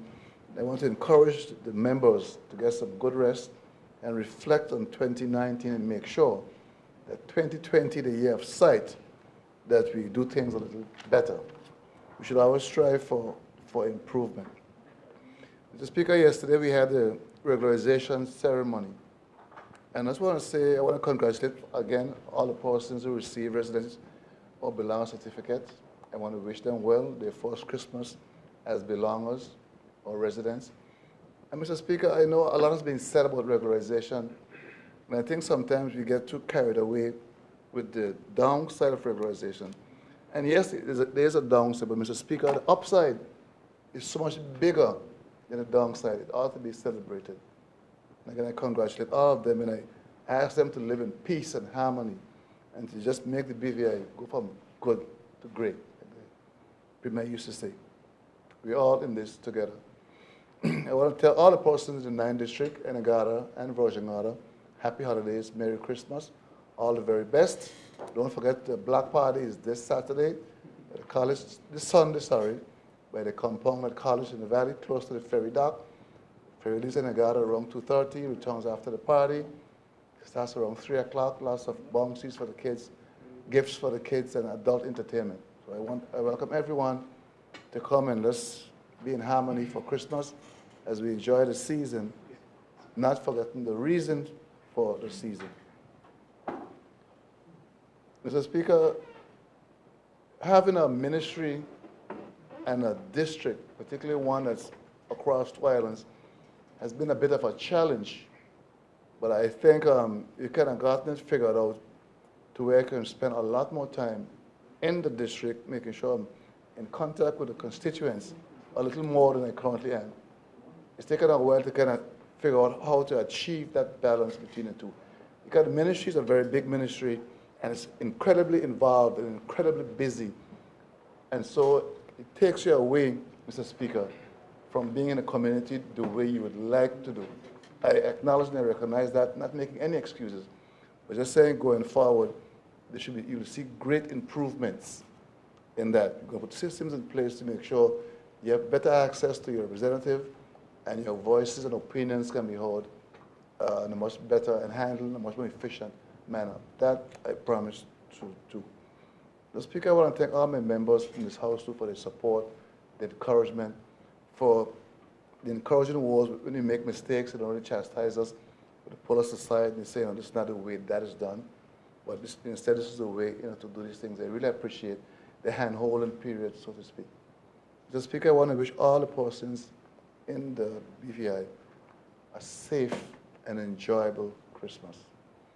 You will see me around to your houses looking for turkey and ham, and maybe a little guava berry or something, as we share in this festive season. So, Mr. Speaker, with those few words there, again, I want to say Merry Christmas to all, and see you all in 2020 as we ramp this train up and down the road. Thank you, Mr. Speaker. I thank the member for the 9th District. I recognize the Deputy Speaker and Territorial Member, the Honorable Neville A. Smith. Mr. Speaker, I thank you. Mr. Speaker, when I was first elected, I didn't know what to expect when I come to this honorable house. I came here not knowing what to expect. I sit among giants, I call them. Member from the 3rd, Honorable Premier, the veterans who've been here for years. And I've sat and I've listened and I've learned. And I'm still learning. I don't think I'll ever stop learning while I'm here. But one of the most important things I've learned that while I'm here is that we're here for the people. We're here to make the lives of the people in the Virgin Islands better. And that is something that I take very serious. Very, very serious. Because I ain't had to be here. I could have been somewhere else. But the people of this Virgin Islands put me here for a reason, a God-sent reason. And I think I have a calling to be here. And I'm going to do everything in my power to make sure that I look out for the people of these Virgin Islands. I'm going to make sure that I listen to what they have to say. Because if we don't listen, we can never tell, we can never fix the problems. Listening to a lot of my colleagues speak, you hear them say, this is a big man's game. It's a contact sport, which I didn't know it was a contact sport till when I got here. You hear a lot of hurtful things being said across the table, but it's all in good faith, I realize, because everybody here have the same mission to make sure the people of the Virgin Islands are in a better place. I would like to take this time to wish the entire Virgin Islands Merry Christmas and a Happy New Year. I would like to share the love that we normally give, which is BVI love, around these Virgin Islands. I'm going to make sure this Christmas, families who do not have will have. I'm going to team up with FSN Network and make sure that these people enjoy Christmas just like we do, because we all are the same people. And I want to see that happen around the Virgin Islands. I mightn't be able to give you everything, but I can give you love, and I can share what I have with you. And that's my intention. To the staff of this honorable house, the House of Assembly, I thank you, I thank you, and I thank you. You have made my beginning a very good one. You have taught me well. I've developed a relationship with the entire staff and respect to all. This is my first year, you're right, Honorable. This is my first year, and it's a happy first year. But my feeling is that this is just beginning. I think the learning period is over, and it's time to work. I am not a rookie anymore, so I don't want to hear no member on the outside call me a rookie. I am not a rookie anymore. I come here to work, and I'm going to work. The people put me here for a reason. I'm not going to fail them. My mother always say, do your best. That's all I ask of you, your best. And I'm going to do my best because the people deserve the best. Merry Christmas to all. My colleagues, good job, well done. Opposition, keep us on our toes. That's your job. Make sure we do the right thing. I'm going to be using the whip a lot more next year. We as a government, we did well. We could have done better. We have a lot of things that we could have done different. But like you all said, we are rookies, or we were rookies. But come good next year. Because there's a challenge, and I'm always up for the challenge. We have a leader he has more energy than all of us. Yes, sir. And we're going to back him from beginning to end. Because we come here with one intention, that's to make the BVI great. And we ain't going to stop till it happens. You have to make decisions. Decisions is what need to be made, and they're being made now. People of the Virgin, once again, thank you. God bless you and your families. From my family, my wife and myself. Thank you. I thank the Deputy Speaker for his contribution. At this time, I recognize the Minister for Transportation, Works and Utilities, and member for the 5th District, the Honorable Kai M. Reimer. Thank you, Mr. Speaker. Mr. Speaker, I join with the rest of my colleagues, all who have spoken about the funeral of last week and the great work that the House and yourself demonstrated in terms of letting our late Honorable Ralph Tilford O'Neill go out with such class and such pride. And I congratulate you, Mr. Speaker, and the team for a job well done. And as we speak about having the late Honorable laid to rest, Mr. Speaker, I also join with my member from the 3rd for the families that have lost loved ones. Mr. Speaker, as they go through these grieving times, Mr. Speaker, we hold them up in our prayers and our thoughts. And Mr. Speaker, as this is a holiday season, I want to ask that each and every one of us in this honorable house think about those that are grieving, those that are sick, those that are shut in. Give them a call, try to visit where we can offer assistance. Words go a long way, and Mr. Speaker, I ask that we all reach out to someone and offer a helping hand.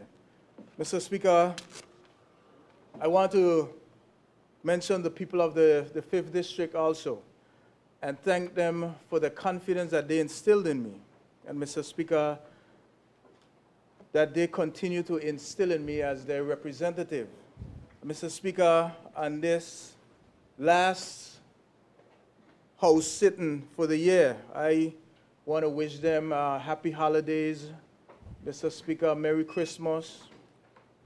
And I extend that to the people of this beautiful British Virgin Islands, each and every resident within our community, Mr. Speaker. Mr. Speaker, in the 5th District is beginning to look a lot like Christmas.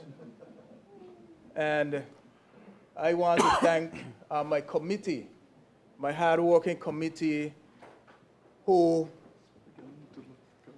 we have gone out there and try to light up the district a little bit, bring some life into the district.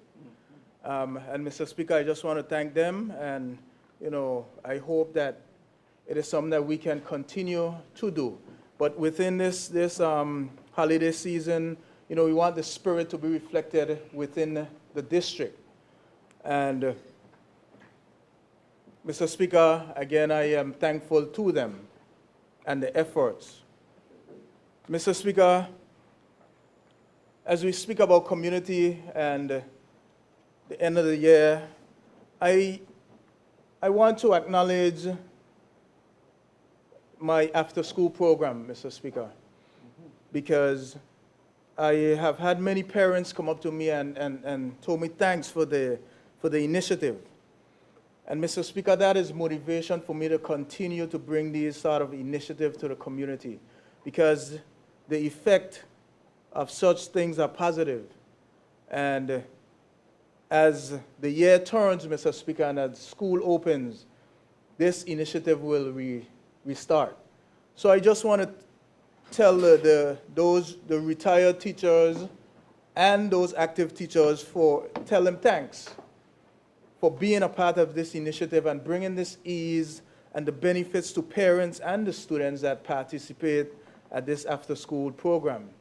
To date, we had about 40 children, and daily many parents were asking for the ability to bring for more of the the children to come to the center, but we were maxed out at that time.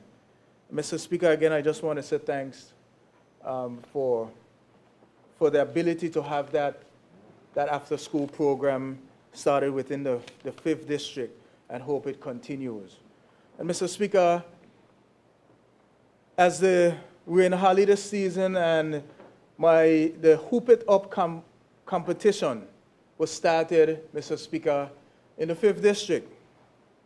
Mr. Speaker, the games continue tomorrow, and I want to encourage all parents, residents as well of the district and the community to come out and support our children. We have this competition that we have age ranges from 9 and under, 10 to 12, 13 to 15, and 16 to 18. And Mr. Speaker, the few games that we had, they were quite exciting. And what we are trying to build is community spirit. We are trying to create a positive environment within the area. And Mr. Speaker, I ask that the parents come out and support, as well as the residents. Tomorrow, we have one game, ages 13 to 15, and the teams are Matrix versus Young Gunners. And Mr. Speaker, again, I wish all the players, the coordinators, the referees, I wish them well, and I say thank you for making this hoop out competition what it is today. Mr. Speaker, as this is my first Christmas standing in this honorable house, I'm proud. I'm proud, Mr. Speaker, for this opportunity to represent the people of this territory, to represent the people of my district. And Mr. Speaker, as we speak about the new year coming on board, the excitement is there. The excitement to get things done, to get roads repaired, to get water to each and every resident within the territory, to clean up Road Town, Craft Alive, to get the parking at Festival Ground, to make sure that the sewage issues are fixed. Mr. Speaker, I am excited because the Premier has given me instilled this confidence in me to get these things done, and he assured me that resources would be available. And Mr. Speaker, I do want to thank the Premier for that confidence that he has instilled in me. Well, Mr. Speaker, this can't be accomplished without my team at the ministry and all the different departments that would be involved in completing these issues. So, Mr. Speaker, my permanent secretary, Mr. Ronald Smith Berkeley, and the entire team at the ministry, I want to say thank you, just like other members spoke, in terms of the staff, making them feel comfortable and giving us the right tools in terms of carrying out our initiatives and our mandate. I want to say thank you. And I just also want to mention the fact that the African theme party that we had the other night, I had a great time. And I like the camaraderie that we had at this party with all the staff. And I must say that all the ministry staff came out and they supported, and that was good. And I ask that the ministry continue with this unity and this continuous teamwork so that we can be as achievable as possible. And Mr. Speaker, on behalf of my family, my wife, my 2 daughters, Soraya, Koya, I want to extend Christmas and holiday wishes to the entire territory. And like the at-large member stated, BVI love. I think it's a good tagline, and we need to use it as frequent as possible. And with those few words, Mr. Speaker, I want to say thank you to all the members within the House, the staff that is behind the camera, the radio station, those within the media, a good friend here, the staff. I just want to say thank you. Thank you, and I wish all a happy, Merry Christmas and happy holidays. Thank you, Mr. Speaker. I thank the member for the 5th District.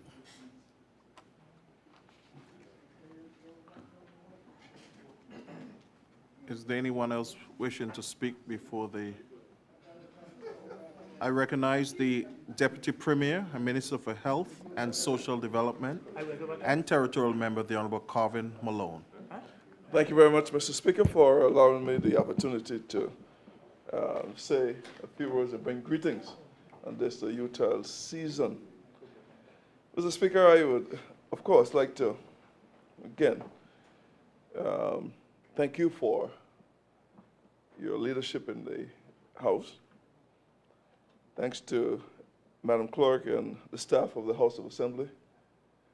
And my good friend over here, I was trying to give her a rest, but she said, well, let me walk through.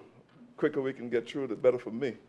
And of course, Brother Fraser is always there doing what he has to do. But I think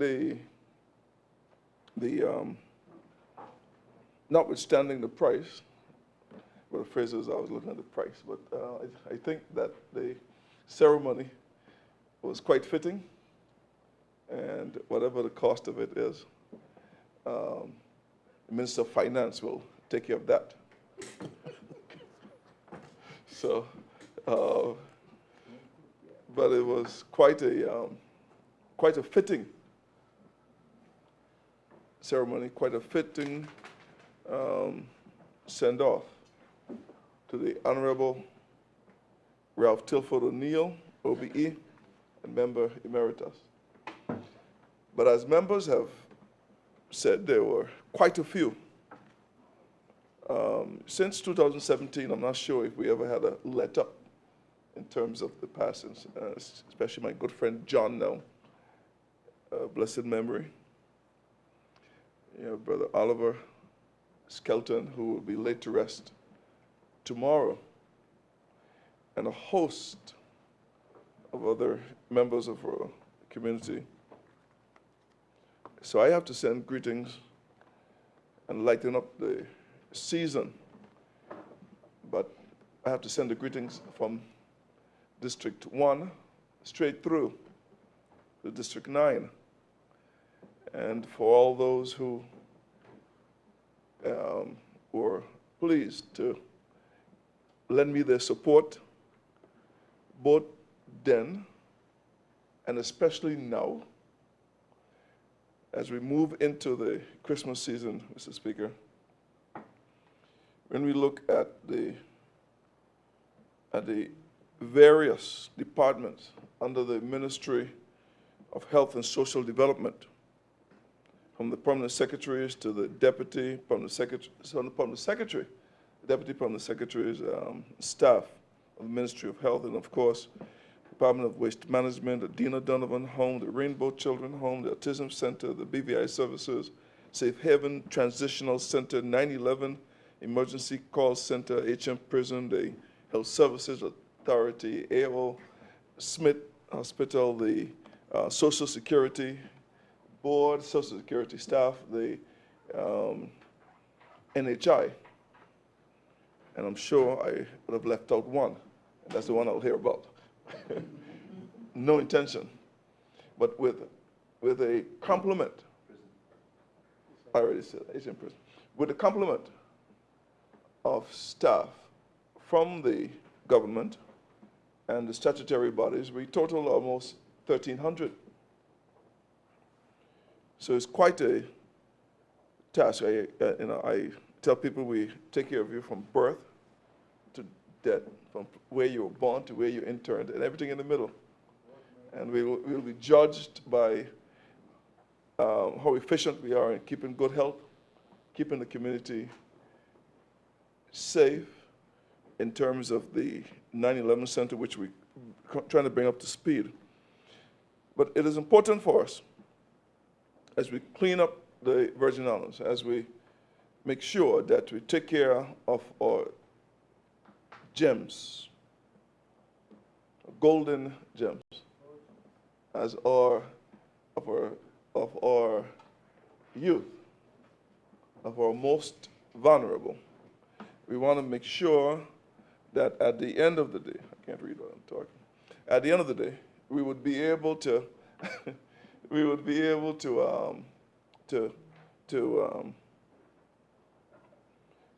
send out and show the BVI love of which we speak. Mr. Speaker, on behalf of my wife, my daughter, the entire BVI community, we send greetings. My staff, of course, in the private endeavors, they've been holding the fort. There's a song, Hold the Fort Where I'm Coming. Okay. So at the end of the day, we cannot get this done unless we work together. And I would like to, again, I did it this morning, I'd like to do it publicly here, and I guess it'll go on the records of the House. Thank the Honorable Premier for this rotation as Deputy Premier, and thank the other members who have served and served well in the post. I think we're all going to be the better for it, because at the end of the day, he can go away and any one of, well, he can go away, I can go away, and any one of the members can serve. They all have practice. They know how to push the button. Done. Send it. So, Mr. Speaker, I would like to say, again, season greetings. Merry Christmas. Have a safe Christmas and a most enjoyable 2020, most successful 2020. Thank you. I thank the Deputy Premier for his contribution. At this time, I recognize the Minister for Education, Culture, Youth Affairs, Fisheries and Agriculture, and member for the 7th District, Dr. the Honorable Natalio D. Whitley. Thank you, Mr. Speaker. I want to thank the other members who didn't use all their time for yielding their time to me. I truly appreciate it. I've been counting the minutes. I think I gathered about an extra 15 minutes, Mr. Speaker. But first, allow me to recognize the Honorable Premier, who is going through his 4th Christmas season as Premier. After being in the House of Assembly for 20 years, he has been given the opportunity.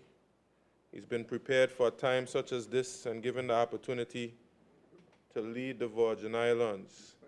And he did not have another member elected who had experience in the House of Assembly. All the rest of us were first-time members of the House, and he has provided us with guidance and support and leadership, and I appreciate him for that. I also want to recognize the other ministers of government, because as a district representative, I cannot be successful without the help of my fellow ministerial colleagues. And I'm so impressed with my ministerial colleagues. We're not envious of each other. We're genuinely happy for each other's success, and we work together well as a group, and I pray that that continues. Mr. Speaker, I'd like to acknowledge you as well for your leadership here in the House of Assembly. I thank you for your leadership. I think you're doing quite a good job. And I want to recognize the members of the backbench, as well as the opposition members who have come here to do the people's work.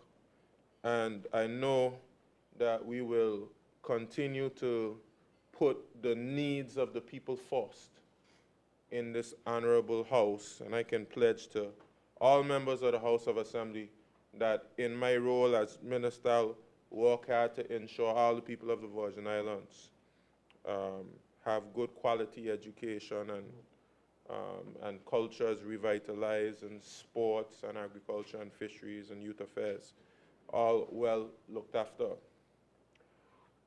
Mr. Speaker, I want to recognize those persons who work in my ministry and all the other bodies under the ministry, the statutory bodies, and the different departments, etc.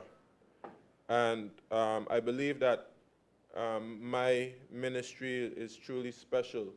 The members of the ministry have been going around and caroling around the town. I believe it must have been yesterday, they went to the National Bank and did some caroling. They went to the ports and did caroling and all throughout the place. And I really appreciate the persons within my ministry. And I'm going to be having a ministry staff party. I believe it's on the 19th, which is just 2 days from now. And I'm looking forward to celebrating with my ministry and showing them my greatest appreciation. I want to join with Junior Minister for Tourism and congratulate all the queens. Rikia Brathwaite, who was Miss World BVI and did a fantastic job away. She won the Sports Woman Award and I believe placed second in the talent competition and placed very highly in the Miss World competition. We also have Mrs. Chandra Turnbull, who did very well in the Miss Globe competition. She was Mrs. BVI, also did extremely well. And we have one of the members, her daughter, Miss Bria Smith, who did extremely well in the Miss World pageant. And we've had a good year as it pertains to persons performing on the international stage. You know, we had Johan C. Smith, and you had all types of different persons. I'll miss them out if I try to name all of them. But they have performed extremely well on the international stage. In sports as well, we had Chantel Malone, who won a gold medal for the BVI at the Pan Am Games, which is absolutely excellent. And so many other areas, the Carifta Games, Brother Crowell, so many other achievements. And I really want to congratulate persons who've been performing well, really well on the international stage. We should all be proud. I would like to recognize the Basketball Federation. Last weekend, they were out doing some community service, and they were at the clinic there at East End doing some painting and some cleaning up. And I really want to congratulate Derek Valak, president of the Federation, and his entire team, who take it upon themselves to really lead by example and show that we want to contribute to the community. We don't just want to ask for persons to support us. We're going to show that we are supporting the community. And I believe they had a T-shirt that said, it only takes one to make a difference. And in the back of the T-shirt, it says, I'm in. And I just want to let the members of the Basketball Federation know that I'm in full support of that initiative, and we're going to do great things in the coming year. H. Lavity Stout had a fantastic Christmas concert. I caught some of it. I congratulate them and all the other schools that had concerts, Elmer Stout High School and all the different schools. I wasn't able to make all of them, but the ones I did go to were absolutely excellent and really is contributing to the Christmas spirit that we have here, Mr. Speaker. I also want to congratulate the Commercial Court on 10 years of being established. They had a nice dinner there at Scrub Island, and I appreciate the work that the Commercial Court is doing and the entire team. Mr. Speaker, I was at the Belongers ceremony yesterday, and I want to thank the Premier and the Minister for Natural Resources, Labor and Immigration for the good work that they did. Mr. Speaker, I recognize persons who literally my whole life, I know them. And some of them, I have to tell you, I was completely and utterly shocked that they did not have status. And I just want to say that persons who've come here and contributed, they've contributed, you know, they've not just contributed in their jobs. I saw many persons there who volunteer, who do things and they don't expect anything in return. And I believe the great majority of persons are good, decent people. And I call on the entire BVI community to embrace these persons. I mean, I see persons like Jason, Edwin, and Vincent Watley, Morris Watley, and Phil Aspinall, and Judy Petts. And, I mean, all of these different persons who have been doing such a fantastic job here in the BVI. And you should hear how lustily they were singing the territorial song. You could see that they really felt pride in the Virgin Islands. These are not persons who are going anywhere. They're going to be here, right here with us, and we should embrace them. And I was so happy. It was such a proud moment for me to see many of these persons who've been here for such a long time really feel embraced as a member of the BVI community. And we have to move from this point now to a shift, because, Mr. Speaker, the era of mass immigration has to be over. And now should be the era of really education and training and ensuring that our young people graduating from the schools, same persons who are in the ceremony, their children, and all our children are able to get opportunities. And that's why I appreciate many of the initiatives being put forward by the Premier and the Minister for Natural Resources, Labor, and Immigration. 3 minutes left. Why am I the only person getting timed? Nobody else got it at 7 minutes. All right, buddy. You just throw me off, completely throw me off. So I got to take an extra 3-4 minutes 2 minutes now. just to get back on my game. Mr. Speaker, I don't need to be coached. I'm the one on the floor. And I'm going to deliver my address as I see fit. Thank you, Mr. Speaker. Okay? Anyway, I want to make reference, just 2 more points, Mr. Speaker. I have them listed as points, and I only had 2 more. Anyway, my next point was, Mr. Speaker, my district. I want to let the people of the district know that I'm very proud to represent them. And I want to recognize that in my district, there are a number of persons who have lost loved ones. I mean, we've had situations in my district where very young children, I mean 11, 12 years old, have 11, 12 years old have lost their life to lupus and cancer and things like that. And I know you have persons who've lived long, fruitful lives who've lost their loved ones. But I just want to let the people of the district know that especially those who've lost loved ones, that we have to pull together as a community and be there for each other. It's a very difficult time, especially going through Christmas season. Going through Christmas season without your loved ones. It's certainly not an easy thing. So my heart is with those who've lost loved ones. And let us use this Christmas season not just to think about gifts and presents.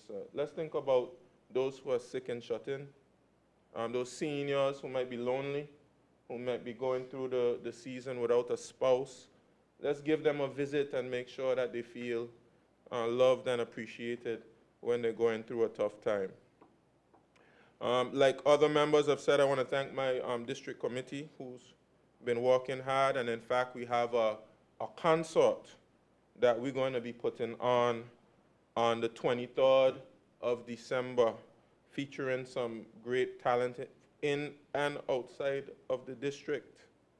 And we're going to be giving out some gifts to the children, and we're going to be having some food and some merriment.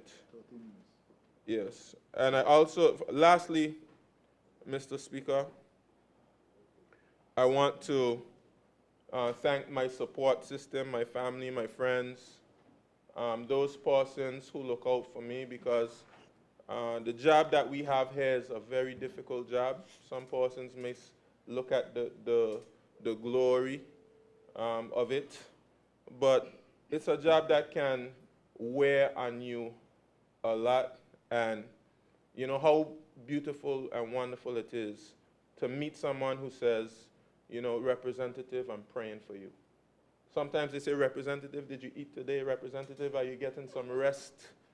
And I truly appreciate those persons who really, really pray for their representative and want the best for their representative. So with those few words, Mr. Speaker, I want to just wish everybody a Merry Christmas, a Happy New Year. I want persons to enjoy the holiday season, to be safe, and to really use the opportunity to get refreshed and ready for a very productive 2020. I thank you, Mr. Speaker. I thank the member for the 7th District, and please note that there was no intention to discriminate against you. Actually, you spoke for the longest, 16 minutes. I recognize the Leader of the Opposition and member for the 8th District, the Honorable Marlon A. Penn. Thank you, Mr. Speaker, and I thank you for the opportunity to wrap up in this last sitting of 2019. Speaker, before I begin, I want to give all thanks and all honor and all praise to Almighty to bring me through another year in this humble house. Mr. Speaker, I think it's my 8th year now in this humble house. I want to thank him for his guidance, his protection, and his covering over my life, the life of my family. Speaker, I firstly would like to begin officially to thanking the people of the 8th District, community who entrusted a youngster from Paramtown with the responsibility of representing their interests in this humble house. It's a responsibility I've never taken lightly. It's a responsibility I do with the greatest of humility, the greatest of honor, because as I reflect on the job that I've been sent here to do, and I reflect on the pictures of persons above me, I know the awesome responsibility that all of us have on the lives of the people of this territory. And particularly, you know, anybody who knows me knows my love and affection for the people of the 8th District, particularly the people of Eastern Lauderdale, whom I treasure and people who I go to bat for on a daily basis. So I want to, from the onset, thank them for their support over the last 8 years, and more specifically over the last year. And I look forward to continuing to represent them into 2020 and beyond. 2020 is going to be a good year for the people of the 8th District, and my representation is going to be a good year for me as well. I look forward for us celebrating together as a community, as a people, as we continue to do the work that we started in 2011 to continue to transform our community, transform the lives of the persons within our community, as I continue to represent you wholeheartedly, humbly, and respectfully. I am not one who likes to hold fanfare. I believe if you represent people, you represent people. Without much fanfare, just do what you have to do. Represent the interests of the people who send us here to this honorable house. So, again, to the people of the 8th District, I thank you, and I look forward for us having a banner year in 2020 and beyond. I too would like to offer condolences to persons who have lost loved ones over the past year. It's never an easy thing to lose someone you love, or loved one, or a friend, or someone that's close to you, especially around this time of the year, Christmas season. It's even more difficult. So I pray and I sympathize and I give condolences to those persons who have lost a loved one during this season. I wish the Almighty give you strength and courage and guidance as you go through this very, very difficult path in burying your loved ones. I won't list everyone because I know I'll miss names, but I want to express a wide condolence to all the persons who've lost loved ones in my district, in my community, and throughout the entire territory.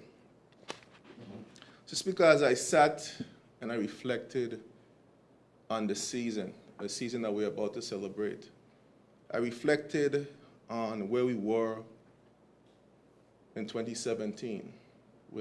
This is our third Christmas season post Hurricanes Irma and Maria. And I reflected on the difficulty that we all were experiencing during that time. And as I drive through the territory, through my district and throughout the entire territory, and I reflected here this evening, we've come a long way. We have a lot to be thankful for. We have a lot to be grateful for as a people, as a territory.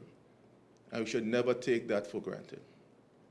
The Almighty has been good to us.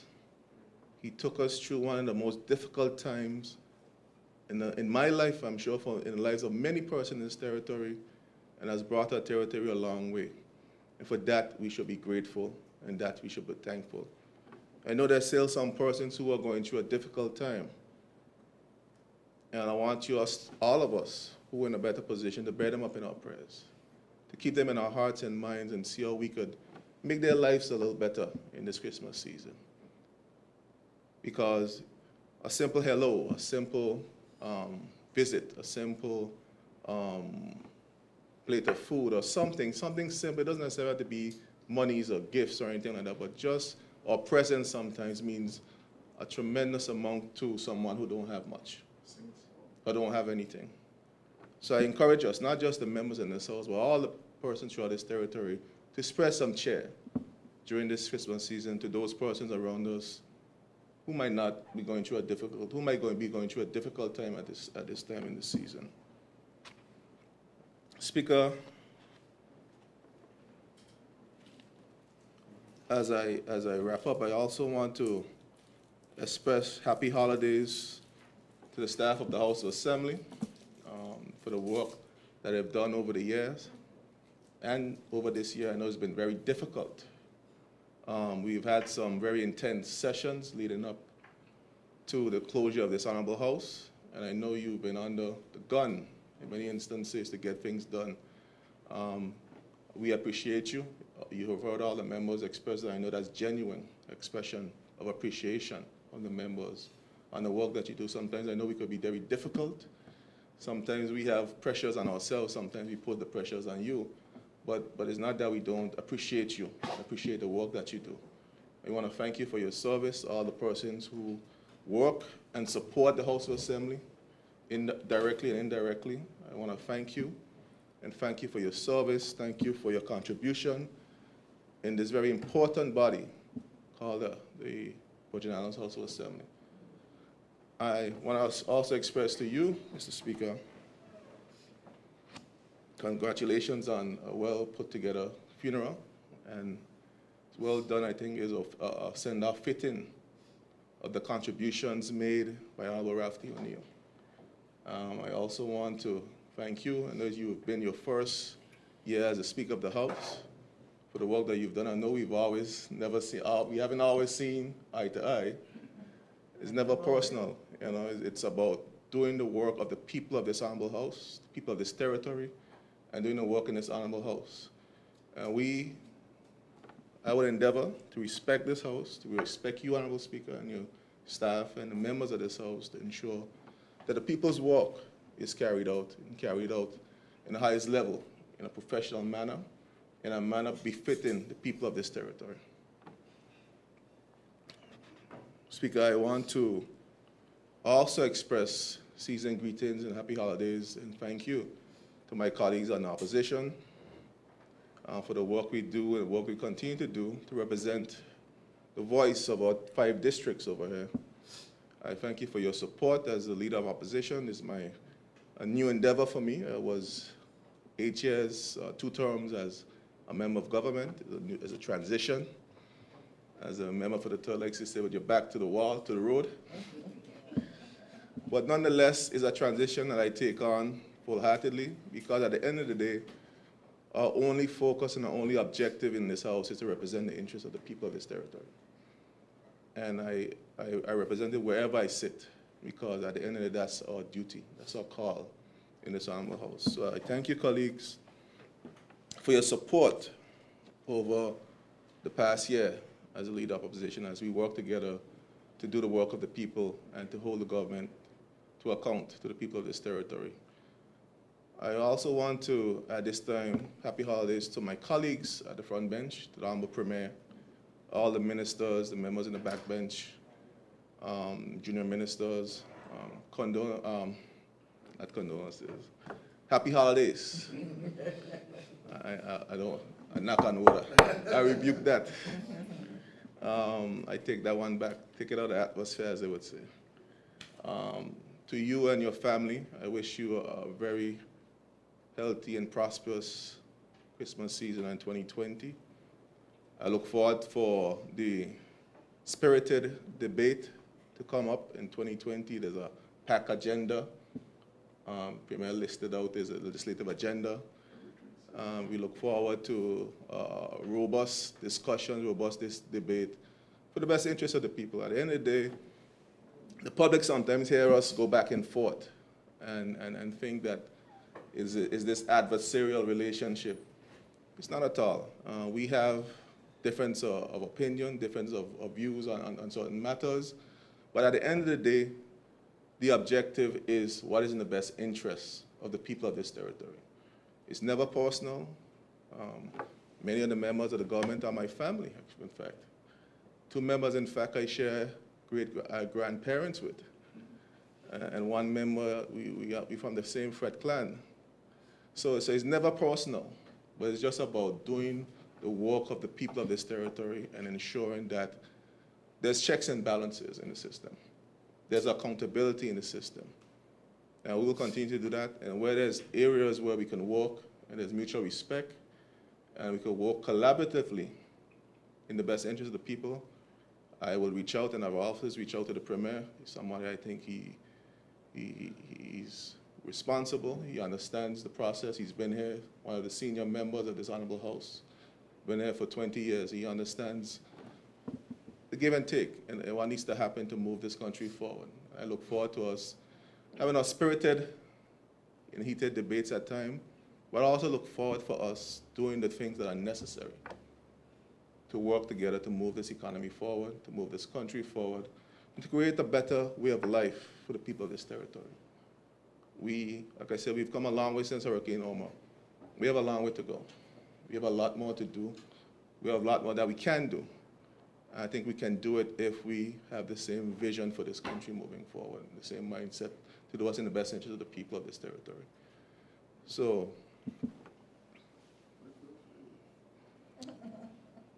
with those few words, how much more time I have, Speaker? Out of time, oh, okay. But with those words, Mr. Speaker, I again, season greetings to everyone in the 8th District, Eastern Isle community, and the wider Virgin Islands, to you and your family. Season greetings to all my colleagues here in the House, you, your family, your district, your constituencies, and to the members of the House of Assembly, you, Mr. Speaker, your staff, the team supporting the House of Assembly. From my family to yours, and on behalf of the people of the 8th District, have a wonderful Christmas season and a prosperous 2020. Thank you, Mr. Speaker. I thank the member for the 8th District. And at this time, I call on the Premier and Minister of Finance and member for the 1st District, the Honorable Andrew A. Foy. Thank you, Mr. Speaker. Mr. Speaker, I rise to thanking you for this time in this honorable house to get up and say a few things. Mr. Speaker, just before I begin, when we were closing off the bills, I missed thanking a few persons, and I wanted to crave your indulgence to thank them. And those persons are Ms. Latoya James, of the head of the ITA, who does a marvelous job. You know, she goes above and beyond the call.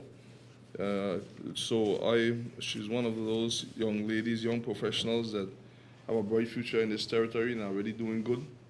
And she has my 100% support. And you have Mrs.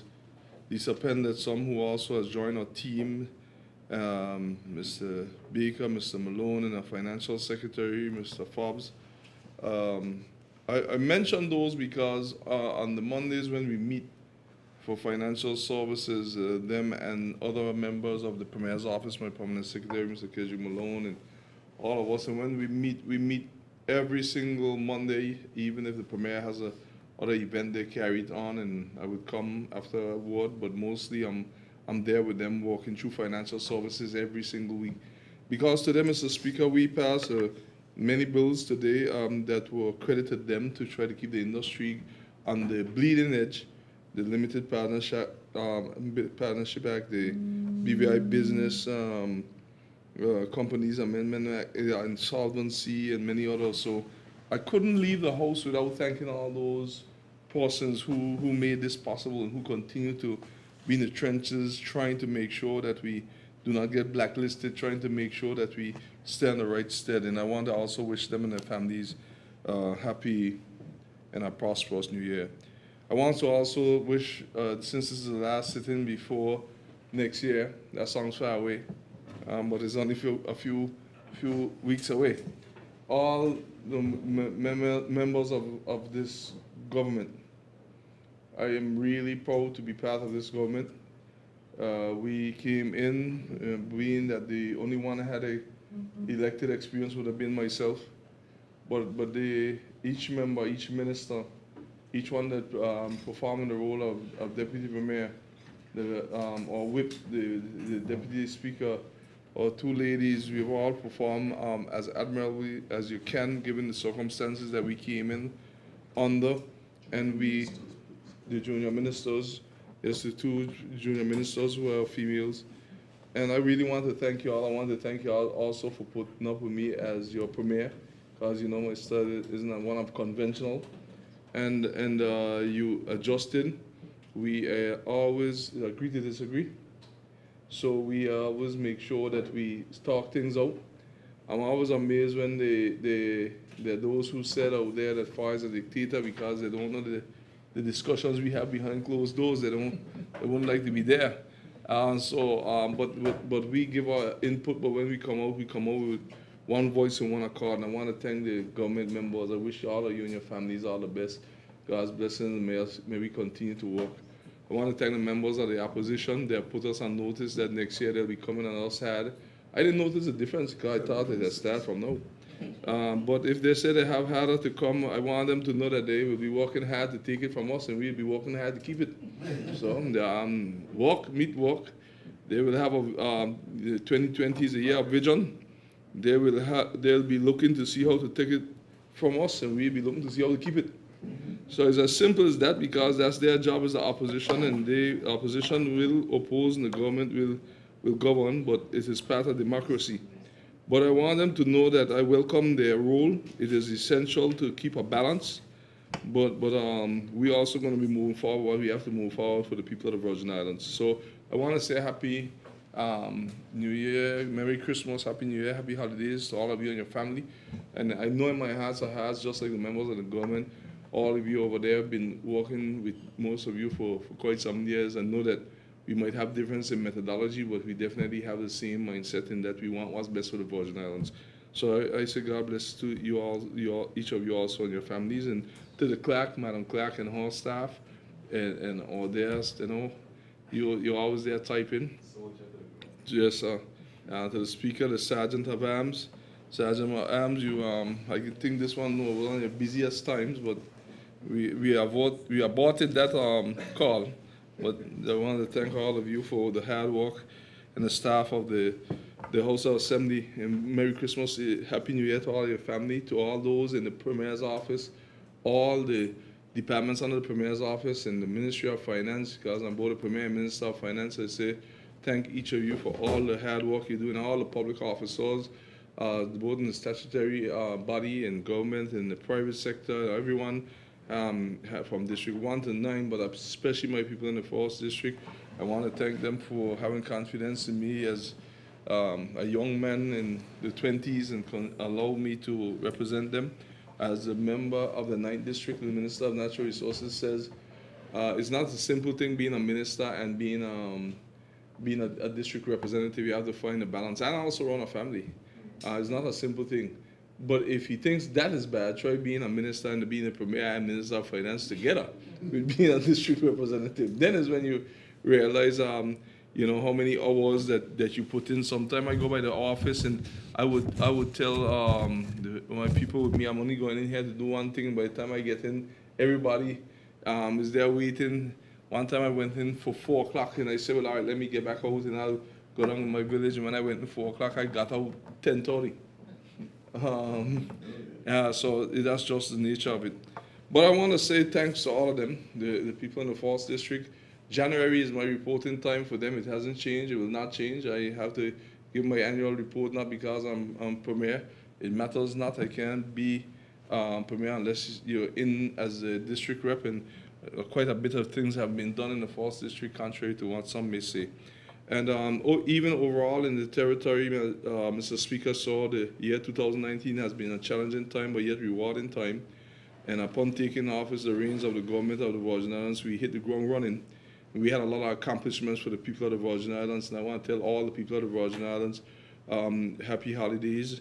Mr. Speaker, I also want to say that there's a lot being said by some people in certain positions about recovery, and they want it to speed up, or they want recovery to begin. And I want to say that recovery is ongoing. It is a myth for people to be saying that recovery needs to begin, Mr. Speaker. And I want to say that the BVI recovery is on the move. It may not be at the pace that others want, but we are moving the BVI forward in the best interest of the people of this territory and with BVI love. And together as a people, we are thinking about the BVI future now.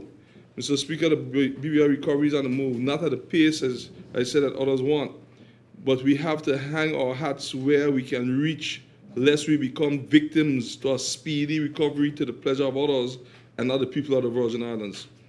A common cold takes a process.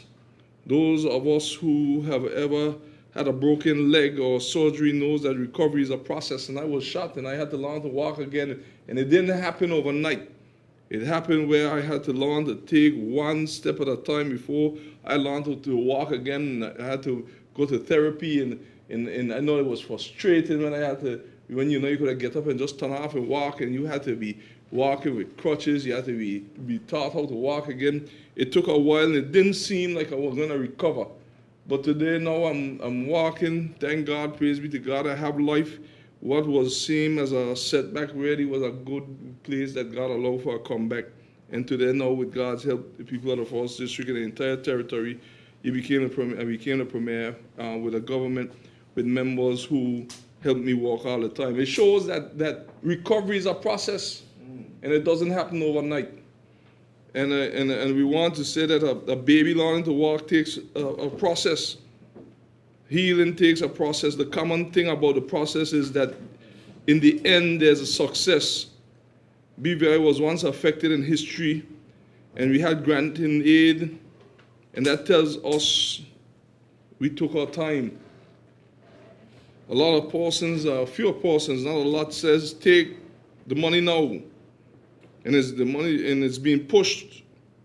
Recovery now is important, it's being pushed. But we are already recovering. We're not the same place where we were 2 years ago. But when they say take the money now and let's move and let us move faster and speedy, more speed than we are now. The question I want the people of the Virgin Islands to ask those who utter those things out of their mouth is at what cost? For our children's children to catch hell later? Take a bunch of money in loans now that we cannot afford to recover at the pleasure of others that have here as a prized possession, and then we can't pay them and we become slaves and put our children into slavery, economic slavery. That is not how we're going to run the territory. And that is not the decisions that are going to be made with me as Premier. And I know that there are those, when I use the word economic slavery, get angry, but I don't understand what it means. Why so? Because if you ask me to take more money than I can afford to pay, that is economic slavery. There's nothing bad about what I said. It's just bad about the action. And who determines what is fast recovery? All of a sudden, there are persons who feel that they know what we need to recover better than the people of the Virgin Islands who built here over the last 70 years. Who determines what is fast recovery? I cannot in good conscience make decisions to settle my people, but God is merciful and He sees the Virgin Islands through. I have faith like a mustard seed. And 2020 is a year of vision. I look forward to working with members on all sides of the aisle. I remember the sick and shut in at this time, and we pray for them. But not only pray for them, but we have to look out for them. We pray for the recovery and the healing. And we welcome home all family and friends with BVI love. There's nothing like when you see a family come back. My daughters are away to college, they come back. You feel good when you see a family come back. You feel good when you see a family reaching. It's a time of joy and love. Enjoy the families. Don't allow a few persons. There are a few persons in this territory now that if they still used to develop pictures in the dark, you could use them to develop the pictures that so negative. You could develop pictures in them, but those are the olden times. But now everything is a problem. You want to know, is any time do they find any joy?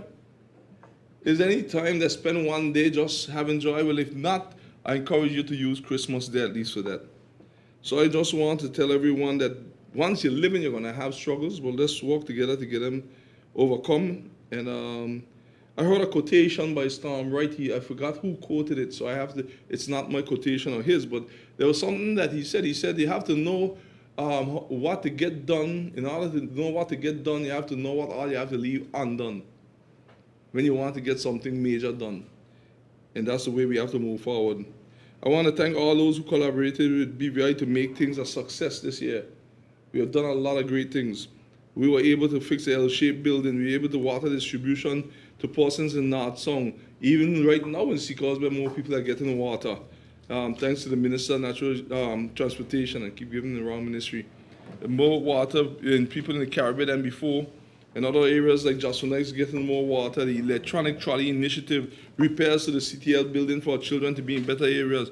Turn over of the Enos Adams Primary School, clearing up derelict vehicles, ongoing repairs to the incinerator to remove the outdoor burning and cut down the smoke that we all experience. Bush cutting in the territory, causing for more landscaping, especially for the buses as they pass, so that the overhang and the bush don't be getting on the tourists in their bus. Temporary facilities allow for the ferry service in West End, repairs to JVD terminal building so that they could get a ferry service going. Secure donors to commit to build committing to build Isabella Morris Primary School and Jocelyn Dykes Primary School. Border control system that's going to be put in to make sure that we can monitor who is in our territory, when they're leaving, how they come and where they are. Already been purchased and on the way. Start of the reform of immigration and labor so that we can make sure people get a stake in this territory. Renaming the administration complex and start the repairs for the Ralph T. O'Neill administration complex. Fixing of many recreational areas from Caribbean, Capoons Bay, West End, Road Tongue, you name it, even Greenland. Many college and university students were able to get grants again, major grants to help them with school. Significant restart of the scholarship program abroad. All of this here was done since we landed in office, assisted in initiating on completion for major resorts such as Little Dix, Byros Creek, Peter Island, and many more coming on stream. And the new Town and Country Planning Board that will wipe out the entire backlog of 100 and odd applications so that when you apply, you can get your plans out early. I named some of them, but I could list at least 100 positive things that we have done for this year since taking office. And we don't like to do that all the time, but I name them to say that recovery is on the move. I name them to say that we even lately have been helping more persons with the homes to make them watertight. We have been, the Minister of Health has been working on that. More persons are now beginning to get help Recovery is on the move. But I close by letting people know, do not let them fool you that we could have moved faster. We need to move faster. We had to put $26.9 million in the reserve when we landed. We collected $30 million less in incorporation. But yet we still experience a surplus, small as it is, and still got all these things done. So if you listen to others, they want us to believe, want the people to believe that recovery could move speedier if we get monies that we can't afford to pay, but we look good. I don't know about you, but as a leader of this country, I prefer to raise revenue, make sure that we take loans that we could afford, diversify the economy, and we continue to recover together as we have been doing. Give incentives to businesses and continue to grow our people. Because people have a myth about recovery that once the buildings are looking good and the boats are out of the water, we are doing good. But until the people of the territory recover, your territory will never recover. So our investments in the people since taking office and even into next year when you're going to entrepreneurship and those other areas is going to be significant. And I told the member for the 6th, and I spoke and talk about that prayer service next year. As gate boss, we're going to have it. We'd like to say, well, here, fire out there with the praise and whatever the case. Well, nobody ain't perfect, but we're going to strive to be. We're going to be out there praising God. As the gate turn to the new year, even if it's me alone out there, for national praise. So what we want to do is make sure that, and I know the member for the 6th going to join me one time because we don't discuss it. Because we got to get ready for what's coming up. Because they have somewhat think that they can bully us to go in their direction other than the direction that God has for this country. What they don't understand is that they're not in a fight with fire. They're in a fight with God himself. Because the prayers of this territory done inside the soil, and every time we walk on the soil, we're walking on the ashes of our foreparents, walking the ashes of our ancestors, walking on the prayers that are already put in the altar of the Virgin Islands. So what some have in their mind will not happen how they think. So if they think that it's me they're in a fight with, they'll soon understand that they're in a fight with Almighty God himself. And the last time I checked, I never see him lost a fight yet. So with that, I say happy holidays to everyone. District 1, District 2, District 3, District 4, District 5, District 6, District 7, District 8, and District 9. I love you all the same, with a little more taste and sugar on District 1 for various reasons. And a little taste and sugar for 3 for even greater reasons. But I still love all the other districts for the right reasons. So God blessings to everybody in the territory. Happy holidays. I thank the member for the 1st District and the Premier for his wrap-up. I call on the clerk. Item number 10, adjournment.